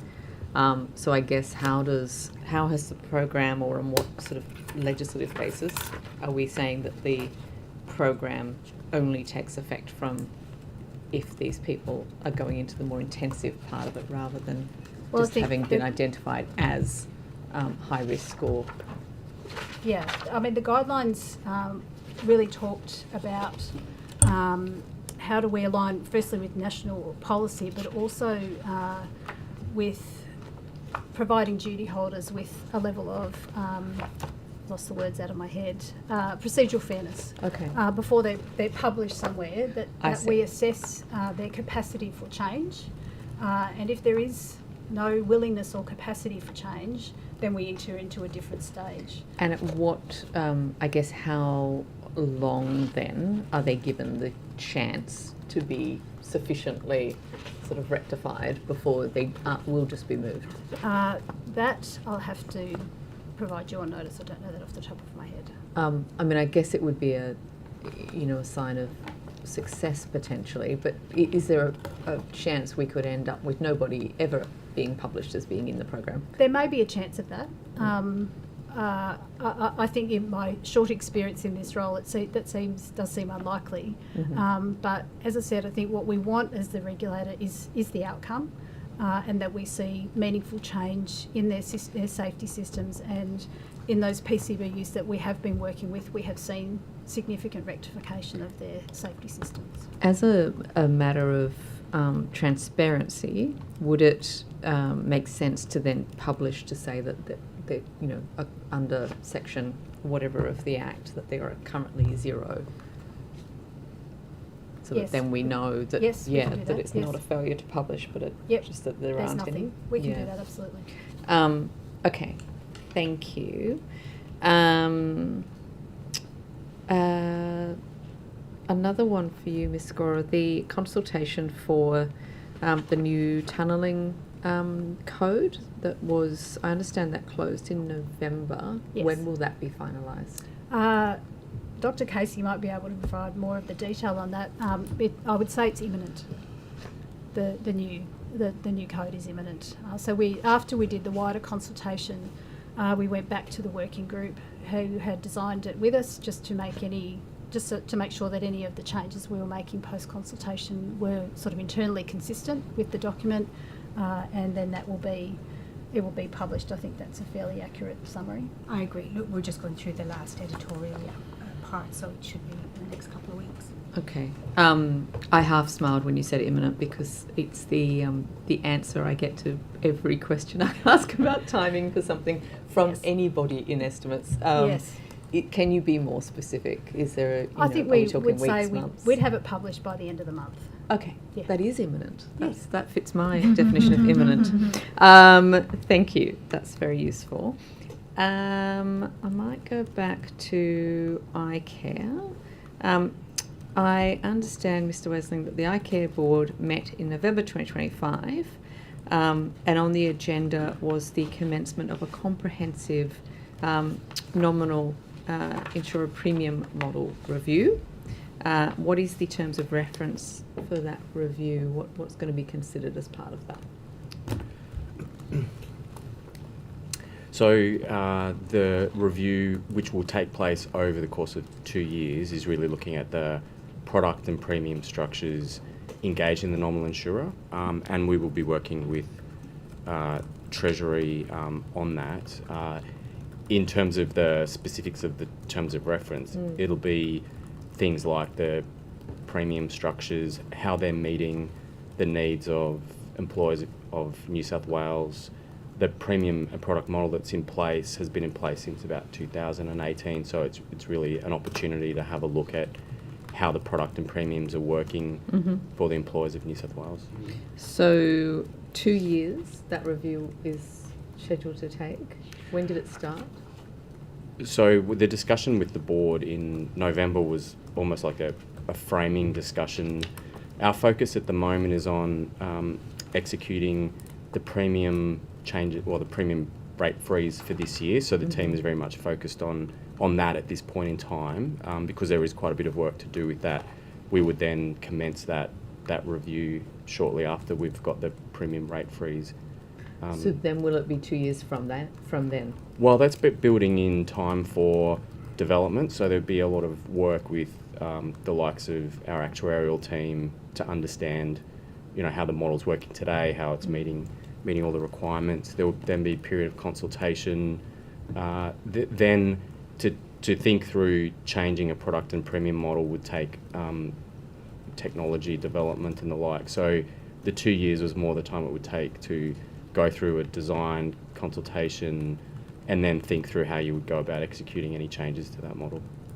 Okay. And you said before that Treasury were involved? So we will be working with Treasury to look at the premium product models, yes. And what role does Treasury have in setting the nominal insurer premium structure? Well,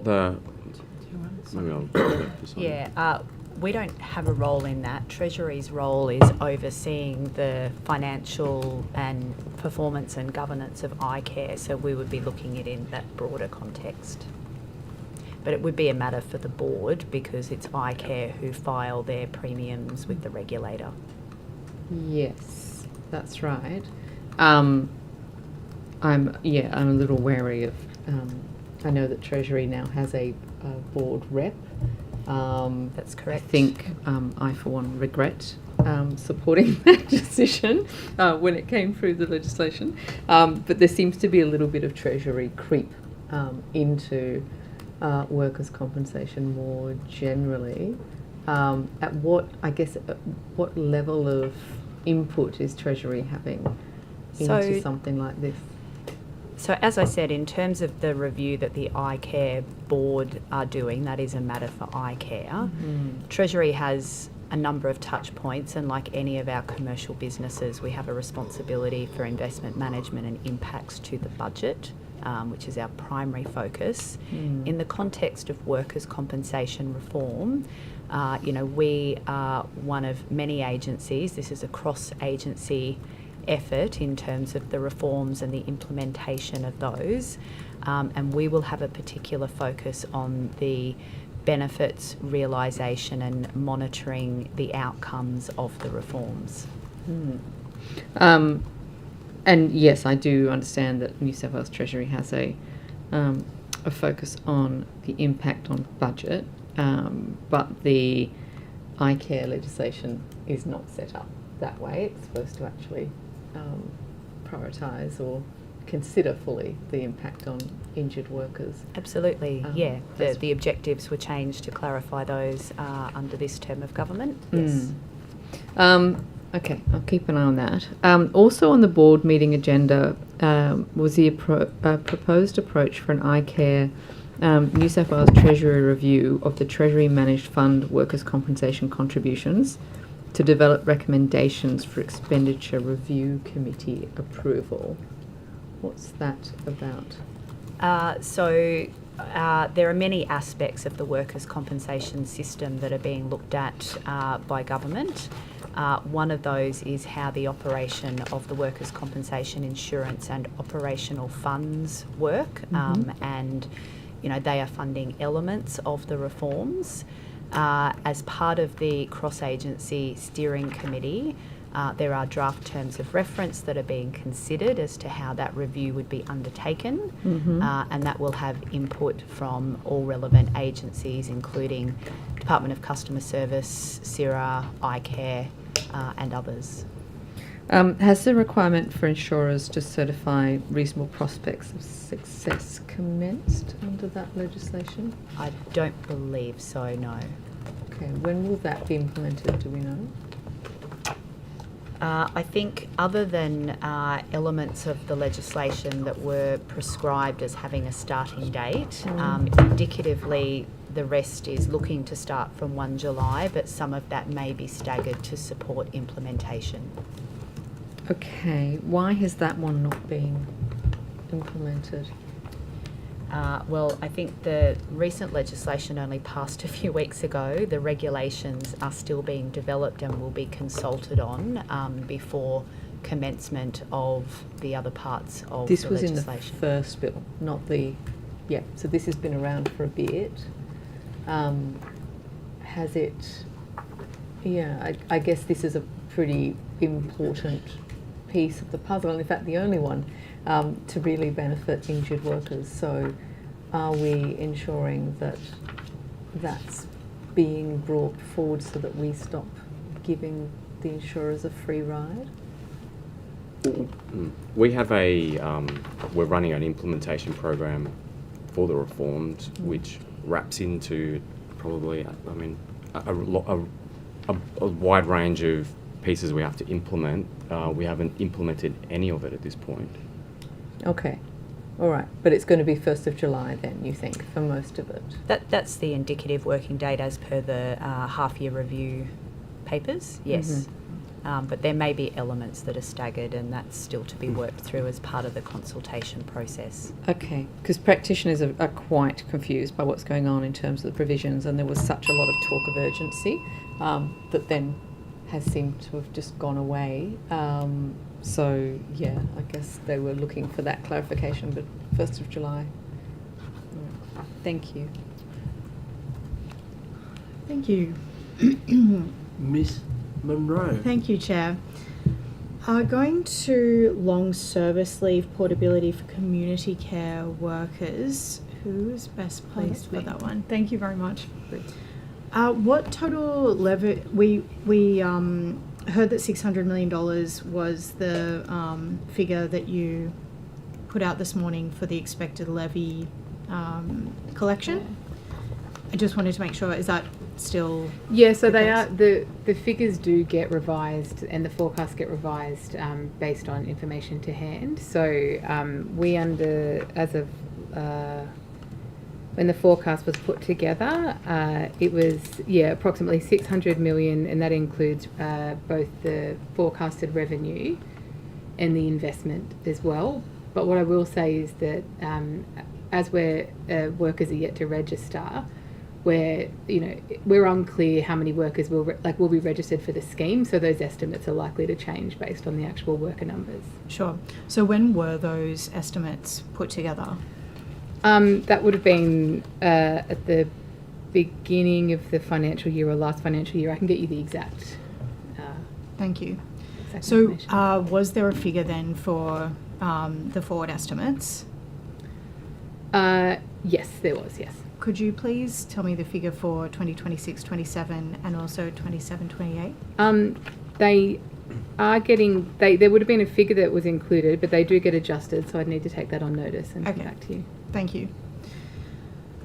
And when we're talking about the levy rate, what actually underpins the decision to get the levy rate to 1.7%?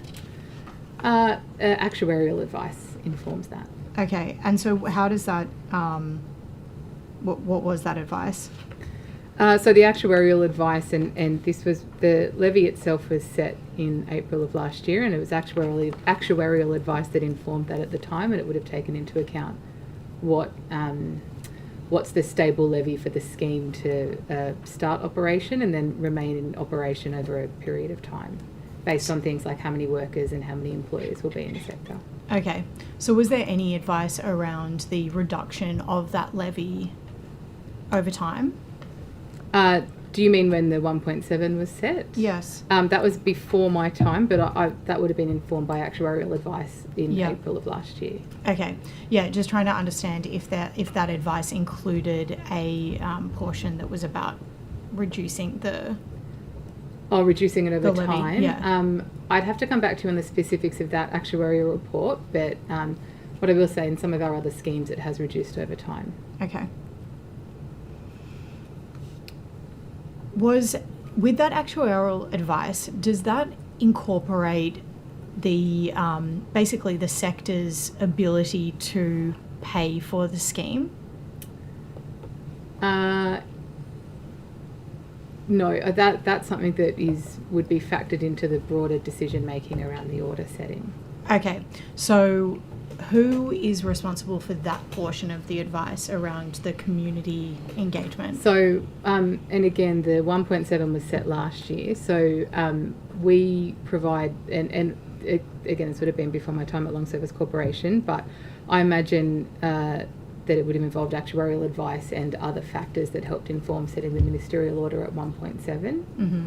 So is that answer then to say that it's your department that is engaging with the sector to provide a brief, for example, that then goes to the minister, and the minister then takes all that information into consideration? Yeah, that's correct. So we provide advice to the minister quite regularly on the policy settings and things like that, and that's informed not just by actuarial advice, but also feedback from our peak bodies and peak partners that we work with. Okay. Has the Long Service Leave Corporation prepared an options paper for how to improve the implementation of the scheme, and what options have been provided to the Minister? We do provide, like I personally provide, and my team provide advice to the Minister quite often on options around the policy and the scheme and all the settings surrounding it. Okay, so was there a specific options paper that was provided on this particular issue? We've provided a few different scenarios and options on the policy settings. Okay, and what were those options that were provided? I'm afraid I couldn't talk to that in detail. Why not? I'd probably need to take it on notice and come back to you. Okay. Would this include Treasury or another source providing seed funding so that the levy can be incrementally implemented? Point of order. I think the witness has indicated that she's going to take the question on notice, and I think that question that's just been asked is an interesting way of sort of going around and sort of unpicking what the witness said. So I think the answer by the witness is that to be taken on notice. Well, to the point of order. To the point of order. While the witness may have indicated that they will take the question on notice, it's a separate question, and also it could potentially inform a response to a question on notice as well. Yes, I don't uphold the point of order. I do concur with the Honourable Scott Farlow that I think it's seeking elucidation of information, so happy for it to stand. I'm not aware of any Treasury seed funding being included in anything. Okay. Is there an option to reduce the levy? We've put a range of different options to Minister Cotsis. Okay. Are you aware of whether the government has allocated any additional funding to offset the levy for organisations who are delivering government-funded services? I'm not aware of that, no. I know that in a Commonwealth context and interjurisdictionally there's different provisions for disability service providers as part of NDIS, but it would be a question for government around any New South Wales. Okay. And how many employers have registered under the scheme to date? So we've had just over 2,200 employers, but that's registering, and then 106 of those have registrations that have not yet been approved. Okay. And do you have an estimate of a proportion of eligible employers who haven't yet registered? No, so the data that we work with is very much informed by the sector. So we do have a list of employers that we think may be eligible that are not yet registered, and that list was, through a couple of hundred. It was about a few hundred a few weeks ago, which we now know is down to just over 100. Okay. And have any organisations actually been given an exemption from paying the levy? No. Okay. Have any organisations applied in any way to have an exemption or a reduction? Not that I know of.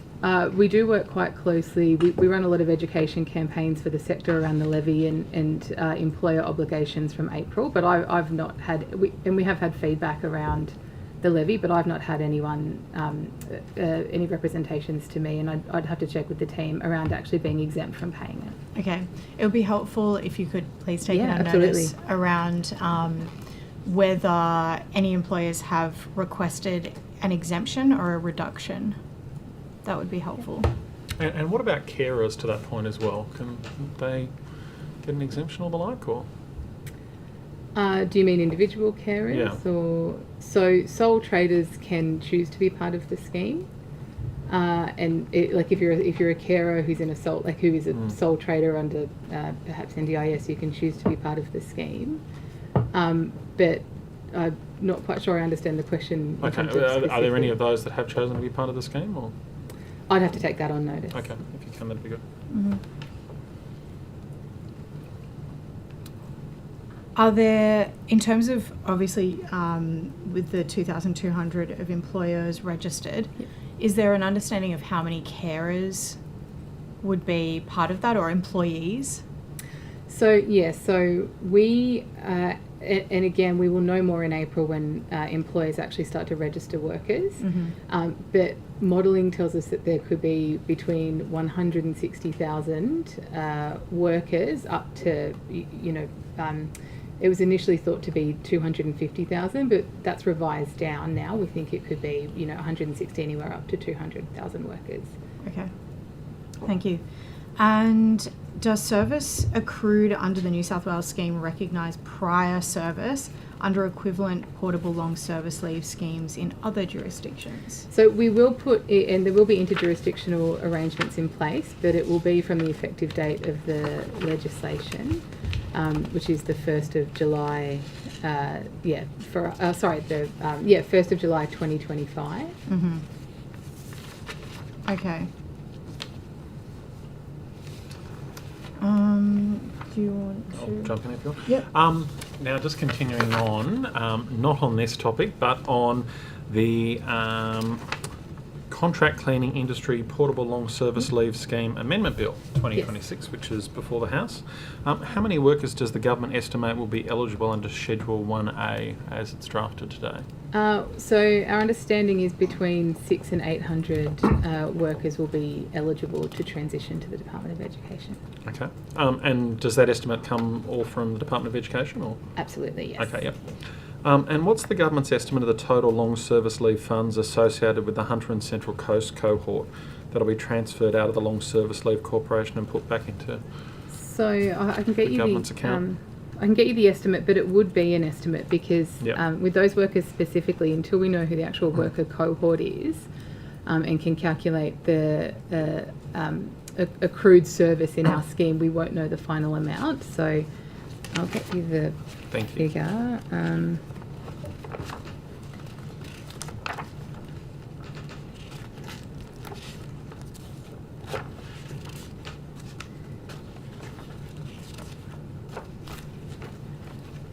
From memory, not that you need it from memory, but it was up to 5 million.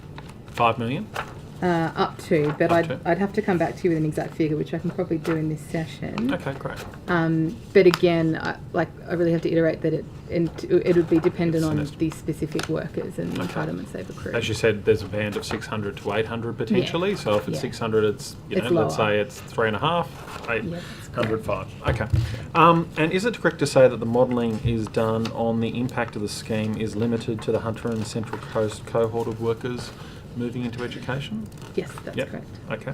And Section 114C brackets 3 allows the Minister to amend Schedule 1A by order published on the New South Wales legislation website, including to specify additional classes of worker. Is that the case? That's the case if it's in the legislation. Yep. Okay. Does this mean that the dollar value that may be removed is higher than estimates and depends on the total number of government cleaners that are insourced? So there would be two separate things. So the estimates that we have are with respect to that Hunter cohort specifically. Any higher amount would be subject to a decision of government to actually increase the cohort or expand the scope of the change. Okay. Have you been receiving any concerns at all from stakeholders with respect to these changes as proposed at the moment? They're really Department of Education changes that we've supported. We've briefed our the kind of peak agencies that we work with in the sector on the changes. I don't have any specific feedback of concern. Now, will the funds be held in respect of community care workers be separated out from the funds that are held for cleaners, or will they all be held in the same fund? So they are three separate funds. Okay. So those three separate funds are one for the community care workers, and one for the cleaners. And is it correct that there will be a return rate of 11% with that fund for the last calendar year? For contract cleaning? Yeah.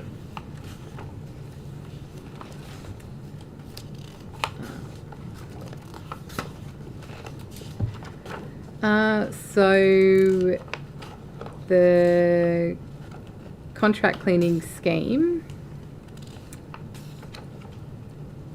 I've got here, it's funded at 118% of liabilities as at 30 June 2024. Okay, thank you. Now, can the scheme be extended beyond the Hunter and Central Coast workers? That would be a decision for government. Okay. But under the current legislative arrangements, it would be limited or not? It would be limited unless, as you mentioned earlier, the Minister makes invokes that provision around the actual type of workers. Okay, thank you very much.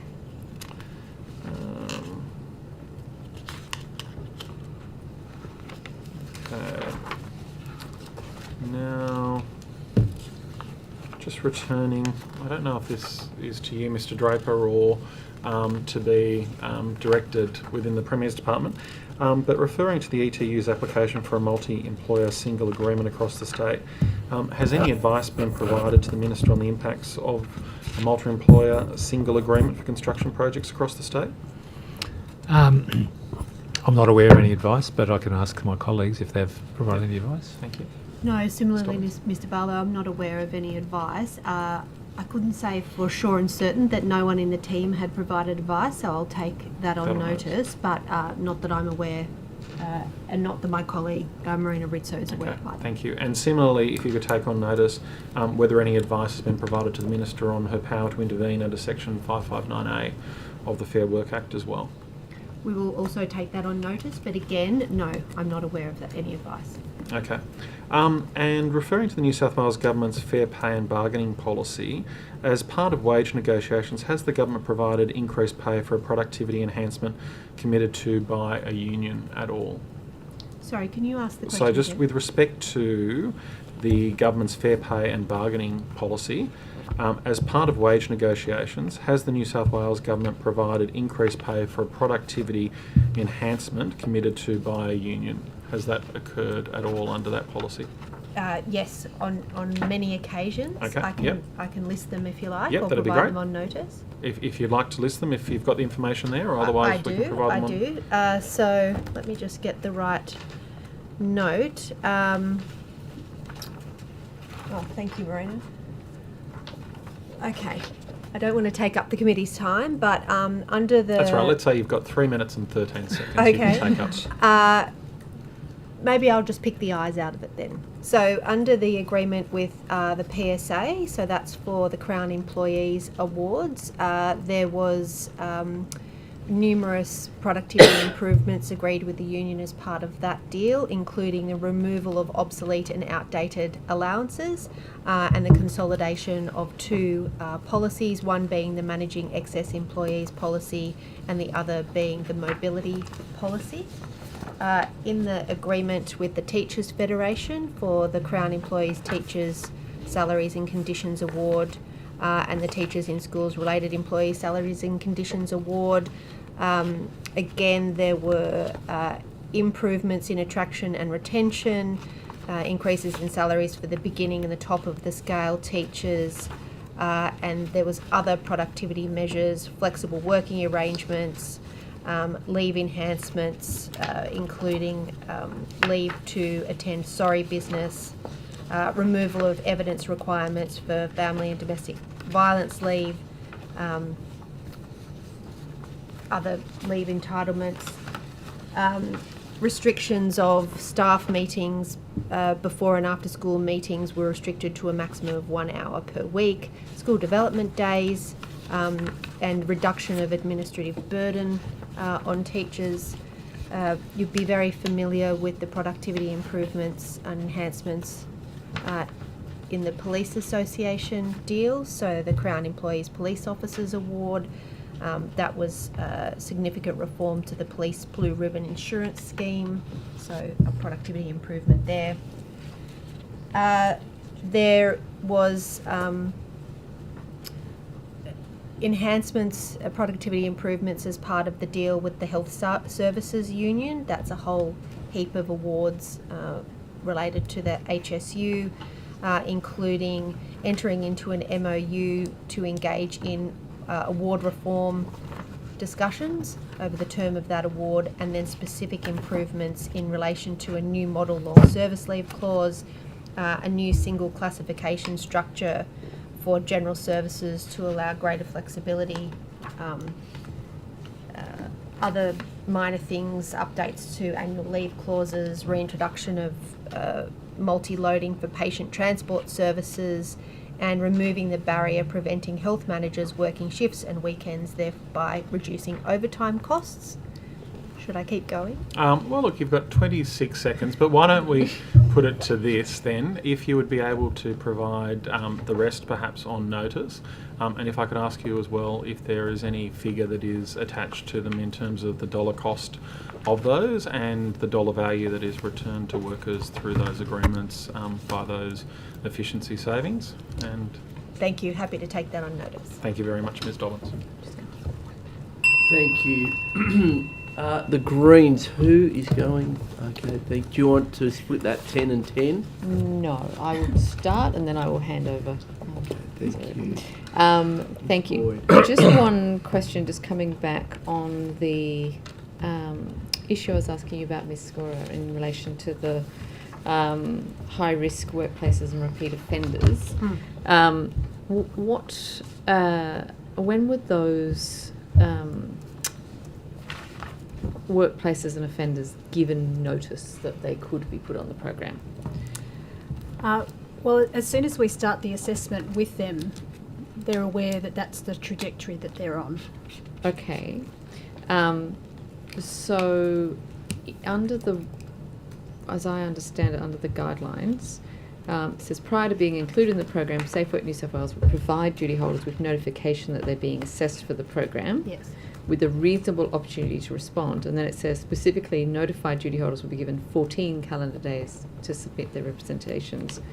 And then there will be an assessment completed. So I guess the question is, when were they first notified and have they all come back already with their information? Yes, that's right. So we've assessed the number that I said, which was five repeat offenders and 4 high-risk workplace participants. Yeah. And they've been through that assessment, but they didn't progress to be part of the program. So they were able to demonstrate in that time that all of them. So that's why there's no one on this. So Correct. none of that 5 or the 6 are going to end up on the program. The program, that's right. And there's no one else on the program. At this stage. Okay. Thank you. I'll hand over to my colleague. Okay, thank you. Commissioner, I'll go to you again just now that we've just got a bit more time.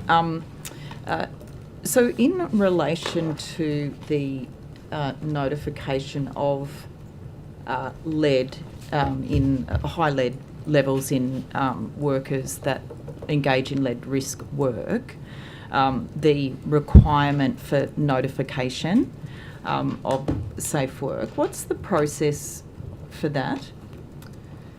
So what I understand it to be, and will correct me if I haven't got this right, is that that the process is about identifying where there is lead risk work and when it is likely to cause blood levels that are of a certain level for women who are of reproductive capacity and another level for other workers. And those levels trigger a notification to us that they have reached those levels or breached those levels, if you like. And then we make a further assessment about the implementation of the risk controls and make sure that appropriate health monitoring has occurred. Okay, and where is the... So I'm assuming there's a database where these notifications are kept? It would be our system, our WSMS system. Does Safe Work have a particular unit dedicated to dealing with lead risk work? Is that how it works, or not quite? Not that I'm aware of. Dr. Casey might correct me as I'm talking, but no, not that I'm aware of. It is managed through our specialist harm prevention area, and so that's they manage those notifications, which they do on a number of these sort of specialist areas, as well as the relationship that you mentioned earlier with New South Wales Health and the resources regulator. So, for example, with say dust diseases, that can also occur in obviously different mining environments. Do you have is there a dedicated kind of unit for dust diseases, or is it the same that you've just mentioned? We have a dedicated unit for dust, specifically for dust diseases, given the volume, and that has a connection to the work we have with the register as well. Okay.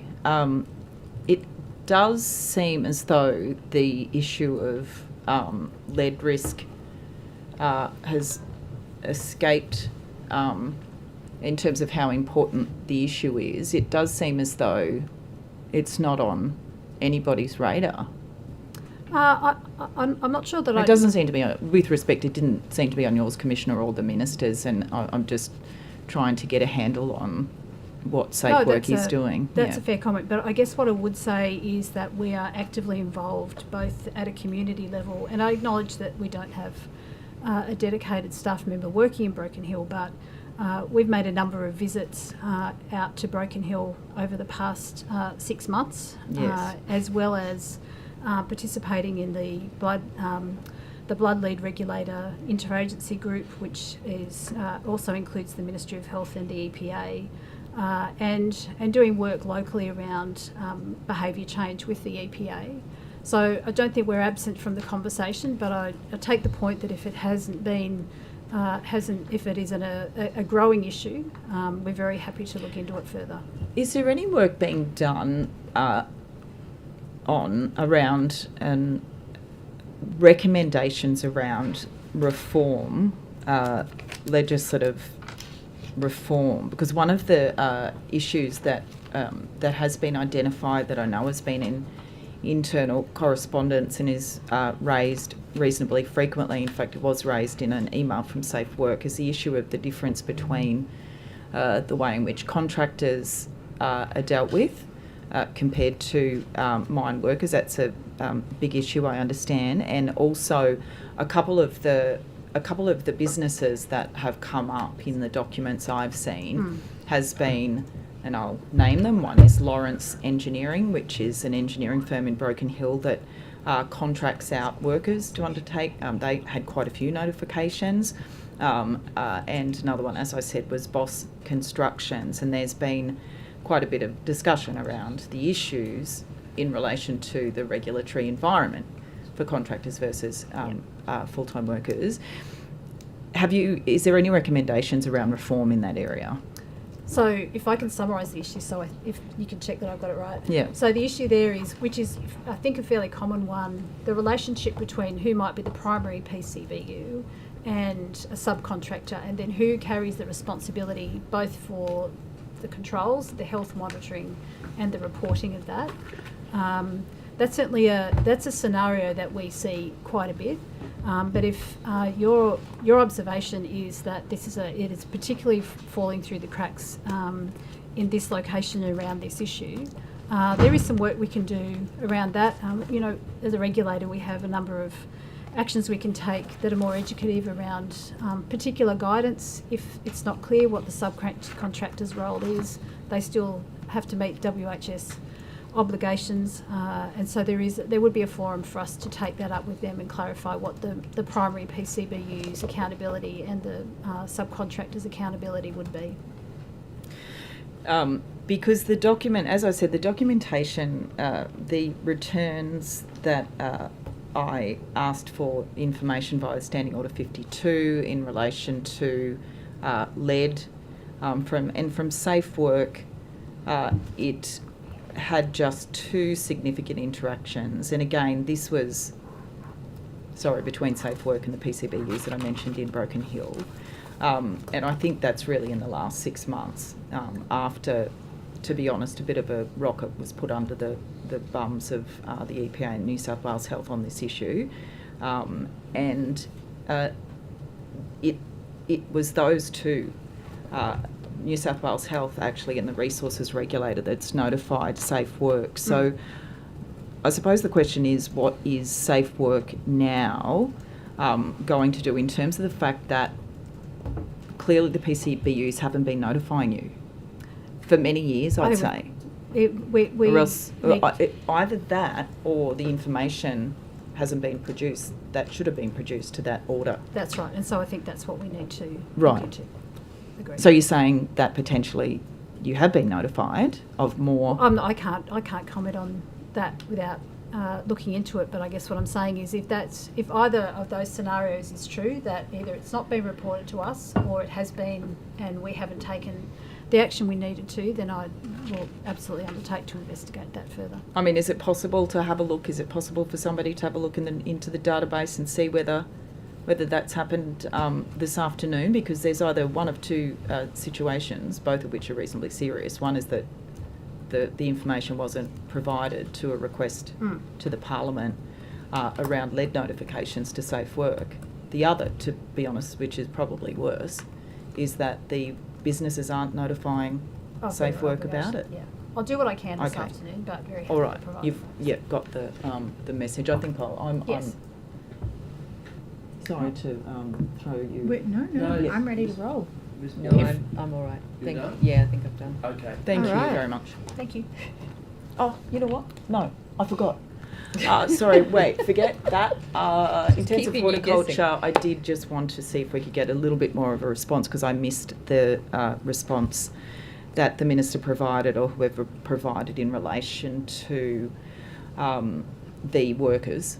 And so I have had a number of people on the Mid-North Coast talk to me about their concerns in relation to what's happening with workers on particularly blueberry farms, but berries, raspberries, other intensive horticulture farms. It is, in their words, rife. Workers all packed into houses, having to pay $140 a week rent when there's about 22 of them or something in the one house.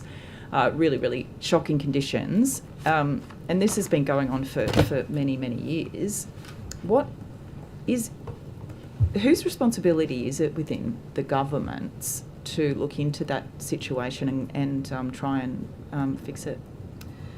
Any labour hire company falls under the Work Health and Safety Act, regardless of whether they're the nature of how the workers are engaged. What I would say to that, and I think the Minister spoke, and I'm sure you'd be aware about the complexity of the operating environment for labour hire and how workers are engaged and what they're prepared to, the conditions they're unfortunately prepared to work under. The things that the Minister mentioned earlier today that we are working on is we have done a lot of work around a labour hire toolkit, so that labour hire companies in particular have a pretty clear understanding about what their obligations are, how they should consult with their workers and how they should manage risks. We have a MOU that we're developing with Australia Border Force, which we think will give us a better idea of intelligence of where workers are coming in from and where they're going to in the state and the kind of work that they're doing. We also have a migrant worker centre that is starting to look across the state and hearing some of those stories. And we have the code of practice that the Minister mentioned earlier that is underway. Can I ask if you are one of the labour hire companies, or indeed one of the farmers that are engaging the labour hire companies for their farm workers who clearly know the conditions and the situation that these workers are in, what do they have to be fearful of in terms of this government? Like what can happen to them? Like, people are saying, how can, everyone knows it's going on and no one's doing anything to stop it. So, Safe Work can issue various guidelines and everything else, but what about enforcement? What about the blitzes, the crackdowns? Yeah. Why isn't that happening more frequently or at all? So I guess what I'd say, and it is partly in relation to Ms Boyd's question earlier as well, the second half of, from September last year to today, we've conducted 34 proactive compliance visits that are particularly around in agriculture and with a focus on accommodation amenities for seasonal workers. Is this across the state? Across the state, Yep. yes. And over the next couple of months we will be doing further proactive visits. Obviously we focus on other things. We want to make sure the plant machinery that's safe, for example, that workers know how to use it. But we do focus on accommodation and amenities. And so a lot of our work, that MOU that I mentioned, a lot of the training comes out of the intelligence we gather from those. But we are an intelligence-driven agency, and so if we don't know that there's something going on, it might be that people sort of know it but don't tell us. We want to hear about it. And so we will do those proactive compliance blitzes, absolutely. But we also will respond if we know that something's going on. So I'm always very happy to hear about that. Yeah. So just because there's 34 compliance checks across all of agriculture in all of New South Wales in 1 year. So you're visiting less than one farm a week. No, that is 34. That's proactive visits. That's not responsive visits. Yeah, so Yes, 34, yes. less than one a week. That's just proactive visits, yes. Yep. And so we might go to a particular location for a week and do a particular focus. Inspectors will go visit numerous farms, and then they might have a range of education. But then that goes alongside all of the requests for service, which are in the thousands. That mean they're still out on farms doing responding to requests for service, or that we've got intelligence and we go and respond to that. So this is just our proactive work. And what are, in terms of penalties for or shutting down either the labour hire firms and or the farmers engaging them, what has that looked like in terms of the track record there? That I would have to take on notice in terms of the specifics. And that would be a range mostly around improvement notices or further changes that we want them to make to their safety systems, that sort of thing. Yeah, and I've also heard examples of on some of the big berry farms in Bonville, in the near Coffs Harbour inland. For example, when the inspectors arrive, one of the neighbours just sees the workers fleeing back into the hills. Yeah, I'm sure you've heard that many times. Thank you, that's all for me. So how many, sorry, can I just ask, how many prosecutions then? So 34 visits? I'm not able to get the. I don't think we have any specific, certainly not that have concluded, specific prosecutions following. Has Safe Work picked up chemical handling as an issue in the horticulture sector, particularly blueberries and raspberries on the mid-north coast? I couldn't say particularly about... And the exposure of chemicals? Workers to chemicals in those sectors? I couldn't say particularly about those sectors, but absolutely in horticulture and some of those proactive visits, as well as the request for service, would be about how a chemical stored, how workers trained in their use, how is exposure managed, what controls are in place, all that sort. Absolutely. Thank you. That's all from me. Thank you. All right, Ms. Munro. Thank you, Chair. On to some questions about the union and HSR engagement team. Just to clarify, does Safe Work maintain an established or any established union escalation pathway directly to this team, which is separate to the public 131050 number? No. No. Okay. They're a stakeholder engagement unit. Okay. So. And, I mean, separate to the union and HSR engagement team, is there any union-specific pathway that is separate to a public pathway that any individual or employer can contact? The only nuanced pathway, is, as I mentioned before, which can be accessed by a PCBU or an entry permit holder, which is a union, is if there is just dispute. Yeah. And so we triage those differently because that's not necessarily an immediate risk to a worker. It's about us resolving dispute. But the PCBU or the entry permit holder can request our assistance to resolve those disputes. But that's the only distinct pathway from our regular triage process for requests for service. There's no difference. There's no distinction made in that process between a entry permit holder or a PCBU asking us for our assistance. Okay, thank you.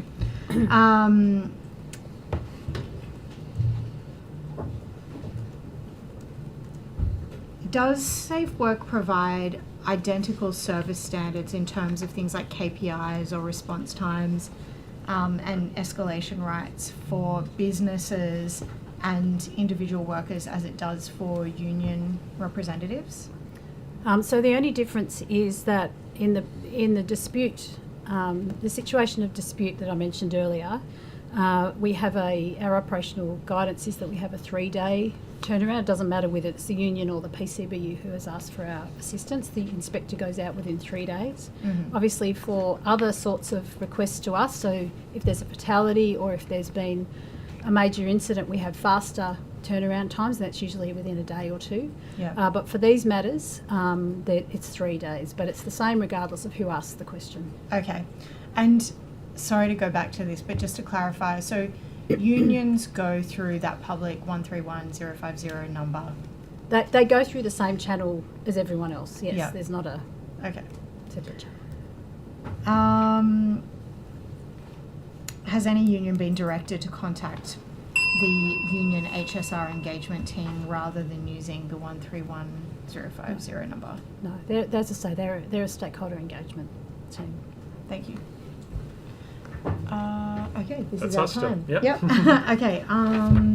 So just on that, so what does the stakeholder engagement team do? What's their role? Well, I mean, primarily they focus on the relationship with HSRs across industry. They're, as you'd appreciate, a really important part of work health and safety on work sites. And so that's the primary relationship, but obviously there's a relationship there with unions. And I guess what I'd say is part of the reset for Safe Work New South Wales going back and into the restructure that was done at the end of 2024 was that our relationship with the unions in general was quite poor. And so I think we've done some work to make sure that that's on track in a healthy way. Obviously unions play an important part in work health and safety, as do HSRs, as do PCBUs and industry. So for us, it's really how do we have the right balance of engagement with unions and businesses. And so that team plays a part in that, as do my executive team and directors, as do I, in how we manage those relationships. So Ms. Shora, that team was set up and established after the 2024 restructure, was it? Or? That's my understanding, yes. Yep. Dr. Casey, and the staffing for that team, were they all new hires or were they relocated from other parts of the agency?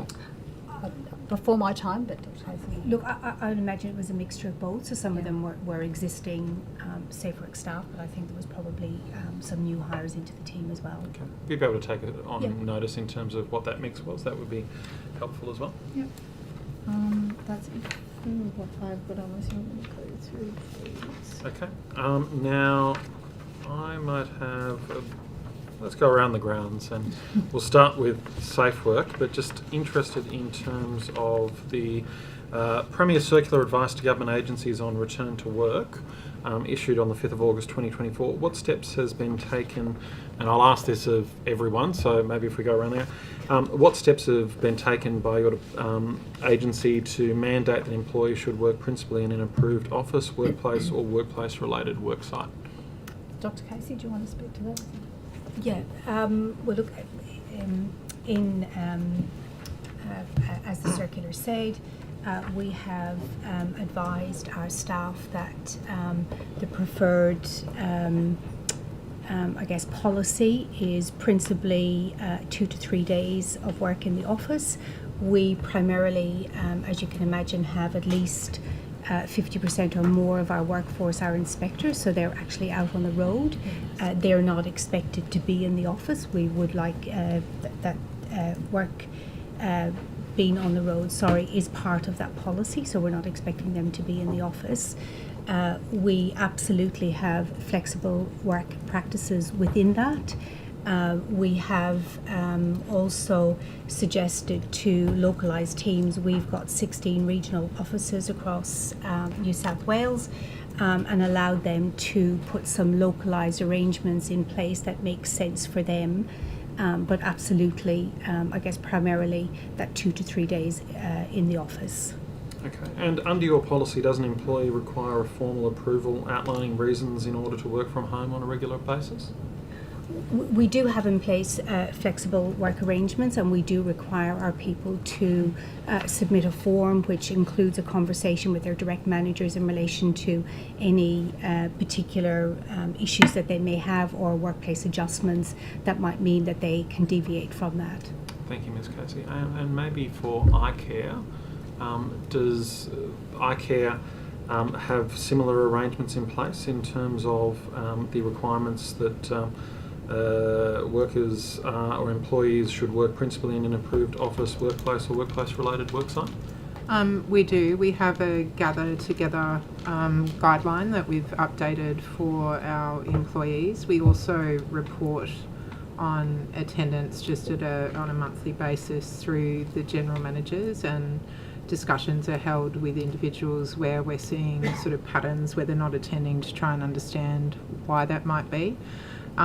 We also have flexible working arrangements, so by arrangement with individual managers, and then it can be escalated up further through to the general manager if there are specific issues about someone coming into the office. Okay, thank you. And does, under your policy as well, do you require a formal approval outlining reasons in order to work from home on a regular basis?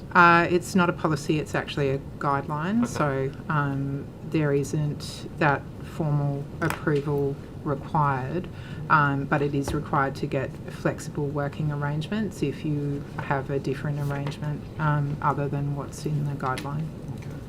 Thank you. And then I might ask Ms. Dobbins around what's the status of the implementation of the circular across New South Wales government departments? Is that something that you're tracking? Yes, so it is a Premier's department circular. All departments and agencies are expected to comply with that circular. We don't get them to formally report to the Premier's department on compliance with that circular. It's just an expectation. However, I am aware that it's not completely implemented yet in Transport for New South Wales, because there is a live industrial matter and there's an agreement as part of the conciliation in that matter to pause full implementation of the circular while that's worked through with the assistance of the Commission. But every other department and agency is compliant, yes. Okay, thank you very much, Ms. Dobbins. Okay. Do you want to go through this? Okay. So on the portable long service leave scheme, how many workers does the government estimate will be eligible under Schedule 1A as drafted today? Do you mean for the community services industry scheme? Yeah, no, we've asked those ones. Yeah, we've asked those. Yep, Okay, yep. sorry. That's all right. Let's go to then referring to the ETU application. No, I think Do you we wanna do have that? done that Okay, as well. sorry. I might turn now to some further questions with respect to the Digital Work Systems Bill for Safe Work New South Wales. So when was work first commenced within Safe Work New South Wales on reforms relating to digital work systems and the preparation of that bill? So we obviously became aware of the proposed amendments in the middle of the year when they were proposed as part of the workers' compensation. So that work wasn't initiated in Safe Work? That wasn't initiated in Safe Work, no. And then we were asked later in the year for advice on how to progress that. Okay, so after the bill was introduced, you were asked for advice on it? What we were asked as it was going through the process for government to make its decision. Okay, so when were you first asked for advice on that bill then? We were first asked for advice in July about, and the source of our advice was really what is the data that supports which the Minister has spoken to earlier today. Okay. So this wasn't something that was identified as a regulatory gap from Safe Work's perspective that was needed to be addressed through legislation? What I would say is that it hadn't been an immediate issue, but what I would say is that certainly reviews that the Minister referred to, and in my conversations with PCBUs, it is certainly an emerging issue, absolutely, and we are seeing more and more of the use of digital work systems in different sorts of work allocation. So it was certainly an emerging issue. Okay. And with respect to the bill and its implementation, has there been consultation with Safe Work Australia in terms of the bill and its and if so, what advice did Safe Work Australia provide? I'm not aware of Safe Work Australia providing advice. I'm not sure that's their role. Certainly we made Safe Work Australia aware of, as good colleagues, aware of the legislation when it went into the Parliament. And was that on the initial bill or was that on the subsequent bill that was put to Parliament? Well, we made them aware as soon as it went in, whenever it went into the with the Workers' the Compensation Assembly, Bill? Yeah. No, when it went into the Assembly in November, we made them aware. So the second bill, effectively. Okay. And has the bill been discussed at and well, I guess now ACT at the Work Health and Safety Ministerial Council? You're aware of? Not that I'm aware of. No. Okay. And have there been any discussions from Safe Work with any other jurisdictions with respect to the bill and its operation? Not necessarily about the bill. I guess what I would say is that it is certainly these sorts of digital work systems are something that other regulators are very mindful of. And even if there isn't legislative change, there is certainly practice change that is starting to follow this. And as you may be aware, Safe Work Australia has other work underway that sits alongside this that looks at how are these sorts of work systems designed, which is much more their role. And that'll come in the next in the remainder of this year. But they will make determinations about what the regulatory role, what the legislative role might be for those design elements of these systems. Okay, thank you. And has Safe Work sought any advice in terms of the bill's harmony or otherwise with respect to the model law and whether the changes materially affect the operation of the model law? Not that I'm aware of, but what I would say is that the bill, the legislation provides for the capacity to review. We were aware, as you would be, that Safe Work Australia is doing a best practice review around model law and harmonisation because there have been many deviations from model law across the country and for very good reasons. And so they are doing a best practice review to look at how we can harmonise, and so we expected that there might be opportunity as they do those two pieces of work for us to reconsider, and so the legislation includes that capacity for review down the track. Okay, thank you, Ms. Shaw. And with respect to the bill, has Safe Work done any work in terms of looking at or modelling the cross-border compliance costs under the bill? No, certainly haven't done cross-border, asked the cross-border question. Now, the Minister was outlining before that, of course, there will be consultation when it comes to the guidelines under the bill. When will the draft guidelines be released? Have you got any? I couldn't give you a time frame for the guidelines, but certainly the consultation is about to commence. That correspondence is, if it's not gone out today, this week it's going out. So it's imminent. Yep. And imminent, how long absolutely. will that consultation run for? Well, it's probably hard to say, but I don't think that consultation doesn't usually take all that long. So it really depends on how we and when we arrive at a decision from that working group, which is what we expect we'll get to. Okay, so who sits on that working group? We haven't determined that yet. Okay. We're still in the early stages. Okay. And in terms of, as you were saying about the consultation going out, so to speak, who will that be going out to? Who are the stakeholders you've targeted? So a wide range of stakeholders across the business, small business community, across unions. There are many experts in digital work systems across the academic field, that's off the top of my head, but is there anyone where you want to add? The gig work. The gig, those sorts of PCBU. So it's been a very wide church that we have sought representation from. Okay. On notice, would you be able to provide us with a list of those who are being consulted on that? I'm sure we can do that, yes. Thank you, Ms. Shore.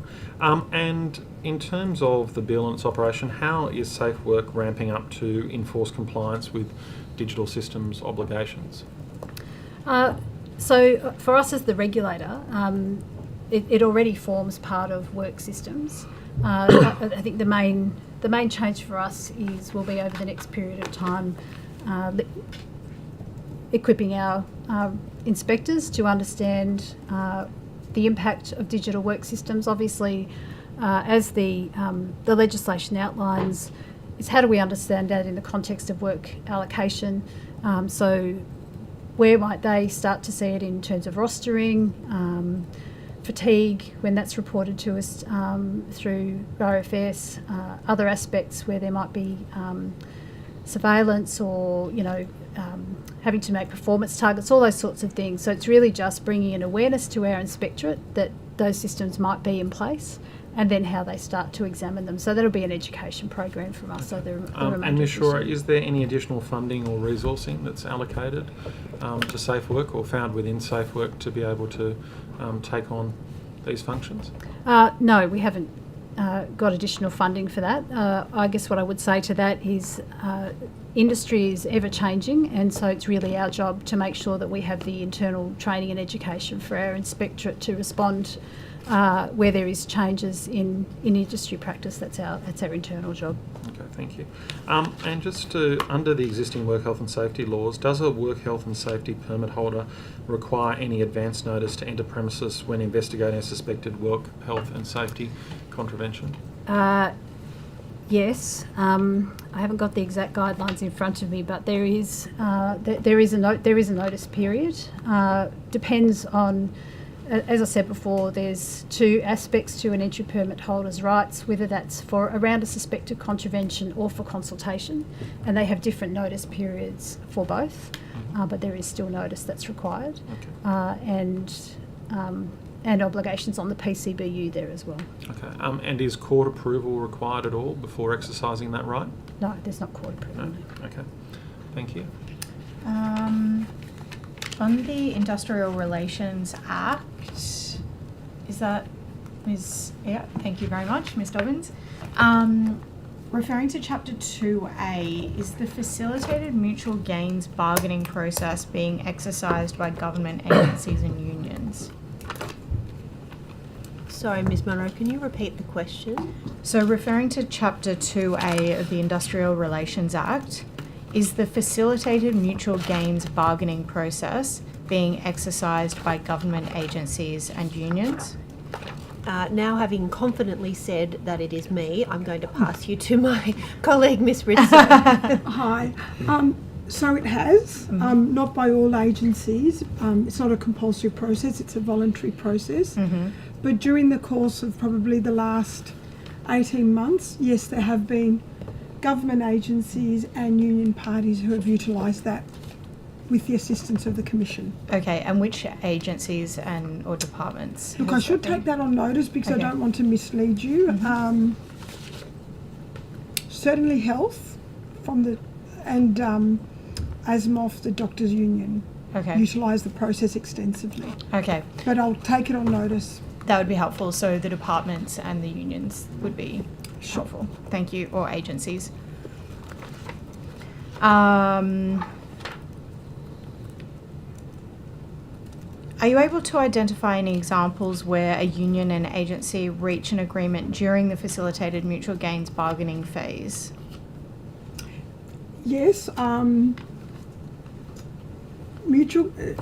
not necessarily just through the formal process of the Commission, but those matters that Ms. Dobbins took the committee through earlier, where those productivity and service efficiency reforms were reached, they were all through agreed and negotiated outcomes, akin to mutual gains bargaining. They were all negotiated outcomes. So I would refer to those, and I know that Ms. Dobbins has taken it on notice to provide a comprehensive list.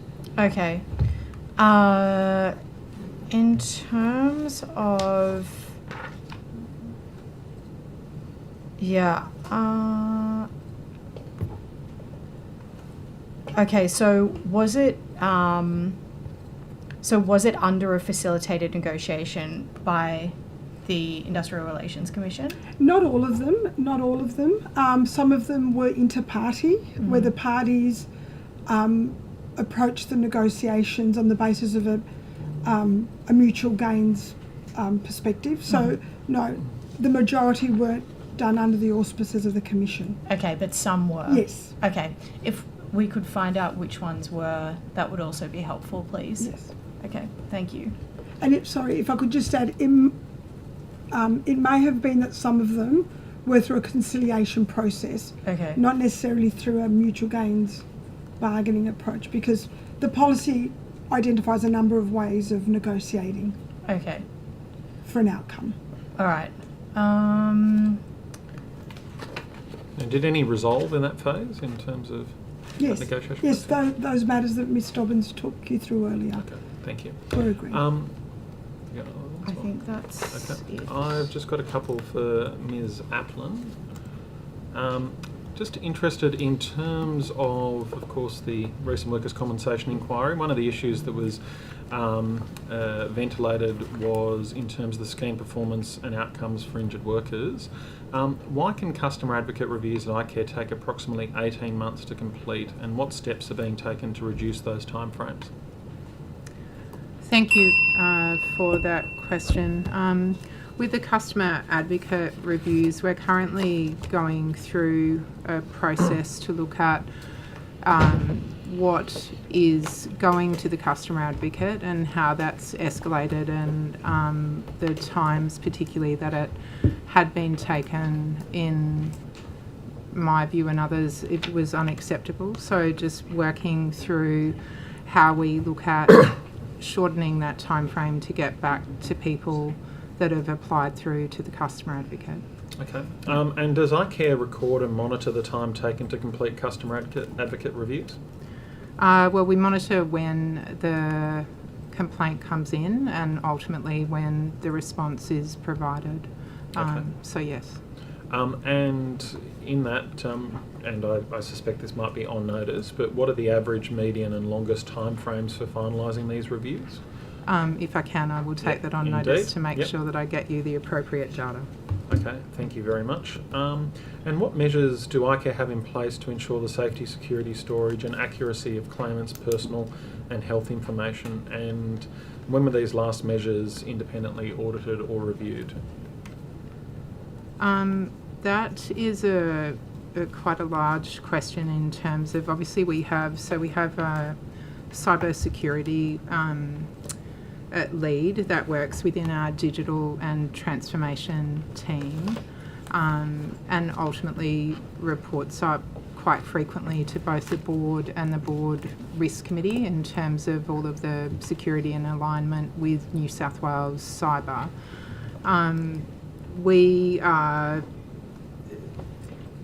We apply New South Wales cyber in terms of all of the policies about how we collect and then put security over that data. We have quite a few systems in terms of where that data is collected, but the one system that's our predominant system is the Guidewire system. And then our CSPs for the Treasury Managed Fund have two systems. In terms of auditing for that, I'd have to take on notice the specific audits because they've been audited both through our internal team but also through the audit office. So I could come back on notice with all of the different audits and how often they've been conducted over the period of time that you'd like to define. Thank you, Ms Applin. So perhaps over the last 3 financial years would Okay. be helpful to that. date. Mr. Wesling, is there anything, or Ms Johnson, that you'd like to add to that? Oh, the only other component to cybersecurity is the privacy, all of our privacy policies and safeguards as well. Thank you. And similarly, what auditing or quality assurance processes does iCare use to review independent medical examination reports? And are there any reports that have been identified as being non-compliant with the relevant guideline, let's say over those past 3 years as well? Yeah. I'd have to take that on notice. Yeah. Mr. Farlow, I'm just not sure. I'm not sure. Okay. And similarly, what oversight exists to ensure that allied health providers, including workplace rehabilitation providers, comply with the relevant guidelines of iCare and the standards that you expect? If I could take that on notice as well, Project. And how many formal complaints relating to iCare's claim management practices have been received in the past 3 years, and what actions were taken in response? I imagine another one to take on notice potentially. We do have details of the complaints, but Okay. specifically in terms of, can I just clarify, are you talking about iCare's own claims team or Yes. with the... iCare's own claims team, yeah. I think, Mr. Wesling, we might have to take that breakdown on notice as well. Yeah. Okay. Thank you.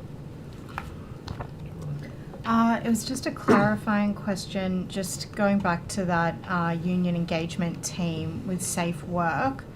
Is the work that they undertake basically generated by unions going through that 131050 line?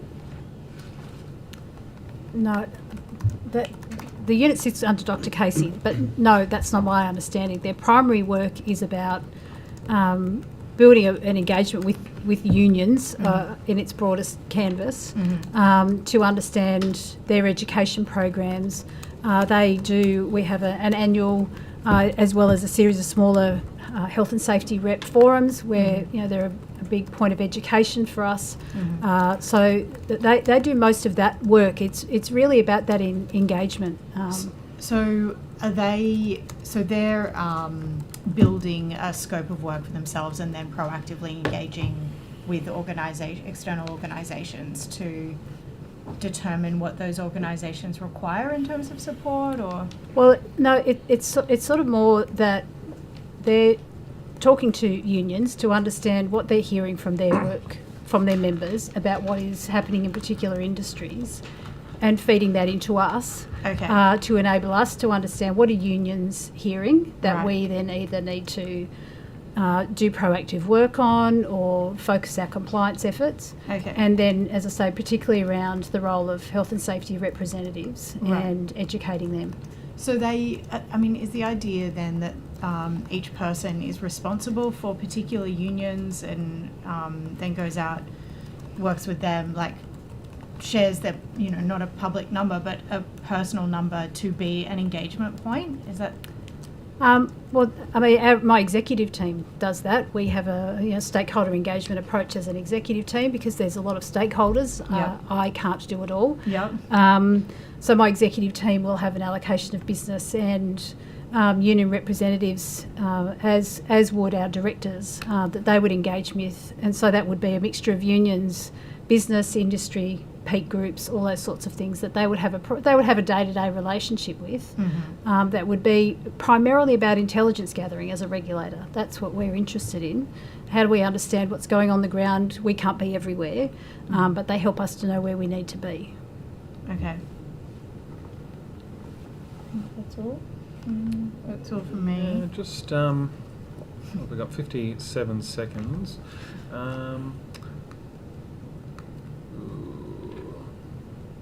Just in terms of, are there, for an alleged offence under Section 147 of the Workplace Health and Safety Act regarding alleged misrepresentation of entry permit holders, have there been any of these offences in recent years? I definitely have to take that on notice. Okay, thank you. Okay, All right. I think we're done. Thank you very much. Well, no questions from... You shouldn't be so presumptuous. In actual fact, it's not your question time. Oh, isn't it? No. Oh, well. So I was just stand testing. corrected. I've given myself away now. So have I. Well, thank you very much, everyone, for your evidence today. The Secretariat will be in contact in due course with any matters that were taken on notice, seeking answers and any supplementary questions. So again, thank you very much for your service to the people of New South Wales and turning up for this supplementary budget estimates hearing. You're free to go.